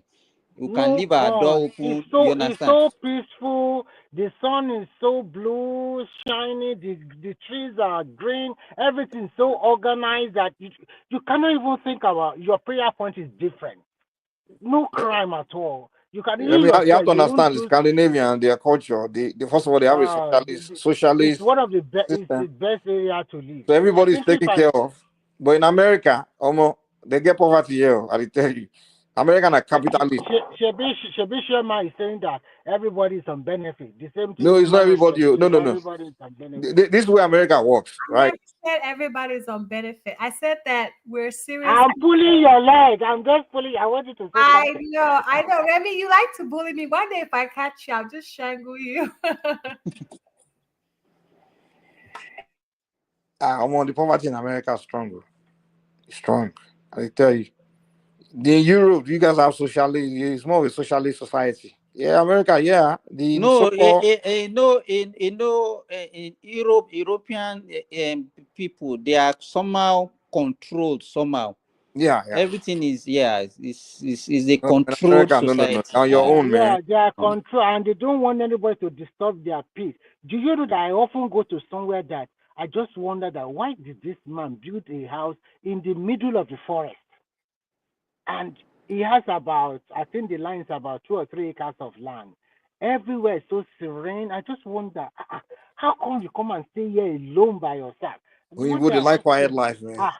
They You like know those solitary. Nigerian GRA side, so quiet, everything is laid out.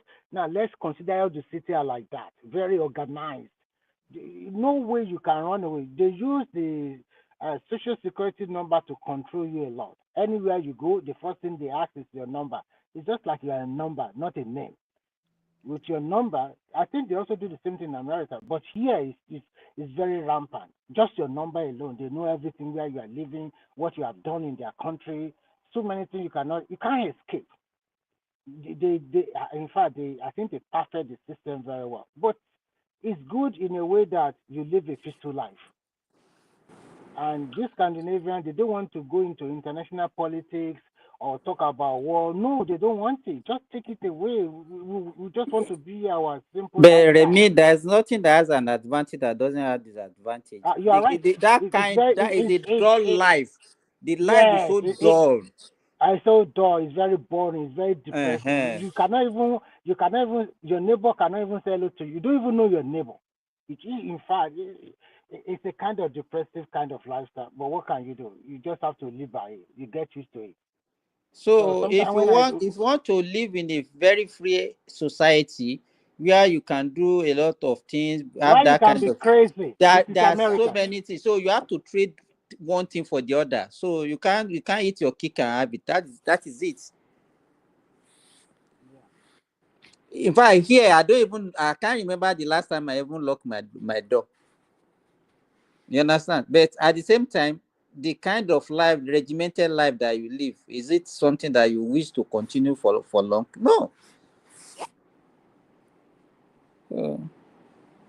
The politics you guys were saying earlier.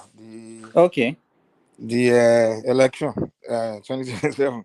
Well, the way me I see it, the only person that probably stand a chance of defeating Tinubu is going to be a Northerner.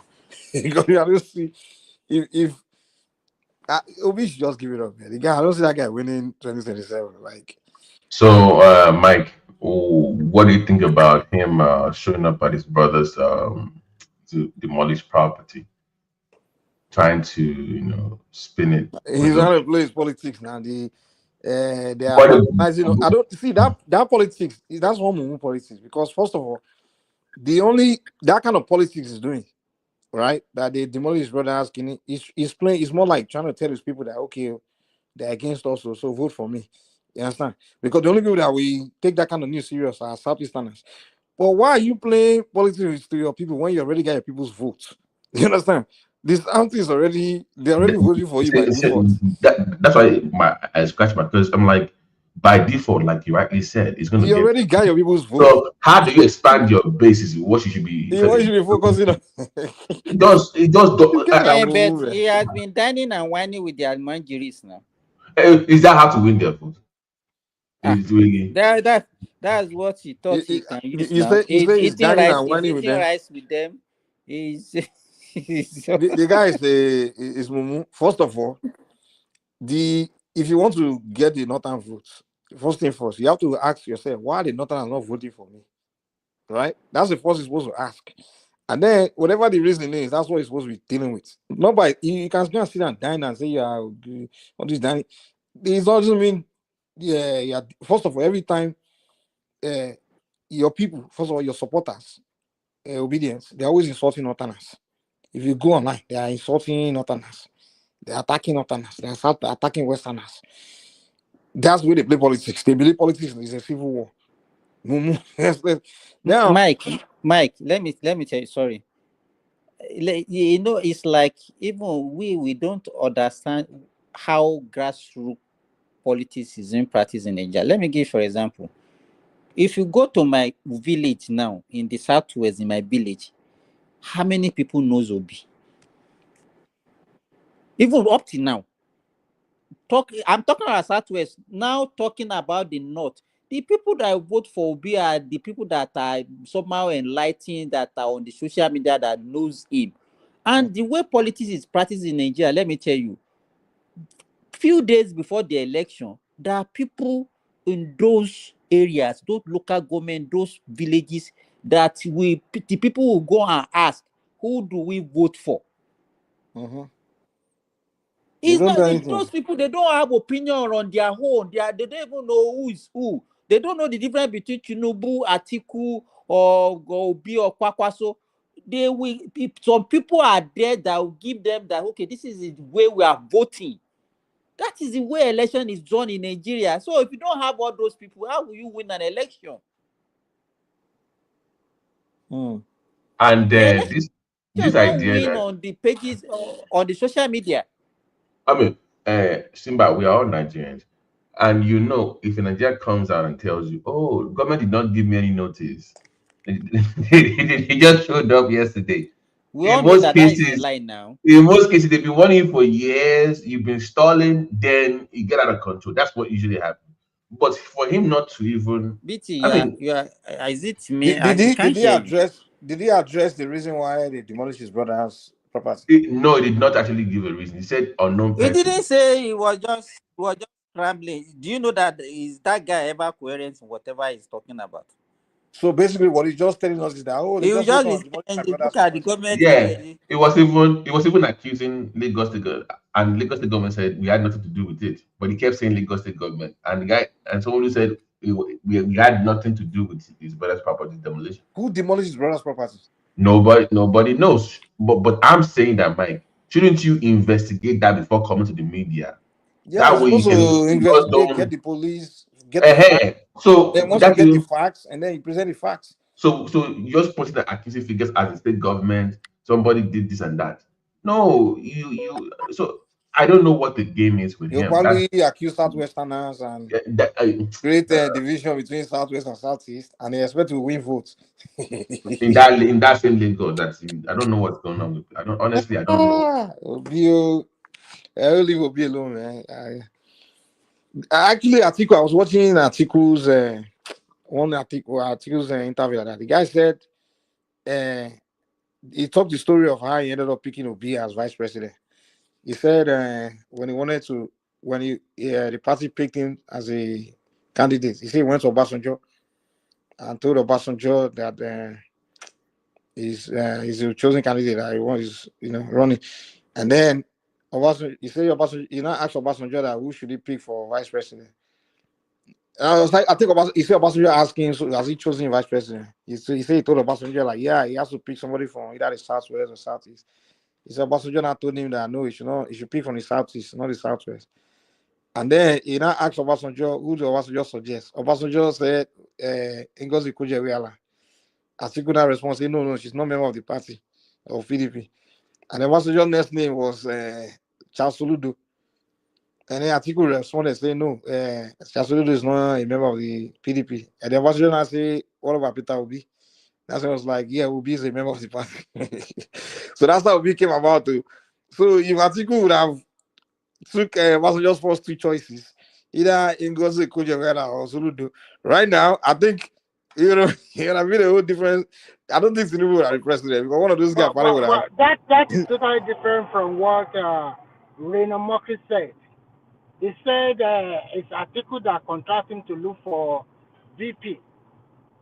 And they packaged Obi for Atiku for that 2019 election.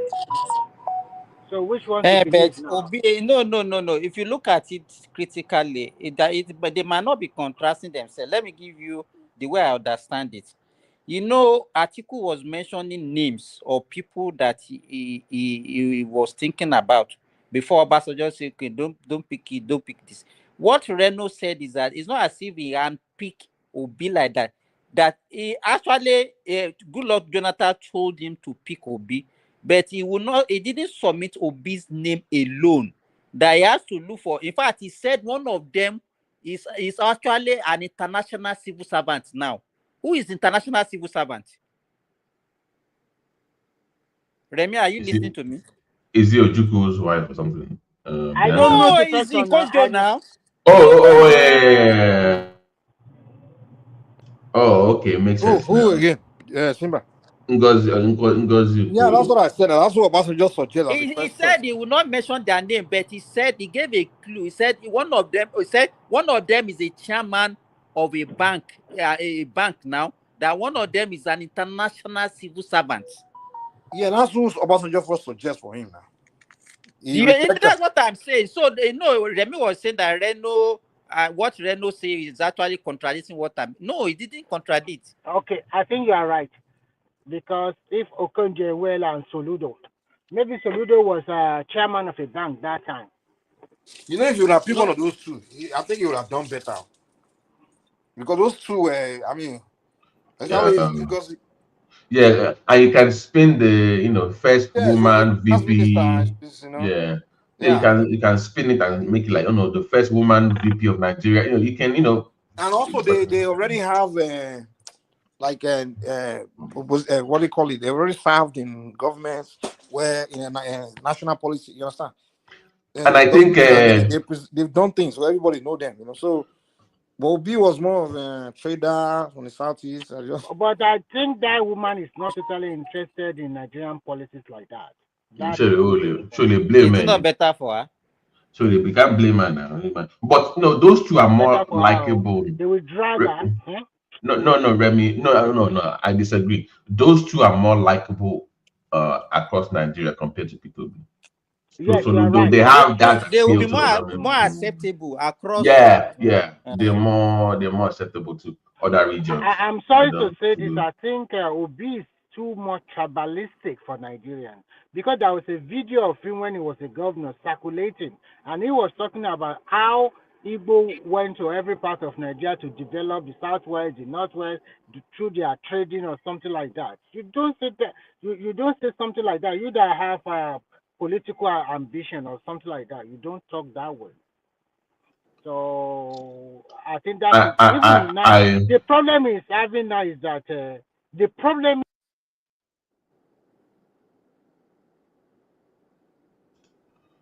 What happened to Remy's? Continue your own. Maybe most of the political party they don't want to pick him, and he's not sure of Labour Party ticket. I hope they register the Obi movement so that he can. But is he actually in charge of that Obi movement? How can you have a movement that now you by the time they register all the party they want to register that same movement, how would they divide themselves? Will it not be the presidential candidate of all the parties register under his movement? I don't even know. I don't know. And Remy, the last time it was actually a coalition. And if you look at those that were involved in the coalition in the obedient movement, I would say half of them have already pulled out. If you're paying attention, some people are just like they've been done with this for like a year now or two. No, about a year. So I don't think it's going to garner that much support like it did the last time. If you go, everybody that BT, everybody that actually partnered with him during the 2023 election, all of them are deserted. They left now. I mean, because if you just look at the big wigs, even your Aisha is one foot in, 1 foot out. That one's looking for exit. Who do you see regularly? Let me tell you, when you see a politician, there are some people that you see with him regularly. Can you point to one person that you see with Obi? Obi will just carry his own bag. He's a lone ranger now. But that does not work in politics. I asked the supporters, exactly. You don't have an adequate politician. I said, this man was a governor for 8 years, ran a campaign for close to 1 year, right? No single former commissioner was seen with him during the campaign. You can't vote for that kind of. Where was his former commissioners, former PAM secretaries? I mean, usually, right, when Simba, if you're running for a higher office, people that have worked with you at that capacity will be the ones championing your cause in the media. I think what he has is that he is not somebody that can delegate assignment or responsibility, and he likes to attribute every success to himself. Do you understand what I'm saying? Any little thing we want to claim that he's the one that achieved it. Somebody like that he can't be a good politician. You can't put crowd now. A politician should have people that will believe in you and they will always be with you. Look at the way Okonko, NS, what is the name of this guy is speaking about him now? Everybody Igbos that are with him, all of them have left. Ogongo said Peter betrayed him. I said, what the hell did he do to you? I said, what he did do to you? So, you know, it doesn't have, maybe at the regional level, it will be fine. And I don't want to get into that. But at a national level, when it comes to campaign and You know what? politicking, it doesn't You know have what it. Reno said It doesn't about have it. Yeah. Obi? He said they were that he was part of the people that actually packaged him. Kenneth Okonkwo was once APC member now. Yeah, APC. Yeah, APC. That one too has crossed all the parties. So not You only know, this, when the he guy was went a to former Labour, APC, he you was know a Kenneth former Okonkwo, PDP, he was former Labour. do you know the Kenneth Okonkwo could have easily hijack Labour from Peter Obi during that time? You guys realize that? Because during that campaign, it was like the front guy that was really, you know, like he made himself popular without obedient during that obedient era. You know, you could Even have both even pre-election and hijack that position post-election, from you Obi. can see when he became when he would wear their wig, he will go to court Yeah, we go also to as a court. lawyer. And then when The they guy could finish have the hijacked court the session, he will leadership, man. come out. He will be the one that will be doing the talking. You do the talking. And Obi was not even doing that much talking. The guy could have hijacked that Obi's position from him, man. He could have just taken taking the leadership role, man, from Obi, and then join Labour, and then begin Do to you organize know, Labour. Mike? Do you know what that guy is talking now? He said that he doesn't even care whether the president comes from the north or not. That their coalition, they are not zoning it. Anybody can be present. Who said that? Okay, this is same Okonko now. So it looks So like those people just want Tinubu out, man. They don't mind if Northern become president. No, they don't care. They don't care. They don't care at all. They can even vote for Satan for them to get rid of. Yes. Can vote for What me, Satan. I don't understand. I don't understand. Like, where is this issue with Tinubu come from with these people? Like, I don't think Tinubu has ever, like, done them wrong or anything like that. You know. Let me tell you.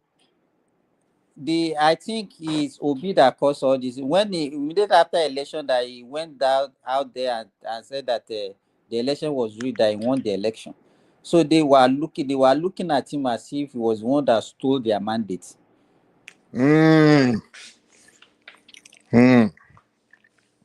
Because I don't know why any right-thinking person would think that Obi won that election. I can't. I've been thinking about it. Sometimes I will be searching my brain. Is something wrong with me? Am I the one that is not thinking well? Every time I used to think about that thing like that. Because why should somebody believe that election was rigged in favor of Tinubu that Obi won? Those people, they will believe anything anybody they follow says. I mean, most of them I used to believe that Buhari was Jubilee actually. And I used to wonder, like, it's the same thing. Now back then I used to say, I would think you could. This is not possible to believe that, and you believe it. You know, Mike. At the beginning of Tinubu's administration, maybe you don't remember, they tried to pull that Jubilee thing that Tinubu was actually from Guinea. Do you remember And that? some of the followers believe this thing. They would believe it. It wasn't born in that, it was born in Guinea because the guy that is the president of No, Guinea. they say he has a Guinean passport. Yeah, that is for You know that time they were showing one helicopter that they said they was the Guinean. You know, Kai, that country don't suffer.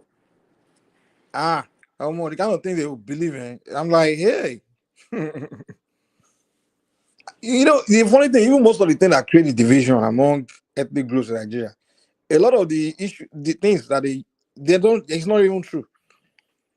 A lot of the issues people have with other people, it's not even based on true story.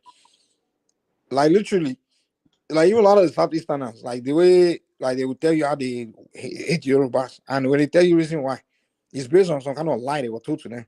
In something And you just wonder, so you hate the entire people because of a lie. Like, oh Lord have mercy. Somebody gave you 20 pounds. Somebody did not do this in politics. So therefore, Even the story of 20 pounds na lie now. yeah, I know, but who has time to, when it's been ingrained in you for decades, there's no point in even arguing. You just let it go and you laugh at it and you move on. There's no point in even debating some people with that kind of mindset. You know when you have people that only believe that they never do anything wrong, it's only that other people are the one wronging them. They don't wrong any person. It's a problem. Because how could somebody look at, even if you look at the whole story of the Civil War, who should be playing the victim role? Who started it? How did it start it? What is the role played by each and every one in that Civil War? But people will always spin it in their favor and be playing the victim role. Yeah, but I'm saying that politics is about trust, right? Trust. I want you to vote for me. I have a policy that I think will benefit everybody. But I cannot then bring up old wounds at the same time and then be shocked if you do not vote for me. And if I do not vote for you because I have concerns about the way you are politicking, then I'm labeled a tribalist.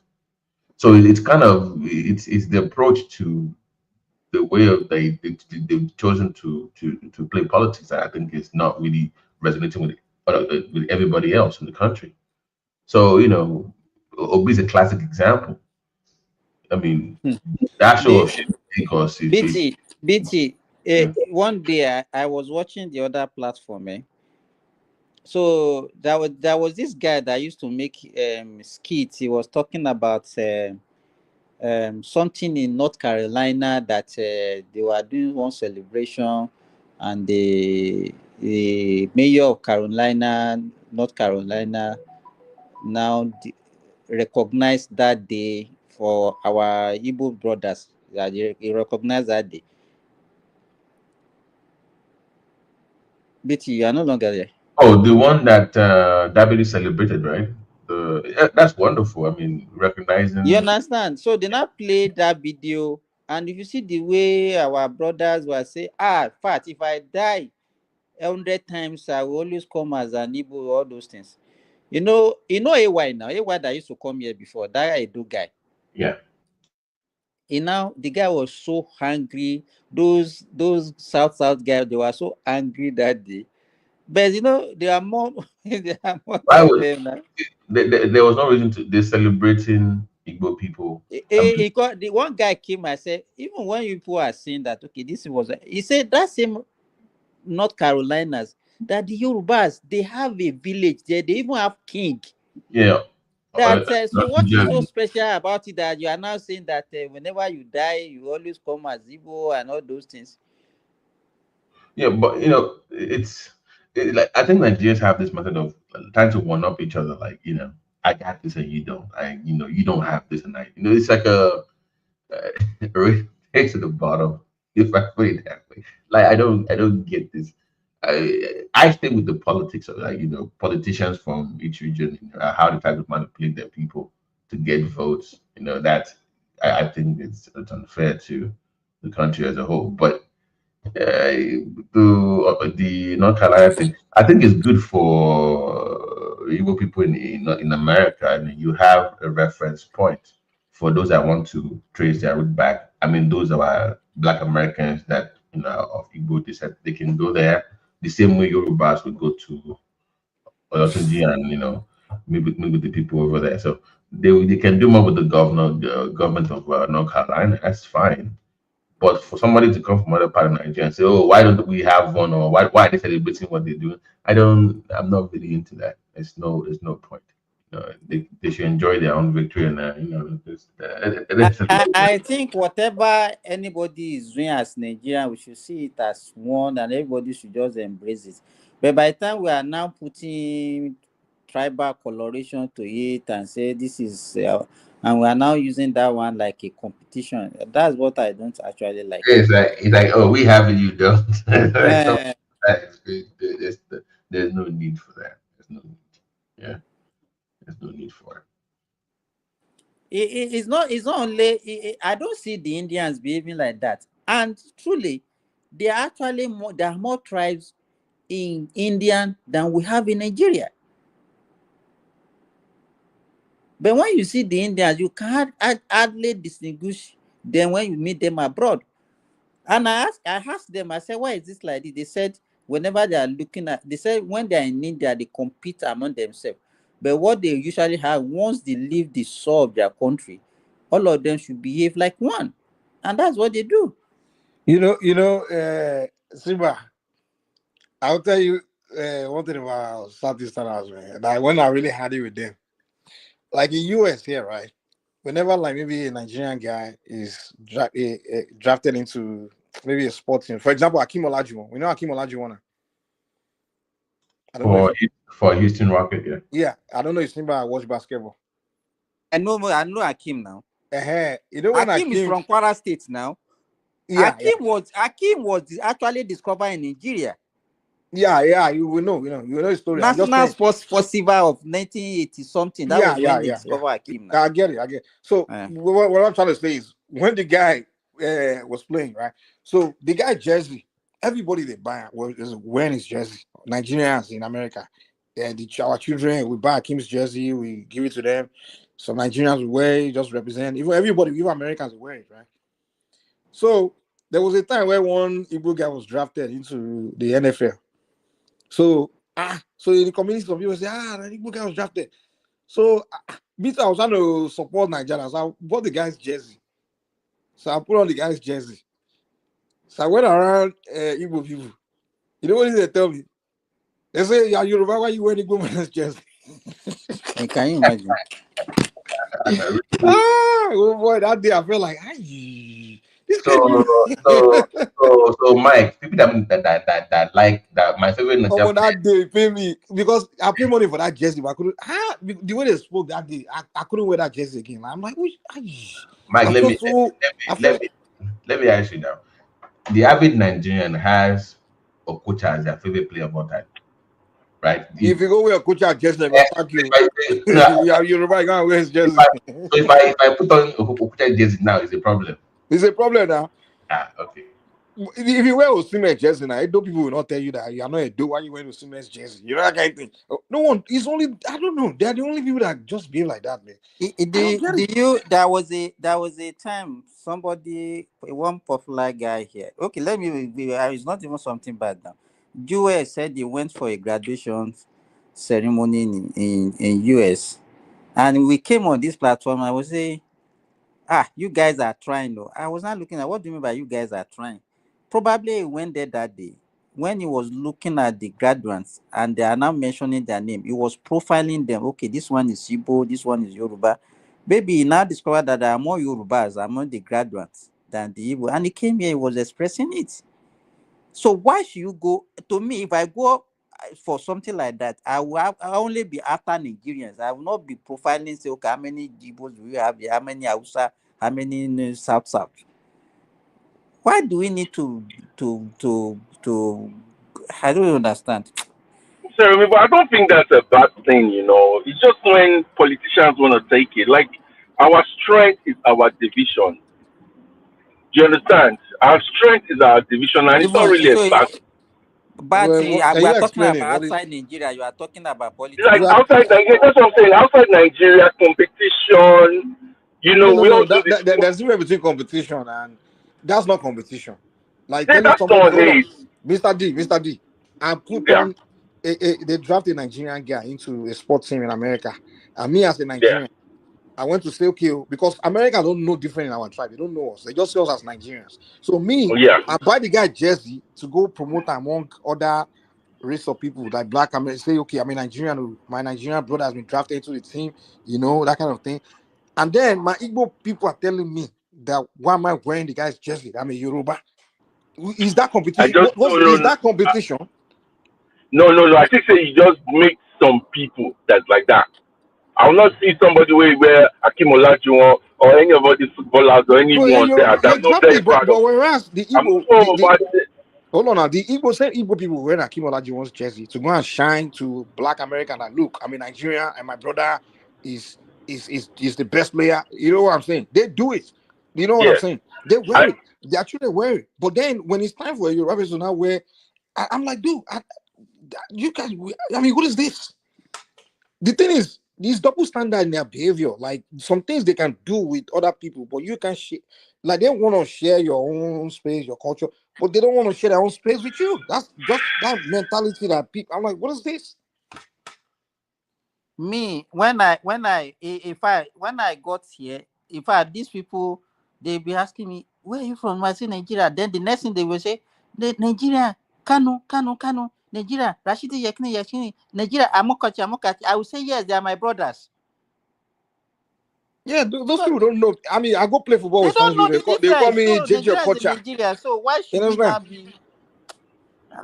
There was a time I was living with I don't think it's that. I don't think it's up to like that though. That one I not go see them because like when they play football here, once it's Nigeria playing, everybody's together, and you even notice Let me only in tell this you. politics. Let me tell Only in you. this politics. The last Even, Nations Cup, Mr. yeah. D, the last Nations Cup. I know some guy they came on this platform and they were saying that there is the Igbos that are playing for Nigeria. That how many other tribes do we have among Nigerian team? What are you talking? What can you say about that? It's just maybe some one or two compared to You our. just okay. It's just like You that. just like I don't think it's only in politics. Like I said, only in politics that they do this something. Apart from that, on the streets, everybody you can see say even in crimes when people are going to jail, the Nigerian prison in America, all the people going to jail, all the kind of what's it called things people go for is the same people. All of everybody, so they all go for the same wire fraud. This one, that one, that one. There's no jail. There's nothing saying, oh, this one is evil, is doing drugs. Not the same thing all of them they do right now. Let's be real. Do you understand? So I mean that's how I think. Or I've never seen it. So if you want to do runs now, who do you go to? Instead of when you say, Nigeria, give me updates, all those kind of stuff that they do, they don't mind. Do you understand? That's how people do. And that's what I think. I'm not saying going to say, I know we'll give him a job because in Igbo guy. I know give him a job because him a Yoruba guy. That guy na Yoruba guy. So I know give him a job. Na lie. Only in politics. Are you kidding me? Even if you go Alaba, this is Yoruba land. Go there, Yoruba person. Go Igbo. You say one for their show. Me and you go to Nigeria. Go to Alaba and my brother, man, the Southeasterners they discriminate, man. I don't care how much you want. I don't care how much you want. They do it to your face, like they discriminate like heavily. No, listen. There is those things, and you know how nepotism is in Nigeria. It's general. And one thing I know for sure, you can deny all you want. There's Southeasterners have this animosity over that civil war against Southwesterners. Of course. So you can't deny that. It's based on. Have you met Black Americans? They've not gone away from the trauma of slavery. Have you met Jamaicans? They're mad. You understand? Even the Southwesterners one is small, like it's some, and even all these Arab countries, Somalia. Have you seen how they behave? Somalian people, when they won't fight, they will kill each other over nothing.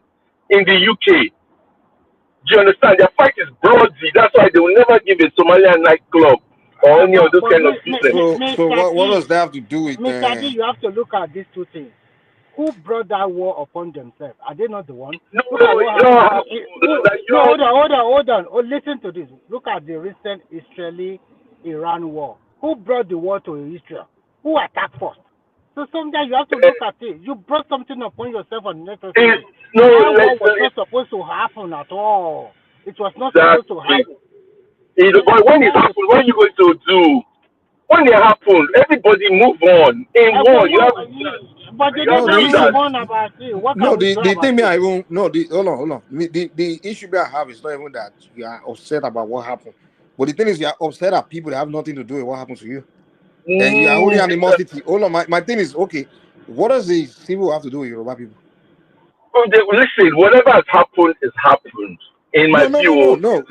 Okay, you're not getting my point. You are not getting my point. You went to war with the Nigerian army, Nigerian armed forces, right? Now, after the war, you are holding animosity against a tribe of people that didn't fight war with you. Because I don't know so much. I hate to talk about the war. I'm not lying. And even back in the days, when I used to be, because I came from clubhouse where we used to have all those arguments. When they want to speak those war, I don't want to listen to it. I don't want to corrupt myself. I don't want to feel bad. I don't want to learn nonsense. You understand? And I understand, say, everybody's made mistake from it. Do you understand? And Who's like we have to everybody? just leave everyone that is involved. Is it every ethnic group or every individual? Ethnic group or Every all those Nigerians those times. Now imagine someone that is like 25 years old, a soldier, you would think they can run a country. They can't do nothing. Some people will not even get tolerance. And I say it. And me, I'm blaming, and I'll tell you, and I still I blame Ojuku for the war, because at the end of the day, those things, why did you have to go to war to things that you could have just negotiated? This is my own personal view. Like, why would you start a war? But again, when you look, who started this war? Who first go kill one person? They not tell you the person is from South. I say, yeah. Or when they don't break Nigeria now, well, maybe it's not my direct village, but somewhere around close to us, they're like, do you understand? And you think, like, what was in these people's mind? Like, why did they do that? Do you get me? So I understand, and those things, and it don't happen. And then to the seen example of what you lose when you mess up, and they've seen it. We've seen it, because if not be the war, bro, like my village now would have been like Qatar, guarantee. But at the end of the day, those people discussed us hard.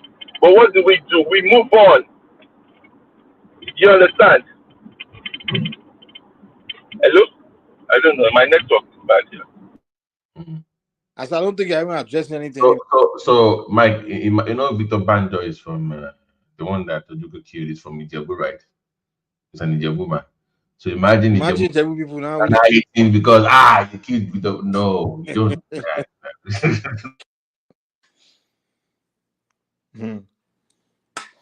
Yeah, I'm mentality, man.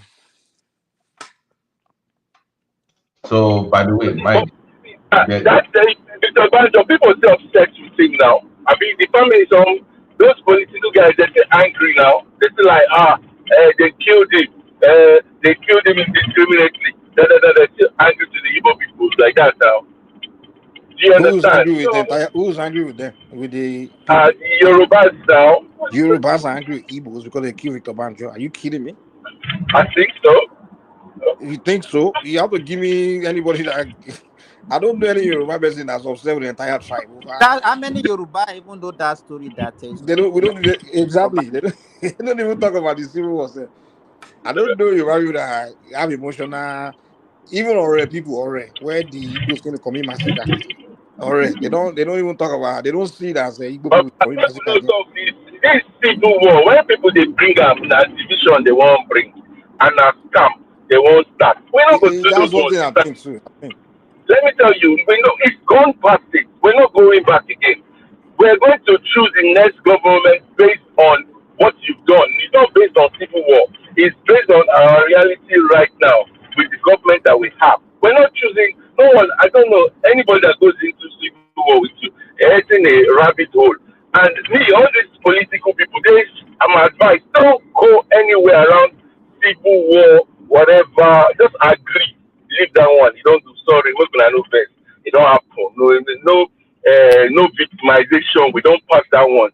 We don't this stage of level. Everybody don't intertwine together. Thank God. We're all marrying each other. We all love each other.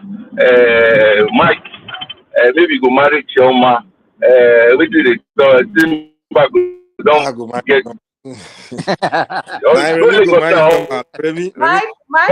Let me get question.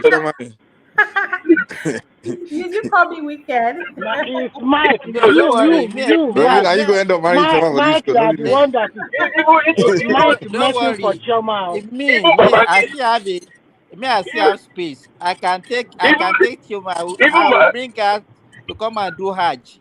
I turn out to Alaja Choma. Even Babangida should be married Miriam Abacha, you know, from Abraka, where they from. No, You from understand? We don't pass no, those Miriam 419. Babangida is from what's the name of capital of Delta States now?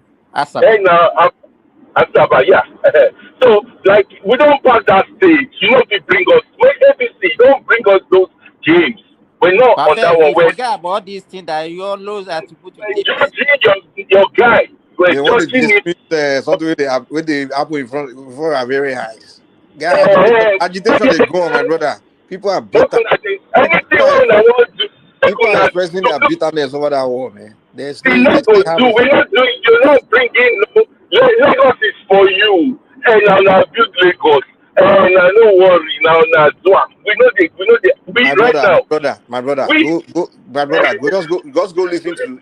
See, let me tell you something. See, listen. These dismissive things you are doing, it will make sense if the people we are hearing that are carrying this animosity are just ordinary individuals. We are talking about people that are leadership of an entire group. In fact, people even adopt to be their leader, preaching how they want to revenge against other tribe, Yoruba people, how they want to destroy the upland. I mean, I'm talking about the leadership of the Southeast. You can't tell me, oh, let's dismiss it. It's just no. If it's I'm talking about one literally talking on the corner, saying I want to revenge against Yoruba people. I'll buy what you are telling me. Dismiss it. Oh yeah, their leadership of a people passing that kind of message, all those kind of things, and you're telling me, oh no, we don't pass that thing. We don't pass anything, man. Animosity. So one day now, if America give them a weapon now, they nothing come and you see kind of fit give. do. Nothing we fit do. America come, UK come. They carry all our people go abroad, go to slavery. What do we do? Nothing where we fit do. You don't pass up. And UK people go tell you, say, no be there do. And say that their grandfather do. Say now these people you want come home. You understand? They get ways to run about that. Nothing we fit do. You get me? But presently now for our country, me, I don't want our country to break up. I want all of us to stay. I need us to rule these people back. To You run what? understand? I need us, we from South to rule the whole Nigerian kingdom back. I don't want us to break. I want us to open eyes. I want the Yoruba people to speak against their corrupt government. You understand? I want it. I don't want them to know, yes, sir, Ejema Binusa, Ejosa, they know go fit talk, and you know, say this man a criminal. Oh my God! See, you can speak I don't Yoruba want that. plenty like this. So, I don't want you understand? Me, I know, and I'm not saying, I want this people, I want bro, you sabi play politics 2.0, 4.0, AI, we go play them together with this thing. That's what I want. You plenty pastors, you know plenty now. You understand? Don't worry. After 2027 election, everything will simmer down in Nigeria. Because even before that 2027 election, everything will simmer down. Do you know how it will simmer down? Because when Atiku be a presidential candidate, will be also a presidential candidate, everything don't die like that, okay? Everybody has to be open. It's over. So No. Because give Obi the last 4 years. Give Obi the last 4 years. Make it just do before you go back to the north. D, let me ask you one question, man. Since 1999, when we've been doing this democracy, when have you seen an election that went tribal like this? That went tribal. I mean, we've had even Jonathan when he ran, he didn't become a Joe versus anybody now. When Obasanjo was running, he didn't become Yoruba versus. He never went tribal. It was this 2023 one that somehow some people figure a way to turn it into an ethnic war. And somehow, apparently, somehow, it's their first time ever coming into running, being front runners. So I think Southeasterners just leave Nigeria politics alone for now because they just don't understand. They don't know how to play politics. Everything with them is about ethnic. They ethnicize everything. Mike, are you surprised that they yet to turn on P2P because it's done more damage to their political future than anybody else? Yeah. Because Yes. we could have just done an election. It could have been APC versus. It could have been party versus party, because the past elections, you notice always who you support, which party you support, kind of thing. You know, it's PDP versus APC. It wasn't Hausa versus Yoruba or Ijele versus anybody. Jonathan ran that PDP. Everybody say, PDP, APC. That was what it was. Somehow, the moment Tinubu was running, the moment Obi came in, it just became Indigo. I'm like, guys, why are you guys rejecting ethnicity? Let's just make it party, and let's discuss which party makes sense, which one doesn't make sense, and play party politics. Don't turn into ethnic. And next thing we knew, they just started attacking Southwesterners. Oh, the Yoruba people. I know they do tribal. I'm like, dude, you guys should stay away from politics, I beg. This is not the first time we had an election in Nigeria. Jonathan was running. Nobody mentioned it. You understand? Nobody mentioned it. But are you the only owners of? Are you the only owners of Nigeria? Why would you say that? Why would you say that? Like, you guys should stop running from running politics. No, I'm just saying. No. For now, I think. For now, unless maybe they should bring. No. This time around, we're going to give it to Obi. Then after that time, then the new people will come. That is the problem. You Obi movement, your anger supposed to go to Atiku, because PDP have zoned. No, listen. PDP supposed to have zoned that. Baba, why we trying over? Let me finish first. That 2023 election, the Igbo people should have fought in PDP that thing should be zoned to them. It is when you guys, they don't play their game very well. If they have played their game very well, Obi would not have gone to another party or whatever. And if they have zoned it to the south, Betty, write it down. It was really Atiku that caused. It was really Atiku that. They will produce a better. Good. Yes, it's fine. It's fun. But good now. You are happy when I don't win. If it's not. There's no nobody. No, I'm not happy now. Who be owner? Yeah, APC people. Okay. If not be Obi, your Michael, your Southwest people. No. APC. Me, it's APC that is my that I'm fighting with. It's not really Southwest people. Now APC. My brother, especially after the. My brother, Mr. D, you didn't know many Southerners that literally stop being friends with Southwestern anyone as Yoruba because of. No. I don't think so. Me, I just come from Nigeria. Well, I got friends here. Bros. I got friends I don't know how many. Hold on, man. Just go follow some obedient. That lie. Wait, on social media. My brother. Now, this one is not even. I'm telling you that they're attacking ethnic. They're attacking our ethnic group. Listen.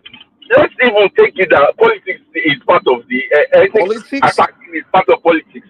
Let's take it like that. But it's real. It's always happened. It's not going to go away. Let's be real. Let's just learn how to test it. You're being dismissive. I'm not being dismissive. All your people. Look, if I would get you. You have to accept the reality of what we are telling you. Like, these people literally, like Obi should have, like they created this ethnic national. Listen, if it wasn't for Obi, Atiku would have won. You know that. If it wasn't for Obi, Atiku would have won. You have a point. I personally think both of them took votes from each other. So, no. What do you mean? Like, those guys were very strong and confident that they would have done everything. What I'm saying is, both of them. Okay, look at it. Both of them ran together. In this group, now even from this group, they'll tell you, because there's even some facts, not facts, but there's some things that like you could be like, Tinubu even sponsored Obi so that it can break down Atiku's votes. Let's be real, like what's up. So I mean, bro, you don't collect that, enjoy them. If you don't do the right thing, we all plus the Northerners right now, we have the Northerners on our side. So we're coming for you. You understand? We're going to corner you, all of you. So all your political Remy, Mr. Simpa, Michael. You are deceiving yourself. So you You honestly are think really Obi deceiving go win yourself. vote or not? You You don't know honestly think, Nigerian politics at all. You are deceiving yourself. I think Do you you should go know and look what the is happening in the numbers. north? They are fighting among themselves for 2031. You are still thinking about 2027. So you think 2027 already dusted. so D, you think Obi honestly you're gonna get the North vote and win in 2027? In 2027, the guy gonna win in the North. Say, the only Satana that can really do well in the North is even another Yoruba man cannot do well in the North. The only Satana that can do well in the North is Tinubu. I'm telling you. Let me not say Tinubu. Remember, Tinubu where go stone, where listen, they stone. Tinubu no go see listen. what they go happen. No, let me put Tinubu it this way. messed Let me put up. it He this. don't go. Hold on. Let me even ask you before I even go for that. Under which parties will be running next on 2027? Under which party? Obedient party. There's no Obedient obedient party. party now. There's no political party. I'm not talking about street party. No, they're going to register it now. I've been Tinubu no go register obedient party. No, hold on. So he's creating new. Are you saying he's creating new party? Yes, now. I've been noticed they go. Okay. Here's the deal. Okay, good point. Here's the deal. If you are not PDP or APC, you can't do very well in the North. You're not. You're No, not what's coming. You're that? The not North is coming to tired run. of listening like human beings like they run it now. My brother. People are tired of My brother, just look at the last election, man. The people are North. tired of You go and look at what's it Obi's called? number. Obi was point less than 1% in most of the northern states. Less than 1%. I'm serious. In majority of the northern states, the guy performed horribly. The guy In the got north. 5K in Chokoto or 4,000 So, see what I'm saying? You underestimated this guy. Yeah. Oh, he's not gonna do nothing. He's not gonna do nothing. He just started. Do you understand? Now, what did he get? Because all of you is like, oh no. In fact, all the politicians they never thought that these people don't have a way. Do you understand? Now, what did he do? He surprised you. And again, you're still underestimating him again. It's mad. No, so, Mr. D, you don't understand. Obi didn't We are surprise giving you anybody now. chance to He won continue to the do that, Southeast. to break Atiku's vote once again, and we custom to victory Now once again. lie. When I So go say you it's the same thing that we have to go and write it down. Even now, we will not even get a lot of votes like before. So what are you even talking about? All the because Southeast okay. governor will work against him. Go and write it's, it down. It's not Let going to be. You take the election the same thing every year. let me tell you why if OB is not useful, yeah. Why is it that they're trying to do all these things, bro? Like if you say No, someone you like don't understand the politics behind it. somebody is Not useless. him. If someone is useless, yeah. Continue to nudge him on, continue to let him talk anyhow. At the end of the people There's like not you still vote. Listen, people like you still vote for him, okay? But in the North Central no. now, no, Hmm? listen to my analysis. In the North Central now, APC will clear everything this time around. Go and write it down. They will clear because although religion, Muslim ticket is no more there. Hmm. They're in the Northeast, they are still relevant. In the Northwest, they are still relevant. In fact, if the APC want to play the joker of their card now, let Kwakwanso go to APC. All of them are going to APC. What do they see? Why are they going there? Why are they not going to Atiku camp? They're Why are they not going running to of the scam and the fraud that they've done. You know it now. You know It's it. what? You know on a I don't know nothing. No, I don't know nothing. You can tell you us what know you it don't know. that if it's on a plain ground and in a very same country where Forget they do about in politics. There's no you know program. it. Look, no. Let me ask you one question. In America, the last election, can you say it's a playground? Look at what Trump did. He continued to demarket Biden. Biden is extremely old. What happened? I bet. Stop all this morality politics you are preaching about. It's nothing like that. When you talk about politics is not just straightforward like that. Even here that I'm living, they still play their policy locally. They know who's going to be the winner. So it's not all those Mr. Saint politics that you guys are really looking forward to. It doesn't happen anywhere in the world. It doesn't happen. It's so dirty game that they underneath it you might never know. It's between the power broker, those ones that hold that country tightly. Why do you think everybody go to Babangida, Atiku, and the rest? Sorry, Obasanjo, this old cargo. Why are they going to them? For what reason? You just think is just like just every playing ground. What is playing ground? Even on playing ground, can Obi win? He cannot win. You know the truth. Stop deceiving yourself. Everybody knows the truth in Nigeria. So they know without no structure, and it will just come again in 4 years' time just to come and win. I beg, it's not like that. Oh, please, I beg.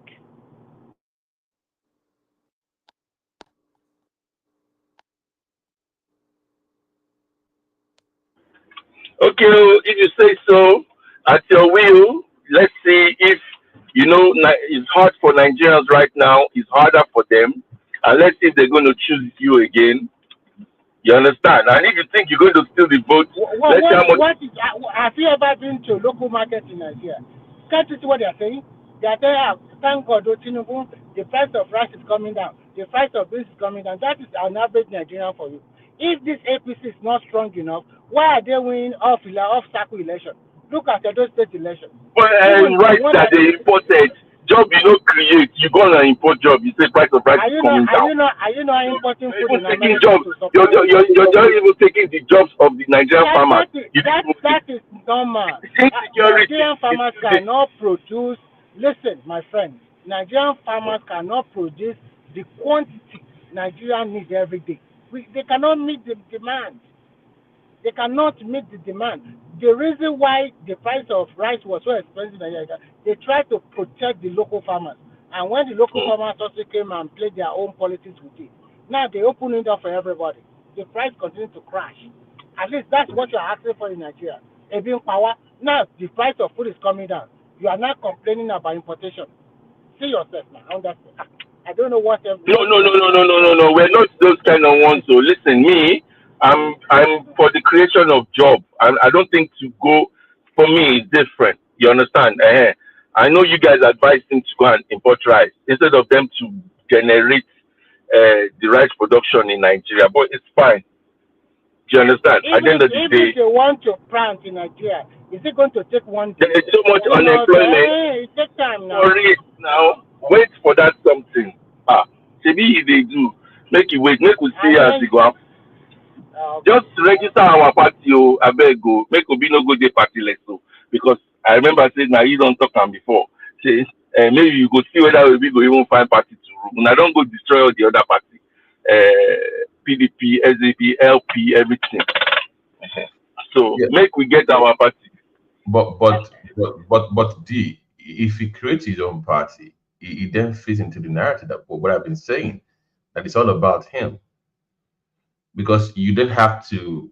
What you're creating is that anybody that joins the obedient party now, if they create one, we then literally have to kiss the ring of Obi. So, but the idea of a political party is that there's a core belief, right? But there are also differences. APC, everybody has their own agenda, like any party across the world. But if you create an obedient party, that means they literally have to bow down to Obi to even be accepted. So what if I believe in changing the government and everything else, but I have a different way of doing? If I don't necessarily like Peter Obi and I'm a part of the obedient party, will I be kicked out? So the name of the party itself kind of suggests that perhaps this is a one-man show once again. And I don't believe that in the interest of Peter Obi or his followers, they should create a party. I don't believe that. They should fight out whatever is going on in the Labour Party. You have the numbers to overwhelm the party, like I've always said. Go there, figure it out in the Labour Party. That brand itself, it's more, I think it's more appealing to the working class. So I'm not a big fan of, I don't understand why you would want to create a political party. Stay in Labour, fight it out. That brand itself is strong enough to get you. I mean, I'm not saying it's going to win, but it makes you competitive. Okay, so I'm not a fan of this. I don't know why you want to obedient party. That means it's about you. So that doesn't make any sense.